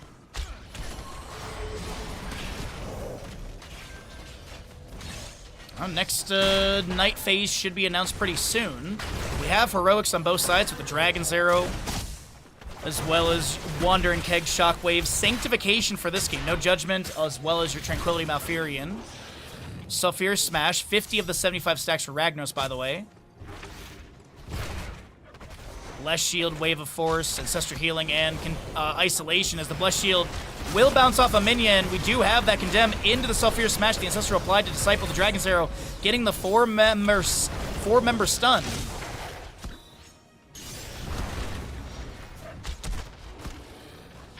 Wandering Keg from Chen. That is going to be a nice Wandering Keg to split the Rhaegar to the side. Flying kick in as well. The Shockwave is there. Rhaegar falls. Sanctification down from the Tyrael. And that, by the way, was First Blood. I actually just heard the announcer say it, too. I'm like, wait a minute. 7 minutes in, and we're just finding our first kill. And there's going to be the night phase coming up in 10 seconds. All right. I'm assuming both these teams are going to be able to get the seeds. For those that don't know, the Garden Terror, when piloted, has a couple abilities. You have a movement speed buff. You have the Queen's Curse, which is that polymorph. You also have the Entangling Vines to lock down structures as well.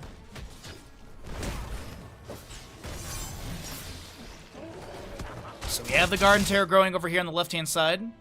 Right side should be coming up soon, as it is going to be growing as well. Wit will be going back. We'll go ahead and we'll go through these talents again if you want to see the detailed view. Let's go ahead and grab Wit's Vision. Going to be delaying this ever so slightly. So you do have the Queen's Curse, as I mentioned, 6-second cooldown for that polymorph. You also have the Overgrowth, which is going to be locked down to structures. You have the Sprint, which is immediately used for mount speed effectively. And then the passive, the trait, is going to be the Unstoppable factor.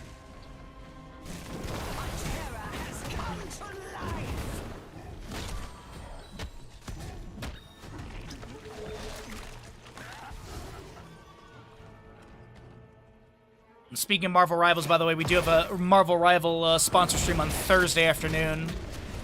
Totski should be joining me for that. Garden Cares are going to be trading blows here mid lane. This is going to be that Queen's Curse polymorph onto this Chen.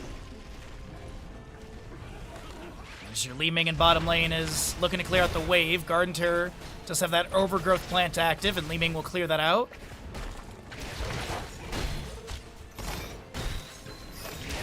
And as you can see, the overstack here for Ashen Kings. They had 90, They got 10, summon this Garden Terror, and during that time, they managed to get another 90 on top of that.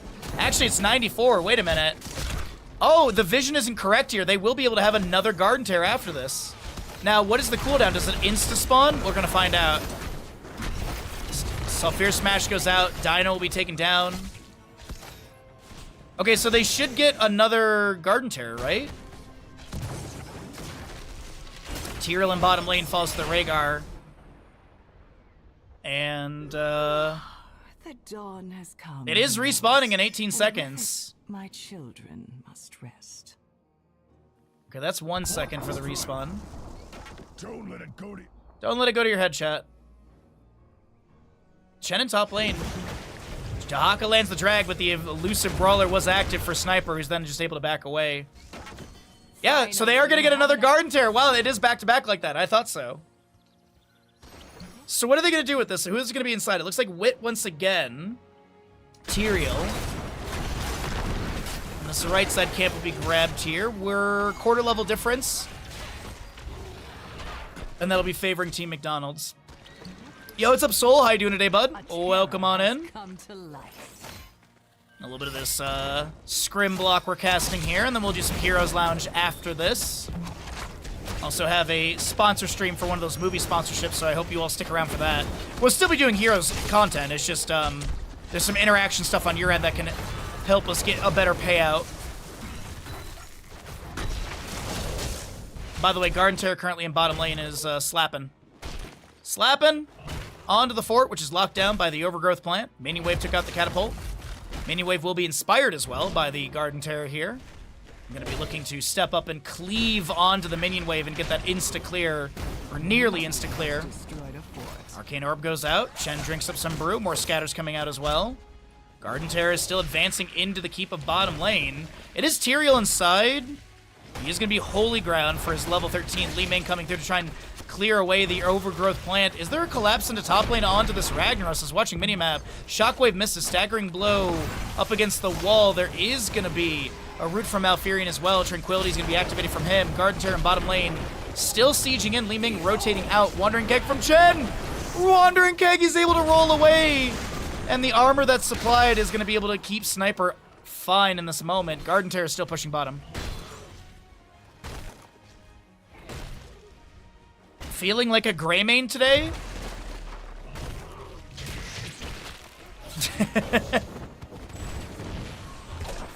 Dragon's Arrow lands onto the Ragnaros. He's gonna get a cleanse from this Rhaegar.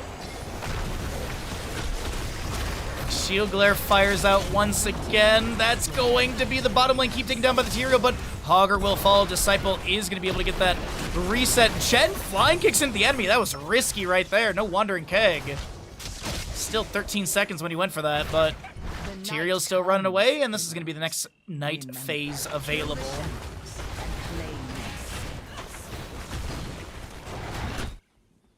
Red team has destroyed a fort. Yeah, I assumed it was Grandmaster, but a Greymane was a silly that I could try.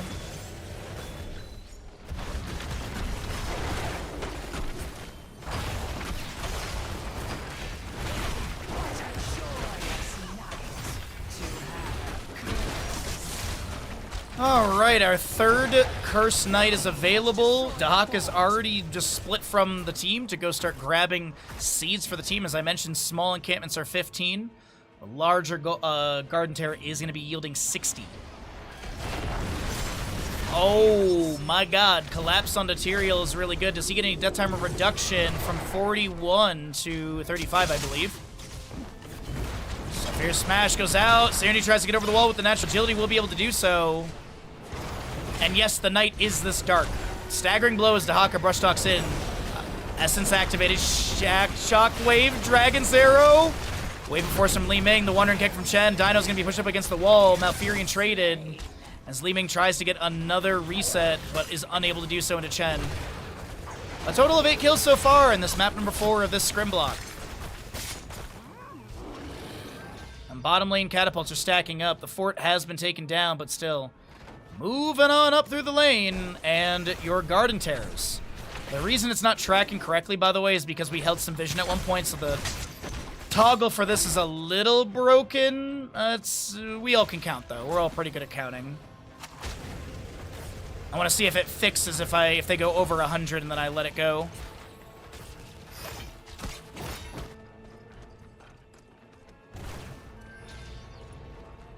So Dahaka's defended bottom lane. Garden Terror on the right side is growing. Looks like Ragnaros is going to be the one to go inside.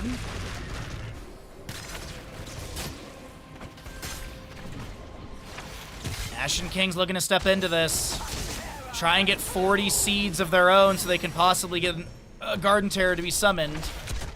And we're up to 75. Not much more needed, and I think there is still 25 available for this. And it looks like they should be able to get the Garden Terror. Indeed, they will. Queen's Curse goes out. Blessed Shield, Wandering Keg. Shockwave from Hogger in the backline to Li Ming.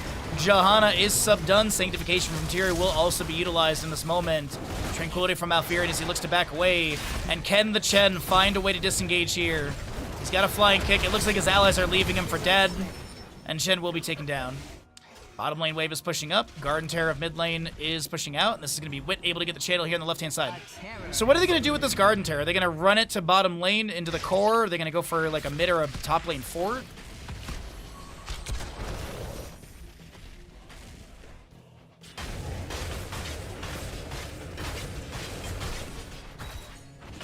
On the right-hand side as well with the heroic difficulty. Dino's build has been exactly the same pretty much in every map. Contagion, Farseer's Blessing, Repulsion, and your Radiating Faith. And it looks like this Garden Terror, I mean, it's gonna smack Disciple a bit. But Rhaegar's right here with a Chain Heal. Mid lane Garden Terror just trying to get some poke damage onto the fort gate. Queen's Curse not dealing damage to structures. Scatter goes out, and that'll be that. 10 to 30. Ragnaros pops Molten Core from mid lane with that heroic difficulty upgrade. 50-second less timer on the cooldown, as well as a 25% health and damage increase.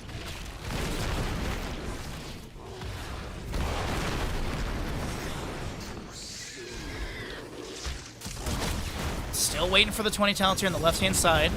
Flame Breath from Chen going out. Hogger will be able to manage top lane. I think he's just waiting for the wave to stack up a little bit here.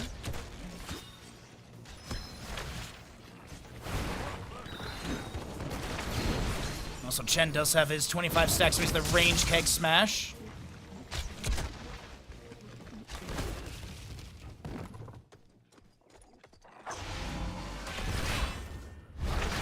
Okay, oh, Energizing Brew. We're trying it out. Bullseye, Hanzo, Power Spike, as well as the Holy Arena. 1 second duration increase, as well as a damage increase to allies within the Holy Arena, or the Sanctification by 25%. And we have the Serenity now for Malfurion.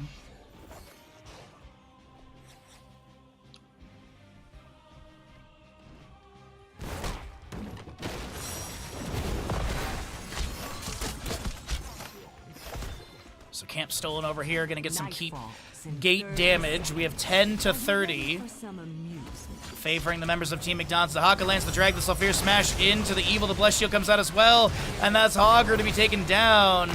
Sanctification coming out late. The Dragon's Arrow's there. The Haka drag misses. With his elongated tongue level 16. But that's a huge kill onto Hogger there. What's up, Noble? How you doing today, bud? Good to see you.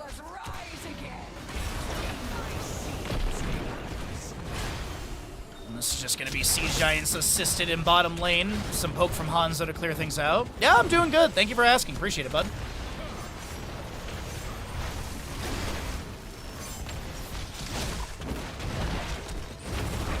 Match missiles fire out a little bit here and there. My biggest issue today is I gotta spend $200. I have to buy a new battery backup for the stream.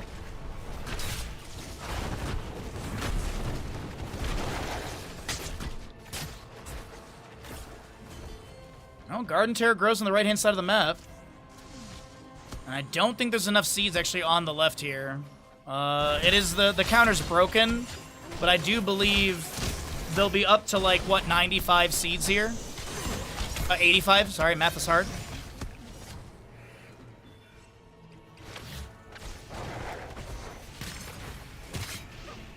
Here's a quarter battery left. What? What the heck? Sun dawns. Holy Jesus, Noble, thank you so very much for the $50. Thank you so very much for that. That is wickedly generous of you. Thank you. Holy jeez.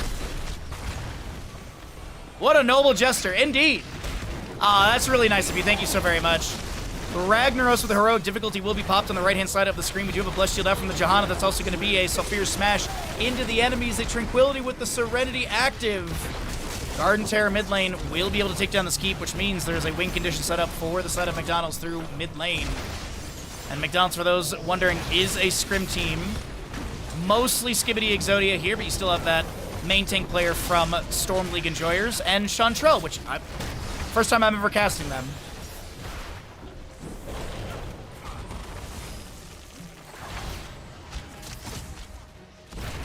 Thank you, Noble. That's really generous of you. Thank you. I appreciate the kindness.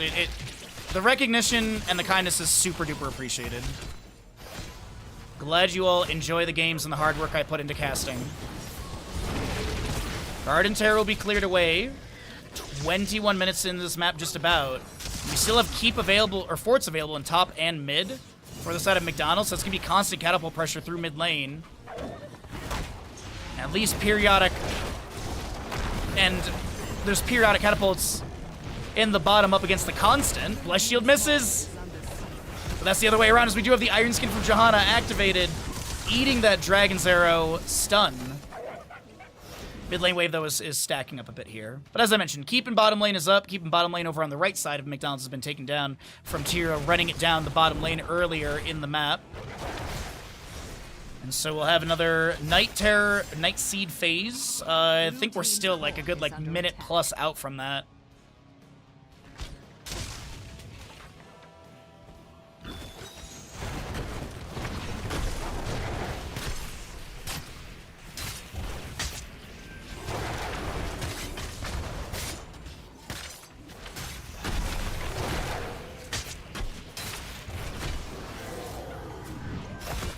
Making my way up there again to maybe get casted by you. I mean, if you play in a Heroes Lounge or NGS team, I cast all those different divisions. I just choose the games randomly, typically. But if you're on a team, I'll happily cast your games. Night falls, heroes. How I love to So there's going to be the next night phasing active. Yeah, I don't care what division people are in. I'm happy to cast Heroes of Storm and elevate players. That's why I got into casting. Isolation misses. Tranquility from Malfurion is active. Sonic Arrow from Hanzo looking for that bullseye stun. Won't get it.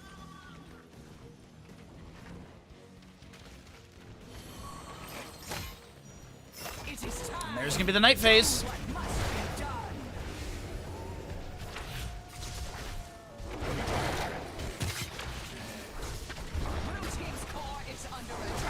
Alright, well, this is going to be Siege Giant over here. Catapult coming in as well, but it does seem like Ashen Kings, they want to go for the seeds necessary. I thought they were going to go for a fight, but it doesn't look like that's the case. The drag lands on the Hanzo, gets the natural agility as the Wonder Kick does break that hole. And the top lane wave stacking up quite a bit here is going to be able to take down the Keep almost. Hogger looks to spin in. Dahaka got a cleanse out from Rhaegar's Purge. Looking to see if he went into Purification. So Fierce Smash into the bush. Ooh! Malfurion and Hogger will be taken down. This is going to be your Sanctification from Tyrael activated, but I think it's only delaying out the inevitable as Serenity will be picked off next. Chen getting out of here. Wit is going to be the next target. Chased into. Shield Glare will confirm that kill. Dahaka maneuvering in through top lane as this is going to be some globes gathered. Shielding to be broken. And the core does not have defenses in this version. There's no defensive seeds flying out. The seeds you're seeing, I believe are from the actual Garden Terror. Yeah, yeah. Ragnaros pops Molten Core. And Chen, wait, they want the Finland 2%. No Finland. GG, well played. The members of Team McDonald's take this 4th map. Now we'll see, do we get a 5th map in the scrim block? This is usually about that, but we're not done casting, by the way. Even if this is the end of the scrim, we still have Heroes Lounge to cast for all of you. Easier to kill the core than Chen? Yeah, but then you get a Finland. You get that pentakill.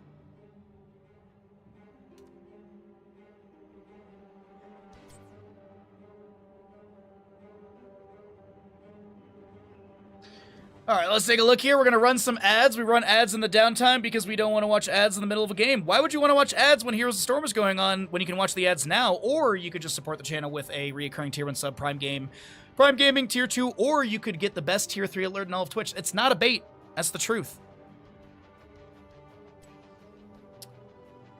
All right, choose outcome. McDonald's is going to be having Garden of Terror Classic, so we'll pay out that gamble there. And, gonna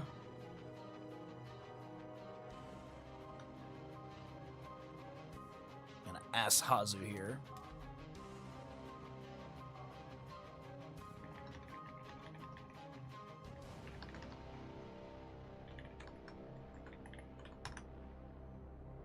All right.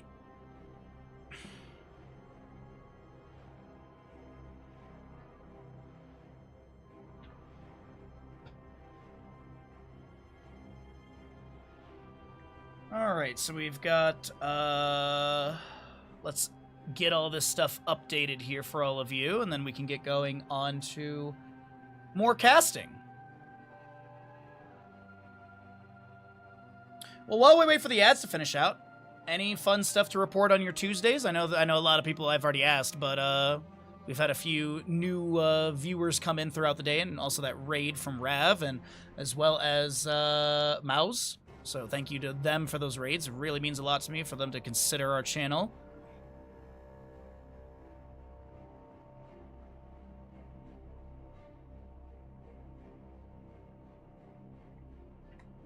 All right, let's get this. Oh, I think we want to use this one. Hold on one second. No, I think we want to use this browser. Because sometimes YouTube and Twitch don't like to talk very well. Do you mind? God dang. Alright, so that's good. That's set. We're just gonna wait for the ads to finish out and then we can do all this other stuff. So...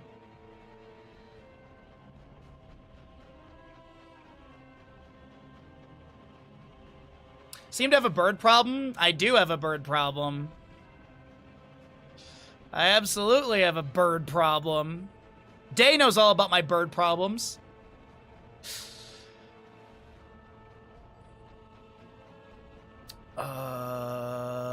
Okay, so we have got I'm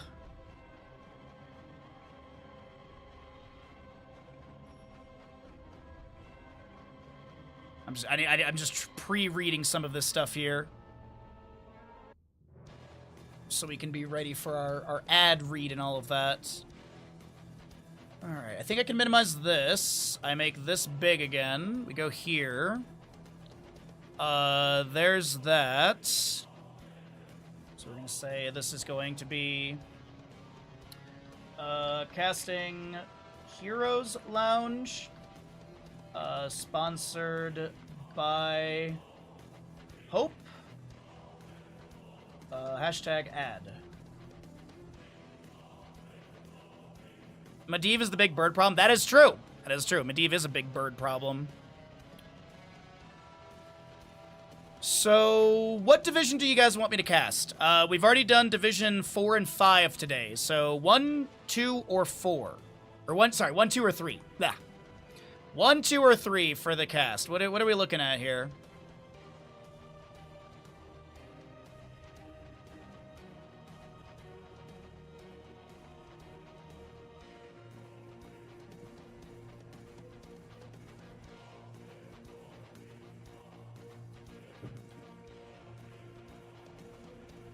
what's up, Kathy? Thank you so very much. I hope you have a great day as well, my friend.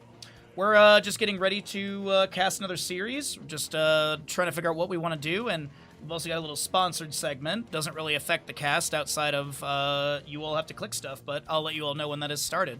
Ashmantle, thank you for the redemption for the Best Display Bandits. As I get the bags over here organized. There we go. Oh, mister. You might have been out. You might have been sleeping there. Good boy.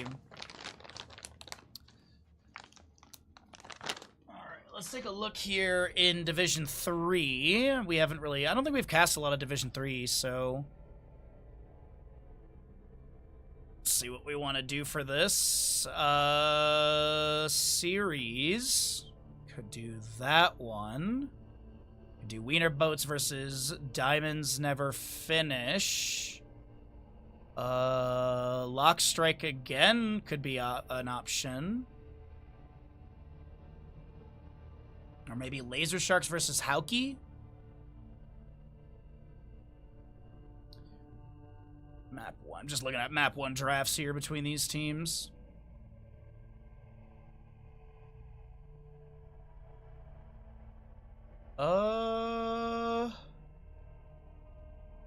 Let's do Laser Sharks. We haven't cast a Laser Sharks game, I think, this entire season. Alrighty, Freaky. Thanks for hanging out. Appreciate you being here.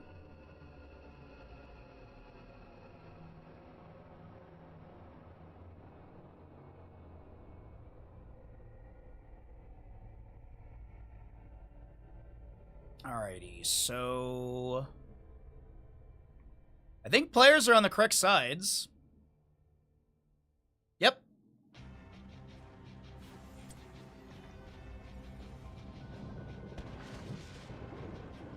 Did you see the Rumble Open games? The Rumble Open games. Is that a Heroes Lounge thing, or is that the Russian tournament that's coming up? I know there's a Russian tournament coming up or something like that. It's a Heroes Lounge thing. I don't think so, no. Doesn't sound familiar to me.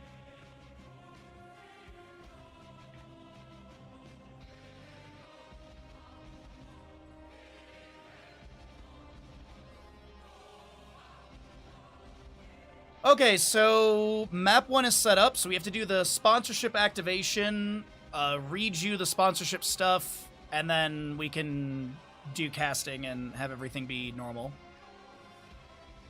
Disable that, disable that. Okay, so let me get the sponsor read in front of my eyes. I believe this is what I need to read here, so we will enable channel skin. And then, let's see.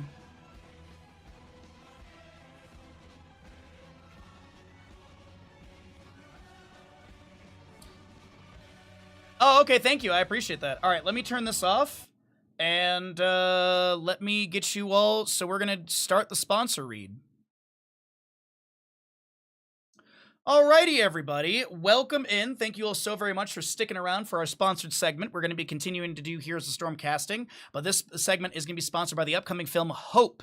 Honestly, I saw like a little bit of a blurb about it, and that's what I was really got excited about. It effectively is a sort of something goes bump in the night is kind of the vibe I got from the description of all of this. So we're going to go ahead and take a look at the trailer. I have not seen the trailer yet, so hopefully you all enjoy that with me here. But let's go ahead and full screen this bad boy, and let me get the volume turned up a little bit. And here we go. Let's take a look at Hope trailer. 아니 도대체 뭐가 이딴 짓을 한 거야?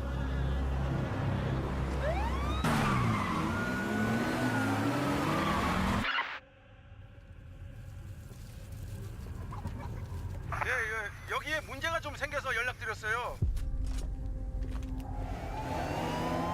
미쳤어.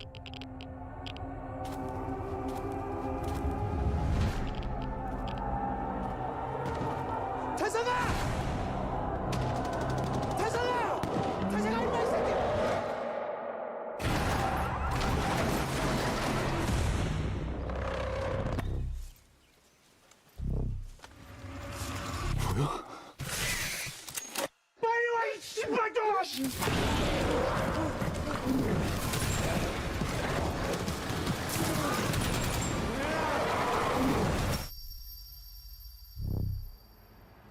보셨어요?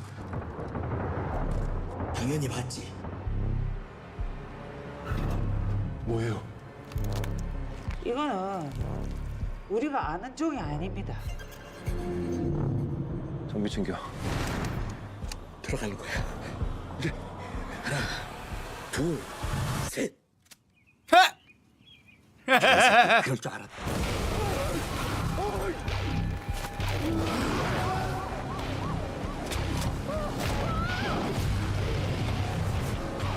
저기! 돌려! 저 쫓아와요! 쫓아와!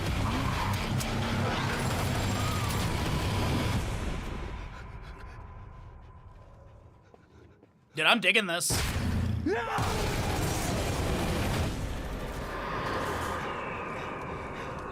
That looks so good, honestly. That honestly looks so freaking good. Like, if I had a movie theater up here, I would go and see that. Yeah.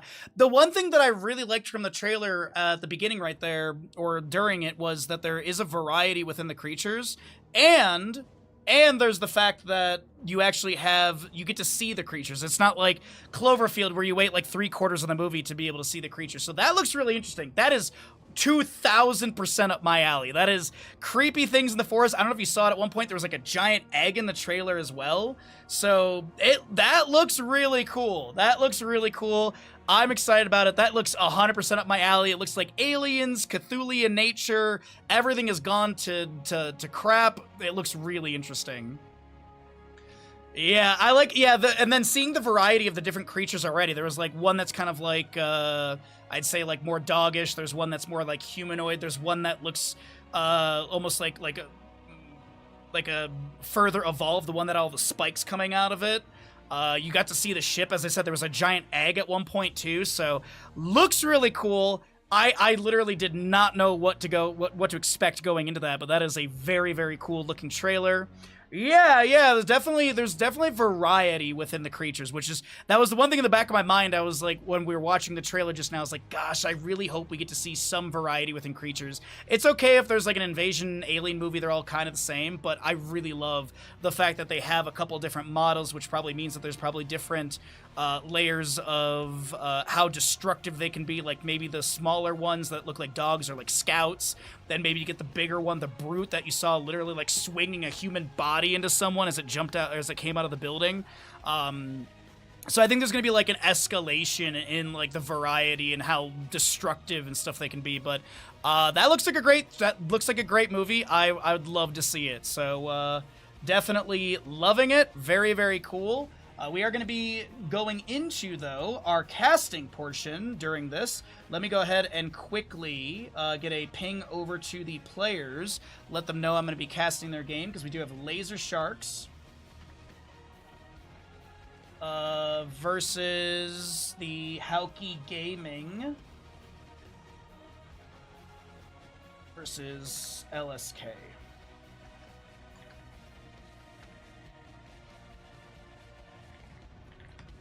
What day was this? That day.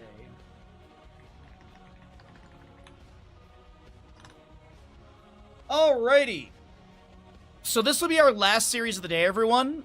Because I would like to, I don't want to overdo it on the first day back into streaming for this week.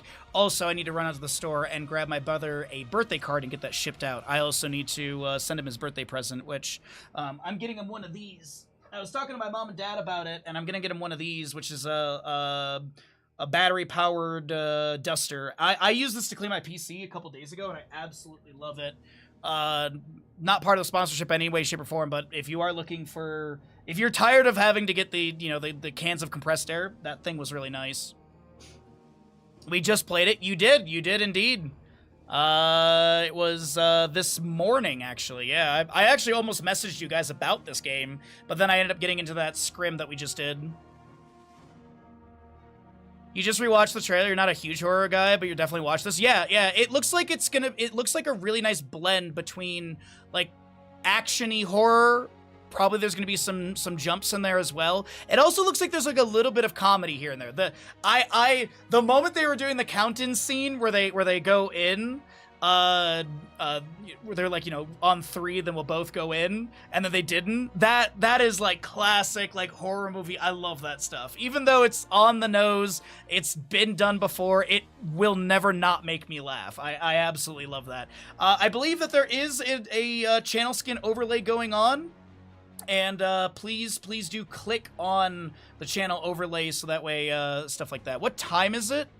For me, let's see. If it's 23:27 for you, that means that we're a 10-hour difference. So you're in Eastern Europe time, right? Because Central Europe time for me is a 9-hour difference. It's currently 13:27, but since you're 23, then you're 10 hours because you're Eastern. Yes, yeah, I believe that's exactly how you help, Umber. That's how I understand it, too.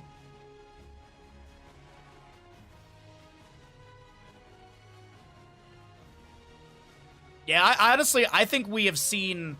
I think that trailer, even though it's like, it shows a lot, I think we only saw like 25% of the movie there. Like, in the idea of, like, what to expect. Because I definitely think, like, seeing the giant ship coming from the sky... there's gotta be a ship scene. Seeing that giant egg in the background, there's gotta be like some sort of creature that hatches out of that. I'm sure there's tons more creatures and monsters to see as well. Like, I love a good alien monster movie. I love that. Just things otherworldly is such my jam. That's why I watched In the Mouth of Madness last night because, well, rip Sam Neill, but also In the Mouth of Madness is one of my favorite Cthulhian horror movies. I absolutely love it. The pacing, the motif. Sam frickin' Neill is amazing as an actor. But yeah. So, as I said, this will be going on while we cast this final series of the day, everybody. Alright, I have done my responsibilities for the on-screen ad, or reading, that's ended. So let me go ahead. This tea is done, but I got myself some soda water.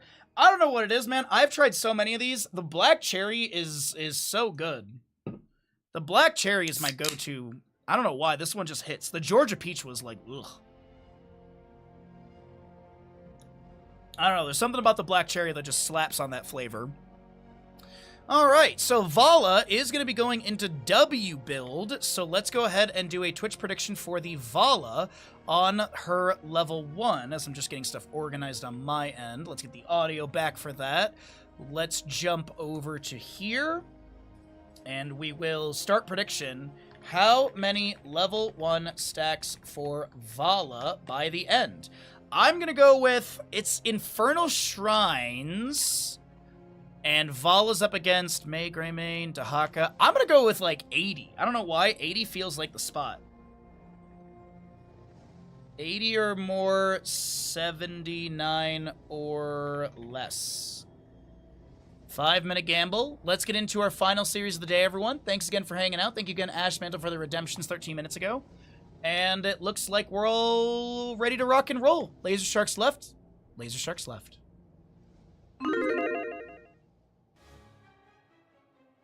Prepare yourselves for battle, heroes.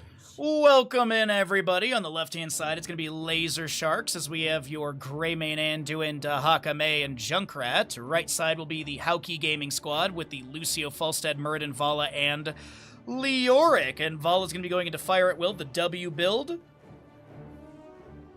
So how many stacks will she have by the end of the game? She does get a jump in damage at the 20 mark, but is an uncapped quest. So basically at the 20 mark, she has 80 damage because it doubles up. Greymane, Viciousness, you do have your even-handed blessing for the Anduin. Going to be the enhanced agility, heat transfer May, and extra wound timers for the Junkrat. As this is your Acello Rondo Lucio, Falstad frequent flyer for the auto attack build. Going to be your Dwarf Toss Muradin and Oisin's renewal on that Leoric. Camp in bottom lane might be started immediately here, as the camps do spawn 30 seconds into the map. Steel trap set up in the bush. First little engagement in mid lane is going to be quickly cleared out, obviously, by Hauki. And May may be looking for the slowdown in the rotation so the allies can quickly grab this camp from bottom lane. An interesting tactics from Laser Sharks. We never see a team heavily prioritize the bottom lane wave first. Dahaka is going to catch the mid lane soak. Unfortunately, might be missing it a little bit in top lane. The camp will be picked up. The Dahaka brush talking in the bottom. And, I don't think he really needed to, but I think there was an anticipation that it was going to be an offset fight with that Dahaka. He is going to have that enhanced agility. He's got the 4-second duration for that enhanced movement speed, as Junkrat will join in the rotation to top lane. We have Greymane left side working on this Impaler, the Khazra camp right side as well. As we have no doubters on the Vala, currently at 3 stacks. Icing into this camp, looking for that little knockback onto the Muradin. First objective will be in the bottom lane, and we've got ourselves a Frozen Punisher. Drag lands on a Muradin. Thunderclap goes down from him, and he's going to be able to Dwarf Toss the side.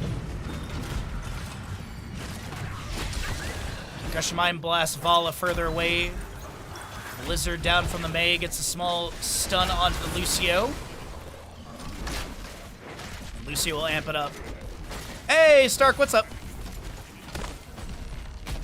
Thank you, appreciate it. Excited for tomorrow's more Final Fantasy. Looking forward to furthering this story. This has been a good time. Level 4s are coming up on both sides. Take a look and see what we get here with the Taster Explosions. Fallen Shaman over here being grabbed for top lane.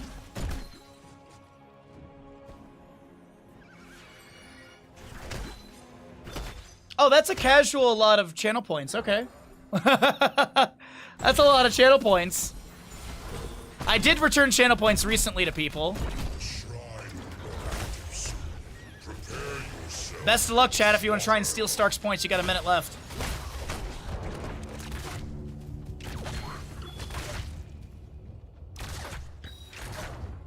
Dwarf toss in. Thunderclap onto Greymane just to try and get a little bit more on the baseline. It's Hammer Time stacks, up to 14 of the 45 for that first milestone in the top lane. Fallen Shamans are being contested in the lane by the team's 3v4. Mei starts at the objective for bottom. We do have Greymane working on the wave as well. Both Fallen Shamans cleared away. Actually, excuse me, I missed it. One of them is still alive. Looks like the Hawk is going to have to manage that. We do have Mei and Greymane lunging onto this Muradin, but he will not be taken down. False Step flies into the right-hand side to safety. 9-6 in these Skeletal Defenders. Muradin needs to Dwarf Toss to the right side of the map for engagement.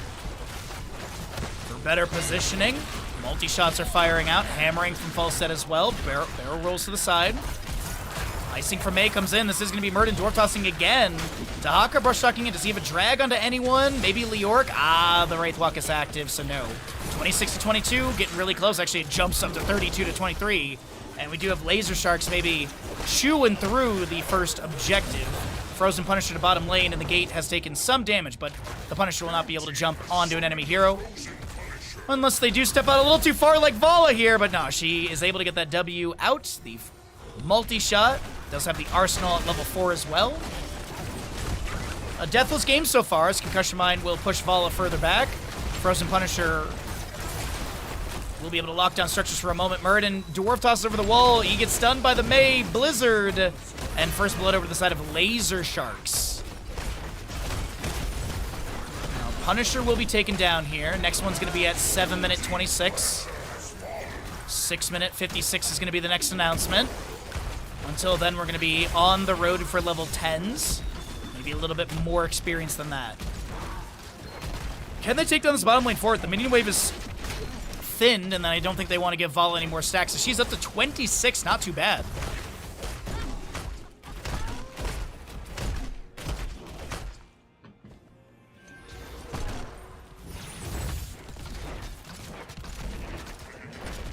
Well, in theory, if this map goes to 20 minutes, she would be over 80 stacks based on this scaling. Since we just hit the 5-minute mark right there at 20, actually at 30 now. Bottom lane fort with the Khazra camp pushing in. Chastise lands onto the Muradin. Greymane goes in with the Dark Flight. Icing from Mei as Muradin Dwarf toss to the side. And they're unable to get the kill. But Khazra camp, one more spear is needed. Mei, maybe Blizzard. Blizzard should be enough. Oh my god, that's got to be single digit. It's 38. It's double digit. As I saw the Blizzard ticking damage, but it won't be enough. That's kind of frustrating. Concussion Mine.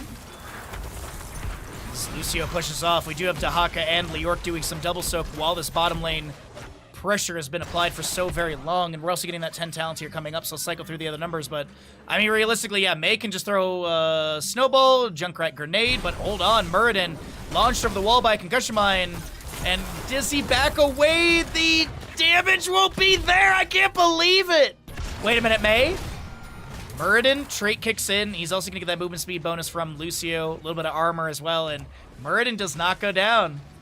I'm pleasantly surprised for him. Mei might try and step up for the last bit of damage here. Blizzard. She's got it with the Blizzard. Icing's away. Heroic-wise, we're looking at Riptire, Avalanche, Isolation, Light Bomb, and Curse Bullet. On the opposing side, Hello Haymaker, Rain of Vengeance, Entomb, Gust, and High Five. Haymaker game. Okay. Stormbolt tries to answer the Chastise route. Doesn't land. As I said, the next objective is the announcement's at 6 minute 56, so literally within the next 10 seconds of that. And it will be in the top lane Mortar Punisher. What are we looking at for top lane damage? Looks pretty equal, actually. Blizzard down from Mei. Rain of Vengeance from Vala as well. One stack still available for that, or one charge of the Rain of Vengeance available as well. All heroics ready to go. Might see a fight in bottom lane. Doesn't look like it. So Vala recalls, Falstad to do the same, 78 for Falstad, 45 for Vala, 42 on the Taste for Explosions for Junkrat, and enhanced agility up to 6 of the 10 stacks, so Dahaka is faster than mount speed for 4 seconds when in or exiting a bush.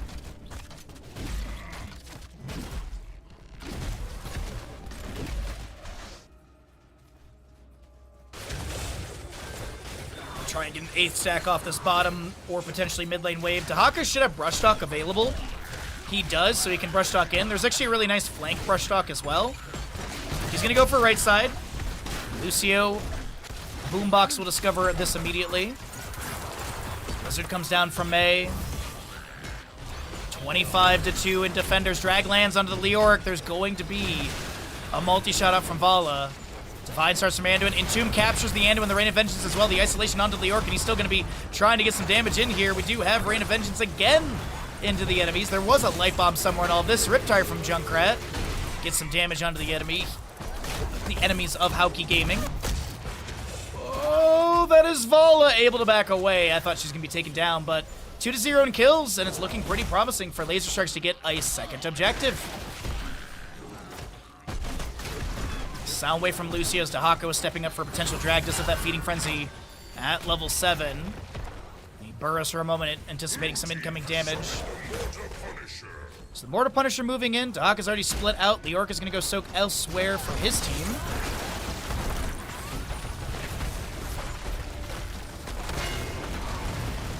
Punisher jump should be coming through in a moment as well. Falstad anticipating that. Barrel rolls further away. Double jump. Is anyone going to be able to play into this? No.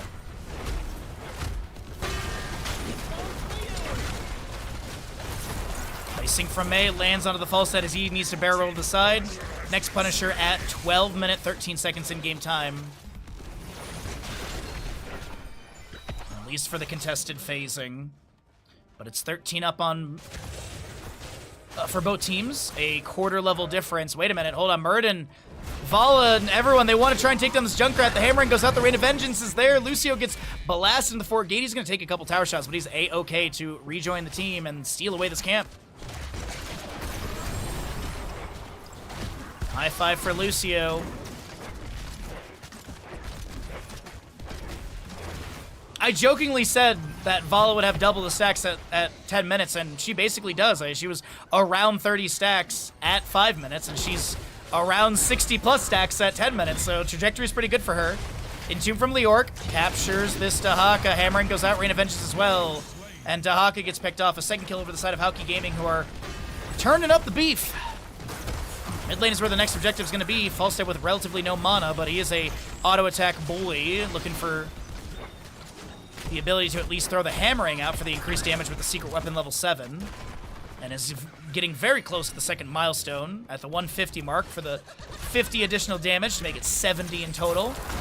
Mythic will give you 195 plus your baseline scaling. Vala a little bit low, dumped into. Lucio Soundwave is good, but here's a Riptire from Junkrat, and Vala gets blasted.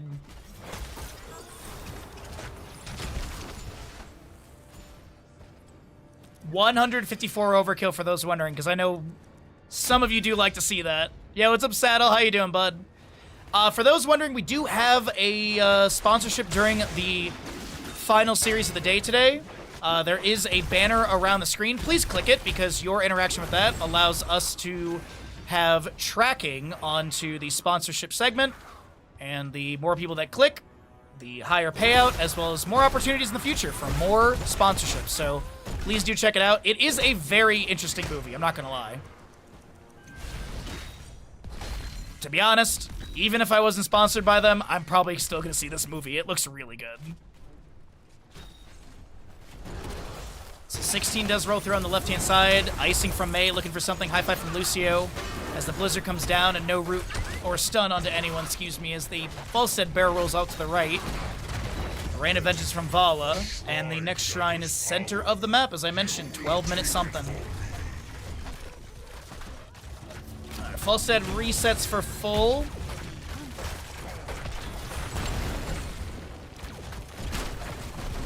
The big thing to mention, though, for Vala right now is we do have that Manticore rolling in. Lucio with his percent-based healing with the Rejuvenecia. Crippling Hammer for the Falstead. Spectral Leech, Mithril Mace is pretty standard for Leorc. Murden does have the Dwarf Launch as well, as that heavy impact and the Dwarf Block. Top lane wave pushed up by the Dahaka. Doesn't look like it'll take down the fort.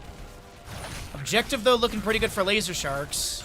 Dahaka, maybe a drag onto Lucio out of the bush. Multi-shot goes out. Concussion Mine to back away as well, as that's a Rain of Vengeance on the Dahaka. The Chastise will come through as well. Entomb. Leap of Faith pulls the Dahaka to the side. The Gust from Falstead will interrupt Junkrat Riptire, I do believe. The Haymaker pushing Greymane off to the left. He rolls back in. Curse Bullet will be fired into Leoric. And that is going to be your Dahaka taking down this engagement. Cryo Freeze from the Mei. Falstead Bear rolls in, looking for the autos. Vala takes down Mei with a multi-shot.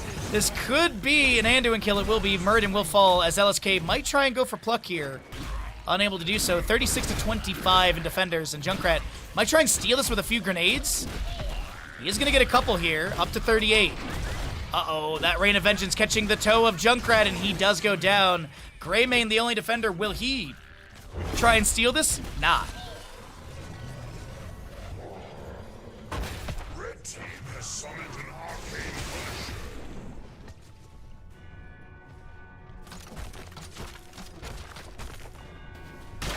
Punisher advances into lane here.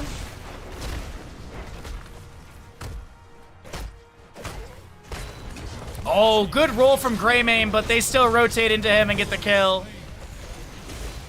Good attempt from Greymane. Punisher mid lane. They have taken down the fort. It's going to be a call for top lane fort as well. Murden runs to bottom to go deal with the incoming wave. There actually might be more siege through mid lane here.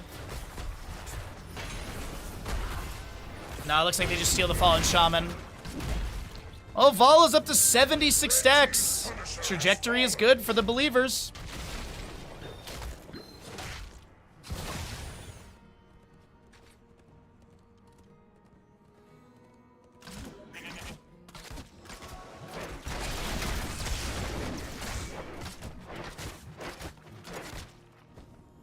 Leoric in top lane. Isolation misses. Riptire from Junkrat. It's going to be used on the wave. Okay. Mostly getting wave clear there. Divine Star from Anduin. Does have that Enchant Boots Lion Speed.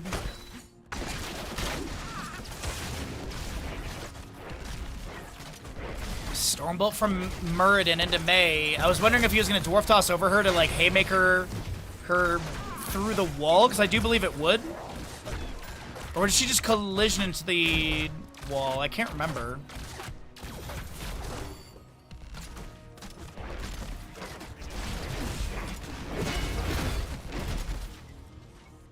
Alright, I do believe it'd be through the wall, actually.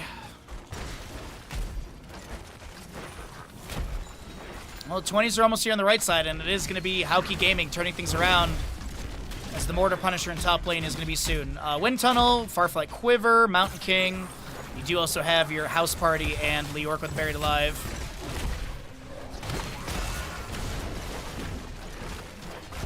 But the bottom lane, Fort Gate has been opened up. Dahaka continues to push a wave onto the Fort of top lane. Does get the consolation prize. Junkrat Concussion Mine is going to be there. Actually, they don't get this bottom lane fort. Vala does outrange the structure at max hatred, trying to get those last autos in. Quite a few last autos, but, I mean, there's the multi-shot for the 80 stack, by the way, too. Murden, Dwarf Tossing in, caught by the Chastise. Blizzard goes down. Mountain King for the second jump. And Dahaka double soaking for the team, trying to get to that level 20 a little bit faster. But it is going to be top bottom forts traded. And we're still a level lead. Nearly half a level for that 20 on the left-hand side.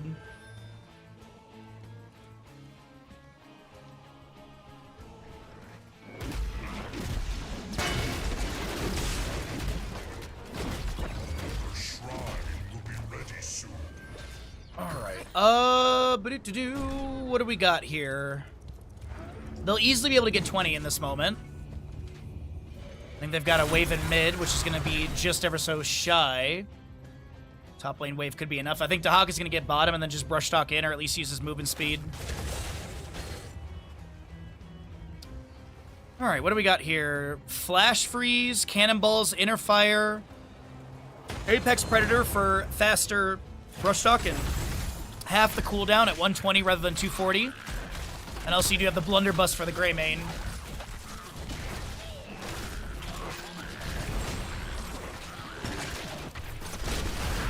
Hammering from Falstad goes out. 13-2 in Defender's favor in the side of Hauki Gaming. Drag lands onto Leoric. He's going to start Wraith Walking out of this engagement. Looks for the Entomb with the Buried Alive onto the Anduin, but it doesn't get it. The Avalanche does push Leoric to the left-hand side of the engagement. The Cryo Freeze, Flash Freeze triggering onto this Mei, as that's a Kaimo Cleanse, mid-air death with a Leap of Faith. Meta Make is trying to get away, but Murden comes in with a Dwarf Toss. The Storm Bolt, the Hammering from Falstad is there as well. And keep in mind, you do have that crippling hammer level 16. Vala, sustained damage is going to be good, and she'll be able to get that Manticore trigger. Haymaker into Junkrat. Sets up Vala for another kill, and this is going to be Hauki Gaming massively turning things around here in this late game fight. They have the objective. Leoric is going to get that. The rest of the team is pushing to top lane. The minion wave is decent here. It's actually pretty hardy. So Inspired minion wave, they should be able to get Keep Gate. Maybe some damage on Keep. Is there a consideration to pivot for the Fallen Shaman? I don't think so. I think they just continue sieging in here with Boombox tanking a couple tower shots. Greymane Anduin grab the Khazra camp from mid lane. Lucio just harassing on the incoming minion wave. This is humongous momentum for Hauki Gaming. And 10 seconds on Dahaka, 14 for the Junkrat. The keep has gone down. Does Hauki take victory with this Punisher push at 18, almost 19 minutes? Stormbolt misses Anduin. Icing from Mei, as well as the Blizzard zone the Vala back.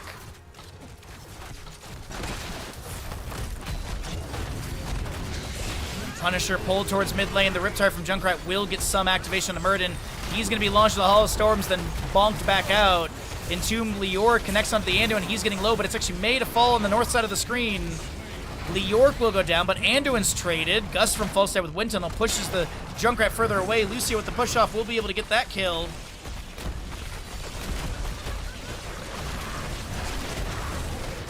And Dahaka falls as well. Punisher jumps over onto the Junkrat. Murden goes in as well, but the Concussion Mine pushes him further away. No Finland in map number 1 of the final series today, but an absolutely great turnaround from Hauki Gaming. Trailing in the early game, but managed to reel it back in and take victory in map number 1 of this best of 3 series. GG.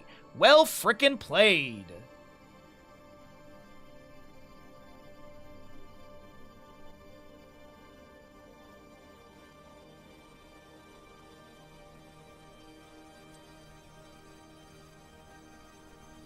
So Vala will be over 80 stacks. You know, I think I almost made it 90. But she's over 80 at 88. There you go. There's the payout. Let's get those ads out of the way and get ready for map number 2, everybody. Big payout. Humongous payout right there.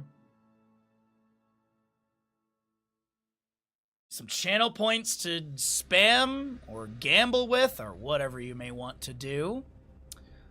Let's see. So we did that. That's still active.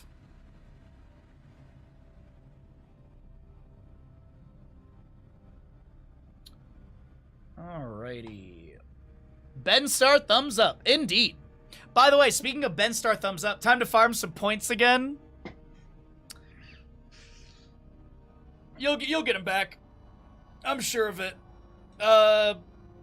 Speaking of Ben Star, though, we have Gamescom coming up at the end of August. I'm really looking forward to Gamescom, because we'll be able to do, you know, a big... usually I think Gamescom is like 2-ish hours of trailers and stuff, so... Always, I love watching the, game show release things with all of you. It's so much fun to sit here and, like, you know, have a little conversation about it all and joke around about what we find silly and what we... And also be hype about the stuff that we really enjoy. That's another factor. Alright, Falstead left? No, they swapped sides on me. Kids these days. These silly kids these days. They're like, Bahamut's not here. Psh. Don't need to care about sides. Alright, those names look relatively scaled. Hauki Gaming is up in the series. They're on the opposing side with the Cassia and Garrosh. Indeed, okay. But yeah, right now, thank you again so much to Hope for sponsoring this hour of the stream. As I said beforehand, the movie looks really, really interesting. I actually saw, and I wanted to talk about this as well, there was like 3 or 4 movies mentioned at the start of the trailer from that director, and I didn't recognize any of them, so I was curious if anyone had seen any of those. Because honestly, if this trailer looks good and interesting, I should probably watch the other movies made by this director, because I'll probably like them. Unless their like directing style is so different they change genres between, which can be very fun as well. But I don't know many directors who literally like go from like Western to horror to romance to thriller. Like I don't know many directors who swap things up that much. But either way, definitely. I'm just trying to fix the bandit camera for all of you. Definitely something that I'll be checking out myself. It looks very interesting. So thank you again to Hope for sponsoring this segment of the stream today. But yeah, let's see here. We've got ads just about to finish out. And all of that is all good. We'll chill here for the ads to finish out, though. And then tonight for myself, I'm going to be making fried chicken. Oh, I found this fried chicken, like, pre-made mixed stuff that is pretty decent, where it's quite literally, like, add water and go. I'll have to try and take a picture of the bag of it as well, just so I can show you guys what I'm working with. Also, our lights today are a little weird, so we are getting a lot of light coming from just this side thing, but I don't want to mess with it. Basically, we had a power outage last night, from like 5 o'clock-ish my time till like 8 p.m.-ish my time. And usually when there's a power outage, it messes up the 2 key lights, but usually the ring light and the side light over here is fine, because it's newer technology from Elgato. The key lights are quite literally, like, from the first round of key lights they released. So these things are, like, 6-ish years old. They're up there. But, it works okay enough, and that's what matters, right? It works okay enough. That is the most important thing, is that it's good enough for us. But, before we also get into this next map... Yeah, it's a little bit bright. It's a little bit bright on this side. I've also balanced out the ring light as well, so it's a little bit different. But I am a little bit more pink today than I normally like to be. But yeah, tomorrow, by the way, for stream schedule, tomorrow's Final Fantasy VIII. Then Thursday is more Heroes casting as well. And Friday is more Final Fantasy VIII as well. And we got Discord movie night. Saturday is going to be the massive viewer day. Saturday, by the way, we do have the super big viewer day. We're going to be having a 9-hour viewer day with Heroes of Storm, StarCraft 2 if people are interested in it, Helldivers 2, some marbles, probably some Jackbox as well, so we can have some chill time. And we at the end is when we're going to be raffling off a Galleon 100 SD. It is the keyboard that I use. Very excited about that one. So big viewer day with a raffle and all that good stuff too. As Bandit keeps thinking we're done for the day, but we are obviously not. So he apparently has decided that we're done. Mr. Buds, we're not done. He has been so antsy lately, and the frustrating part on my end is that he seems antsy, but the moment we're done streaming, he's literally just chilling in here still. Can you lay down, bud? Good boy. It's this weird, he does this every so often, where he tries to, like, anticipate everything. Where he's, like, trying to figure out, like, are you gonna be in this room? Are you gonna be chilling here? It's like, just chill, bud. Just chill, bud. It's I don't know what it is. It's random too. He's psychic. You are perfect, Mr. Bandit. Yeah. Aspiring psychic. I also I took out all the paint stuff to start working on the next round of paintings to donate to GDQ. I've got one meme Pokemon painting that I'm doing. I've got one regular Pokemon, which is going to be the it's the moon one. Lakitu, I think it is. I think that's the one. Make sure you write this. I am going to be doing that in the future.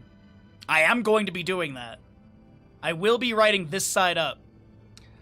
Yeah, Lunatone. Lunatone. I scribbled it in my I scribbled it in my notebook, and I was trying to guess what I had written because I scribbled it very bad. But yes, Lunatone. Yes. Lakitu is a Mario thing. Oh, I think yes.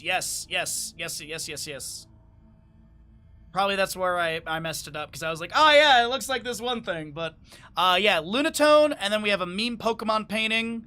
And then whatever Baharas I want to do. We're not going to be doing StarCraft this month. I've looked through a bunch of StarCraft artwork, and there's nothing that there's interesting stuff, but there's nothing that I'm like, oh dude, like I could definitely do an interpretation or adaptation or put my own twist on that. So we're probably gonna skip StarCraft. I'm gonna look again tonight. I'm gonna look around, but we'll see. I really haven't nailed down what I want to do this month. I have a bunch of ideas. I just haven't nailed it down. Because we could, like, I still have the idea to do, like, Expedition 33. Castlevania's on there. I actually have a really good idea of how I want to do Castlevania as well. Like, literally the formatting and everything. Like, it's going to be one of those paintings where I have to do some work beforehand, but that's okay. Final Fantasy, like, a Final Fantasy I want to do something with as well, so. Spain won versus France. Nice. Spain wins. Congratulations to Spain. Yeah, I've heard it from everybody. I will say this. I haven't seen like a single French game though. I literally caught like 0 games of France, I think. Maybe I caught like a few minutes of one of them, but either way. All right, so Spain is in the grand finals, right? Which is Sunday the 19th, I think, this week. And they'll go up against either Argentina or England, right?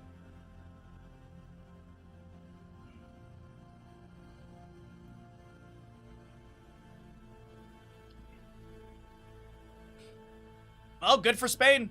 Good for Spain. All right. Well, we'll see what England does tomorrow, because England plays at noon my time tomorrow, which is -2 hours from now. Oh, chats can start getting aggressive as long as England doesn't win. Ooh. You're gonna cheer for Spain too? I just want everyone to have a fun time. Let's do a Chen prediction. Why not? Let's do a Chen prediction.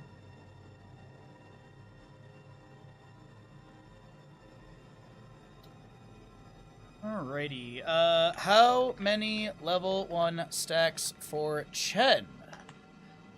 Let's just do 25. We'll do 30. No, 35 or more. 34 or less. I think that'll be where I guess.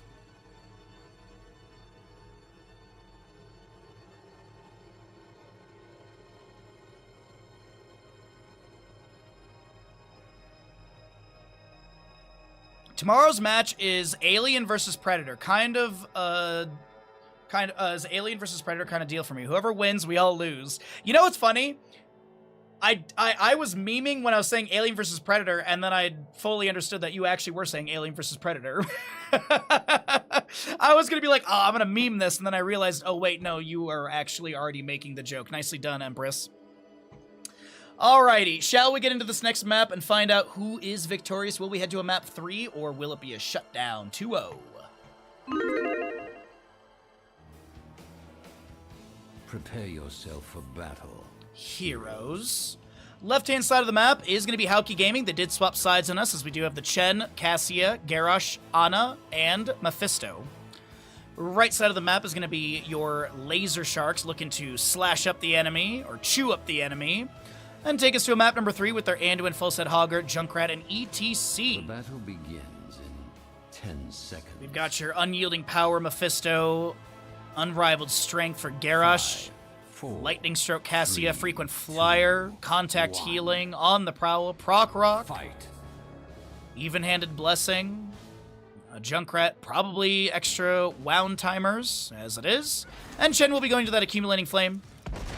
He's going to need to ignite enemy heroes that are soaked in his Keg Smash Brew. Well, hammering goes out. Skull Missile from Mephisto missing here. And this is going to be a nice Groundbreaker from Garrosh. Falstad, Barrows to the side. ETC's the one thrown to the left-hand side. He power slides right through this Garrosh. As a staggering blow from Hogger will land onto this Chen. A little flying kick as well through him. Easy throw dynamite. Sorry. Dense. Nope. Loot Horde thrown down on the ground. Does not get the block. Hey, there's odds on the gamble. Thank you so Thank you so very much, everybody.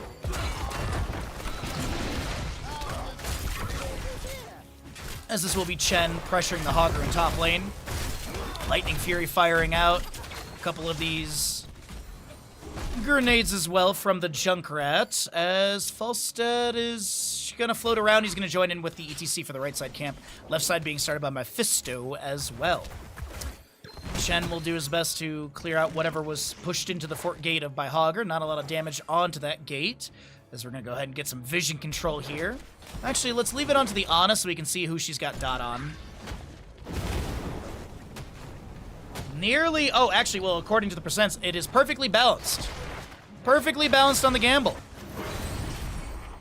Unless you've been swayed by the first 2 minutes of the map so far. Sappers in bottom lane are going to be crashing here. Hammering from Falstad returning. Some healing darts into the Garrosh as well. Another Groundbreaker onto the enemy's Lightning Nova from your Mephisto. DC power slides through the Garrosh. Concussion Mine set up. It doesn't get the displacement onto the Garrosh they're hoping for. The Chastise is going to be there. The face melt from ETC, creating a little bit of space for him to back away. The Chattering Teeth, I believe, landed onto a minion and didn't get the root onto Cassia that they were hoping for. So we will be getting that assumed to be Sticky Wicket at level 7. And your first objective is going to be announced right now. 2 minute 30 is going to be the standard, and here's the Storm. 3 minutes for the contested time. Some maps have a little bit earlier. As a Divine Star Chastise go out from Anduin. Garrosh looking to run into this Anduin. Indomitable activated. Groundbreaker misses. Fend from Cassia. They're going to try and jump onto this Junkrat and unable to get that fatal amount of damage. No kill just yet in this map number 2 in our effectively 4th series of the day, as we did have 2 best 3s, a best of 5 effectively during that scrim. And here we are in another best of 3. Groundbreaker lands on a Falstad. Pluck trying to get away with the Barrel Roll. Leap of Faith comes through as well. As Hogger and Chen will trade solo lane sides. Your Ana goes to the channel over here in the center of the map.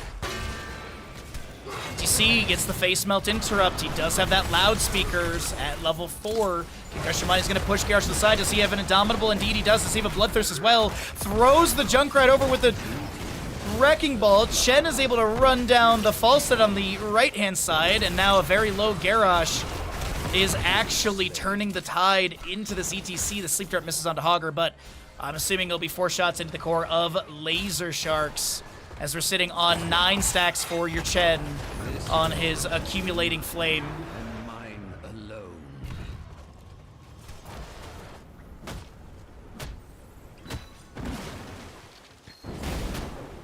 Mephisto with the Ghastly Armor. Usually it's Trickery or Frost Shade, but getting the 25 extra armor while it's active and for 2.5 seconds after it ends. Garrosh is going to try and back away over here. He's dead to tower shots. Best he could have done was maybe get some damage onto the sidewall and tower. I think he's dead either way, but I just think maybe you could have got some, I'm doing air quotes, free siege. ETC invades, Sleep Dart misses. Power Slide comes through, Ana pushed onto the point, Falstad's here as well. As Laser Sharks look to try and take down the Ana, but won't be able to do so. Cassia will be picked off by Anduin. Second kill over to the side of Laser Sharks as 1, 2 Sappers make it in. I believe the third was cleared away already. And next objective is Singular in the bottom of the map.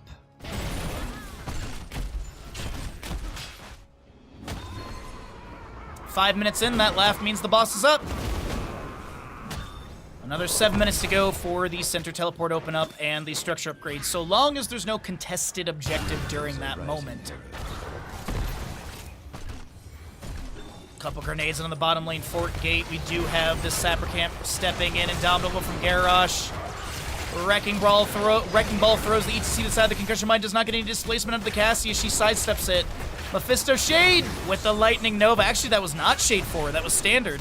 There's the Shade forward, getting a couple autos into the Falstad. Leap of Faith pulls Junkrat to safety over the wall, and I think Cassie was looking to check in case he was just inside this little alcove. Could be an 8-point lead in favor of Hauke Gaming as Ana starts going for this channel and will be able to get it. Chastise into the bush, finds no one. Ana gets the channel, and as I said, 8-point lead. 36-28. Wandering Keg, Decimate, Nano Boost. Ooh, Nano Boosted Garrosh is so much fun, but probably Nano Boosted Cassie with the Ball Lightning. Maybe Nano Boosted Mephisto.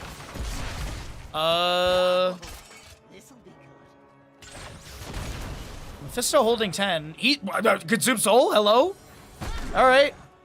I guess Nano Boosted Consume Soul. I was thinking it was going to be Durance.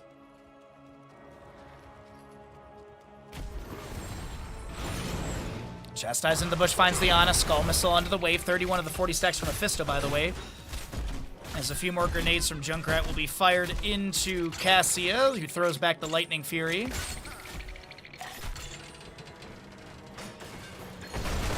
Mephisto shading forward. Skull Missile rains out. Cassie with a quick fend as well. Ana's gonna disable the Shrike mode so she can at least get that movement to back away. Mounts up. Hortipult in from the Hogger. Falstad gusts the Mephisto into the wall right next to a Shade. The Mosh Pit from ETC. Put on a 10-second cooldown. Riptide from Junkrat hits onto the Garrosh. That's Mephisto on the left side taken down. Chattering Teeth go out from the Junkrat. This is going to be your Cassie trying to take down the Hogger. Does she have the damage needed? She fends into the knoll. That's a Power Slide from ETC. And it's Cassia next taken down.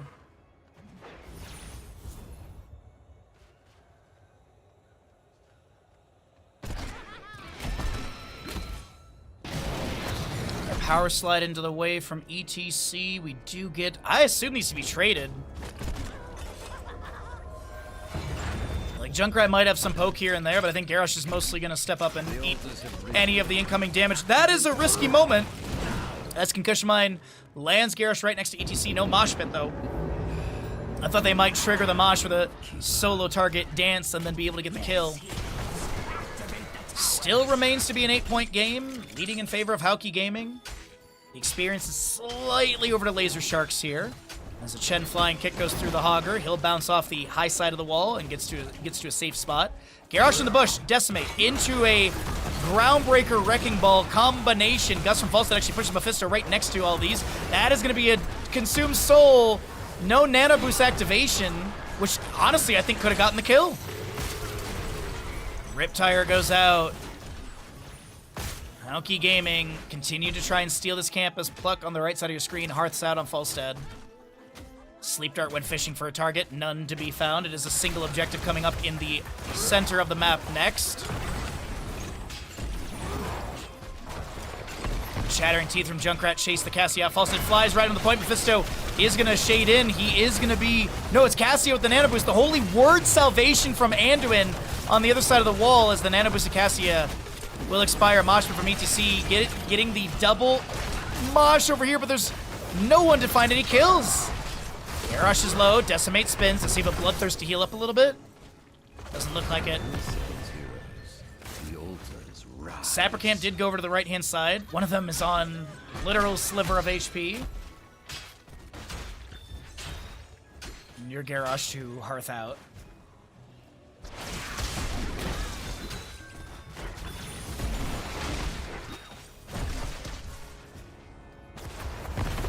Quick clear onto that wave as it was mostly thinned. Maybe an invade onto this camp. Single objective center of the map. No bell towers have been converted yet. As Mephisto gets one delay onto Deckard Coin. We did pick up that Holy Word Salvation as the heroic. ETC went from 70 seconds to 51 with Encore cooldown on that face melt. Down to 40 seconds currently. Fight will continue to break out. No one getting the channel. Riptire from Junkrat. Cassia fends in. Ball lightning coming out from her. Cassia will go down. ETC thrown to the side as Mephisto, who had the Nano Boost applied, is unable to get any sort of kill. 10 seconds on a Consume Soul.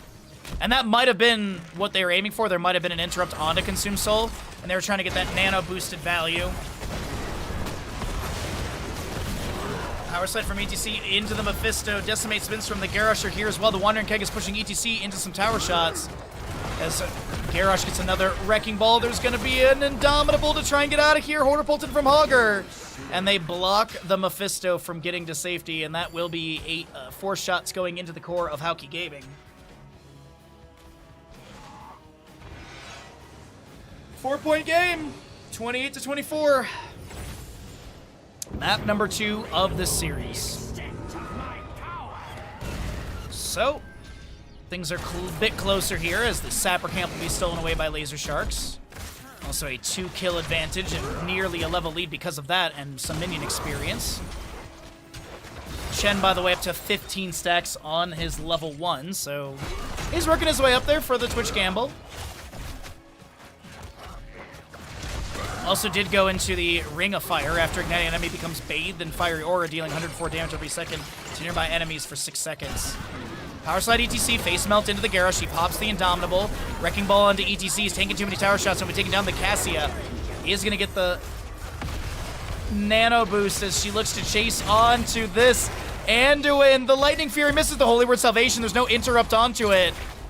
Biter Grenade, though, denies the healing. The Groundbreaker's there and the Decimate spin assists the Ana for the kill. Mephisto trying to take down Junkrat with the Shade forward, but is unable to do so. Triple Altar Phase coming up next. And we will see your objective, or sorry, the towers upgrading to keep values, and the center teleport opening up since we're 12 minutes in with no contested phasing. Use it well. What? I mean, I won't do that. I'm opening my tunnel as well.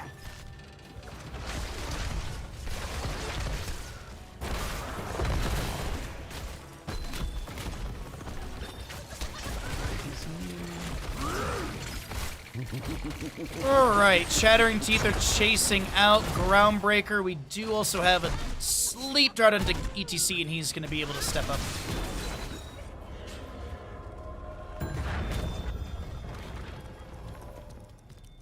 Be swift, heroes. ETC looking for an angle to maybe power slide in, maybe mosh pit, but there's none to be had. Hogger gets top right. Chen top left. Do have the Ball Lightning out from the Cassia. No, it's on a 10-second cooldown or something. I thought I heard it go out. Maybe I just misheard the noise, but doesn't matter. Consume Soul up in 25. Dust up in 45. Single altar in the bottom of the map. 5v5 over this. Riptire from Junkrat's been summoned. Ball lightning from Cassia as well. We do have the Hortipultin from the Hogger. Nano boost onto the Cassia. As Hogger gets a very close bounce up against the wall, but it doesn't really work out for him. Chen with the flying kick. And he has that ignite value. That's so much damage.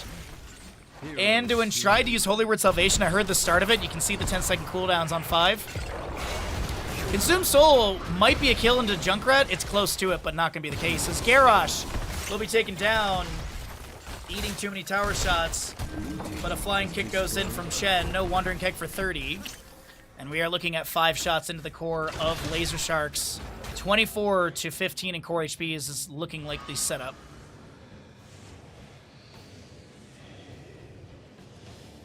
Enough of this charade. Bring down the Gravekeeper's core. All right. 86 stacks for Cassia. 24 on the Chen. 142 for Falstad, getting close to that second milestone. ETC Proc Rock is done, as well as the Unyielding Power Mephisto. And you do have your Anduin with his Piercing Light. As I was just waiting for that Cassia fend in. Power Slide from ETC is going to be the answer. Ball Lightning comes out from Cassia. So that'll get a few bounces here and there. Hogger and Chen still having a back and forth at top lane as the hammering quickly clears out the minion wave. Garrosh, look at him trying to find an angle to jump in here. He does hit the Sapper camp on the left-hand side, gonna leash it. I think looking to maybe step in. Could throw a Sapper over the wall too. You can use Ally Toss for that. He just needs it to get way closer. Gust from Falstad is available. Mephisto shading forward. ETC Face Melt pushing people away. Another Face Melt to push back. That's ETC thrown in. The Sappers are on the line, but they'll be taken down. Hogger over here is getting pushed by Chen, by the way, but Hogger's got a lot more health. Chen gets a little Flame Breath out. Hogger taking tower shots! And will be taken down in the mid lane. Nice grab from Chen right there. Up to 30 stacks on that level 1. As the next objective is double. And if both are Chen with the current setup, Hauki are going to be looking at a significant advantage, a 19-point advantage. And 5 HP on the enemy core. But we'll see what ends up happening. I heard a Falstad Flight. I think he used that to go to mid lane. 3/4 of a level for 20 on the side of Hauki.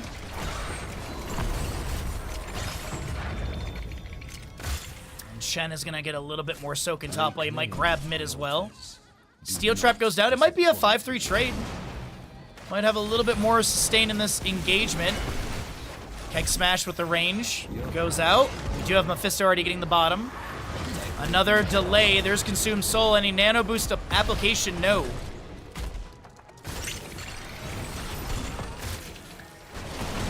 Hammering from Falstad with this Boomerang level 7. Is going to be able to get a delay. Moshpit ETC finds the Mephisto. Or no, that's Cassia. She gets ally tossed out of that. And Hogger now setting up the bounce to try and shake down the Chen. Hogger ends up in bottom lane. Mephisto starts channeling, trying to force the enemy to step up. Staggering blow gets the stun. ETC will get chunked a little bit. There's going to be the easy throw dynamite onto this as well. But 20 talents here so very close. Garrosh over here is hard thing out as he was 200 HP. There's that center teleport open up if he wants to utilize that to get into this engagement a little bit faster. Falstad getting burned by the Chen. Up to 36 stacks for Chen right now. Believers will get paid after the game as Mephisto was able to chase onto your Falstad. Holy Word Salvation on a 10-second cooldown again. It's a triple kill over to the left-hand side of Hauki Gaming. And they don't have any other pressure to maybe take down like a mid-keep or something, but this is Sappers. If they can get one Sapper over the wall and then go to boss, it's GG. You do have your Mimic, Nano Infusion, Deadly Calm, Energizing Brew, and Cassia. Infinite Ball Lightning. I think she's gotten some decent volleyball action, and it is going to be Infinite Ball Lightning indeed. So ETC, I think, showed in mid lane for a moment. Hogger hasn't shown in a little bit. And ETC is going to show here in bottom. Another Sapper camp to be fed through bottom lane potentially as well. There's a ping under the top lane camp. A couple decimate spins. One sapper does get thrown over, so are they going to look for a boss? Because they're not going to win with the 3 sappers here. They could get the core down to 1. As a couple grenades from Junkrat fly out. Hammering from Fulton as well. Sleep Dart tries to find a target. Mephisto jumping forward.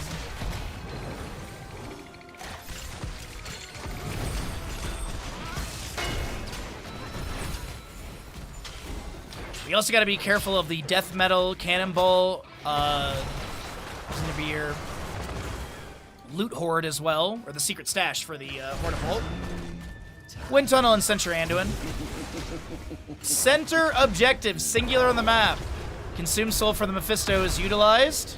Chen is on the boss with Wandering Keg available.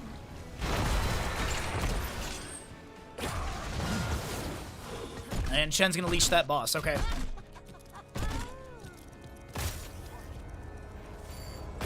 Well, could be the game-winning moment. Let's find out here. Let's zoom out a little bit, get some better vision. Chen and Hog are trading blows. It looks like Elusive Brawler was active as well for the Chen, I do believe, for a moment there. Deadly Calm Spins coming out from Garrosh. The Chatter Teeth find their way onto the Cassia.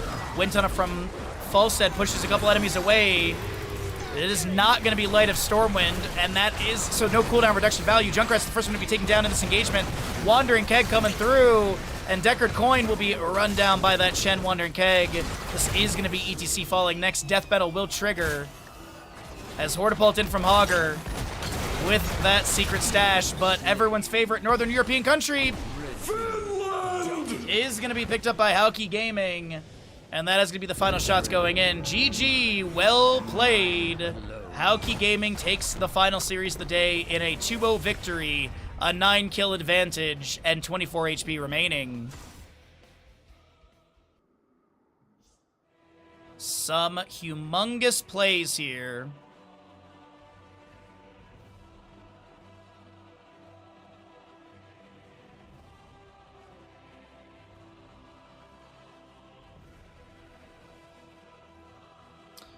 And the Chen with 42 stacks. He got more than we anticipated. Nicely done. GG's! Well played, everybody.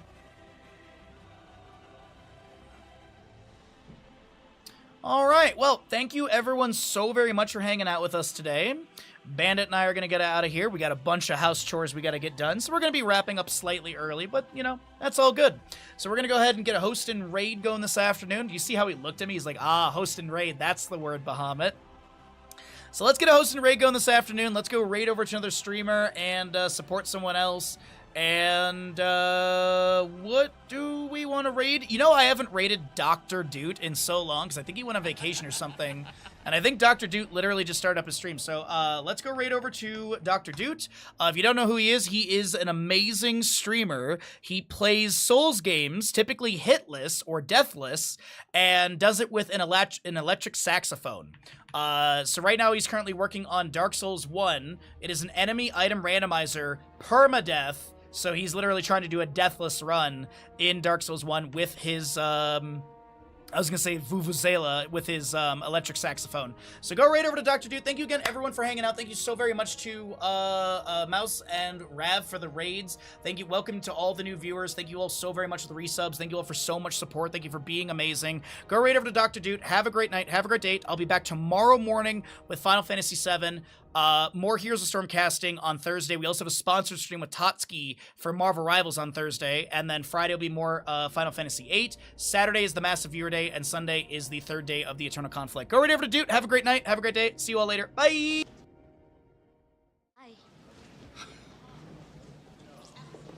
Have a lovely day.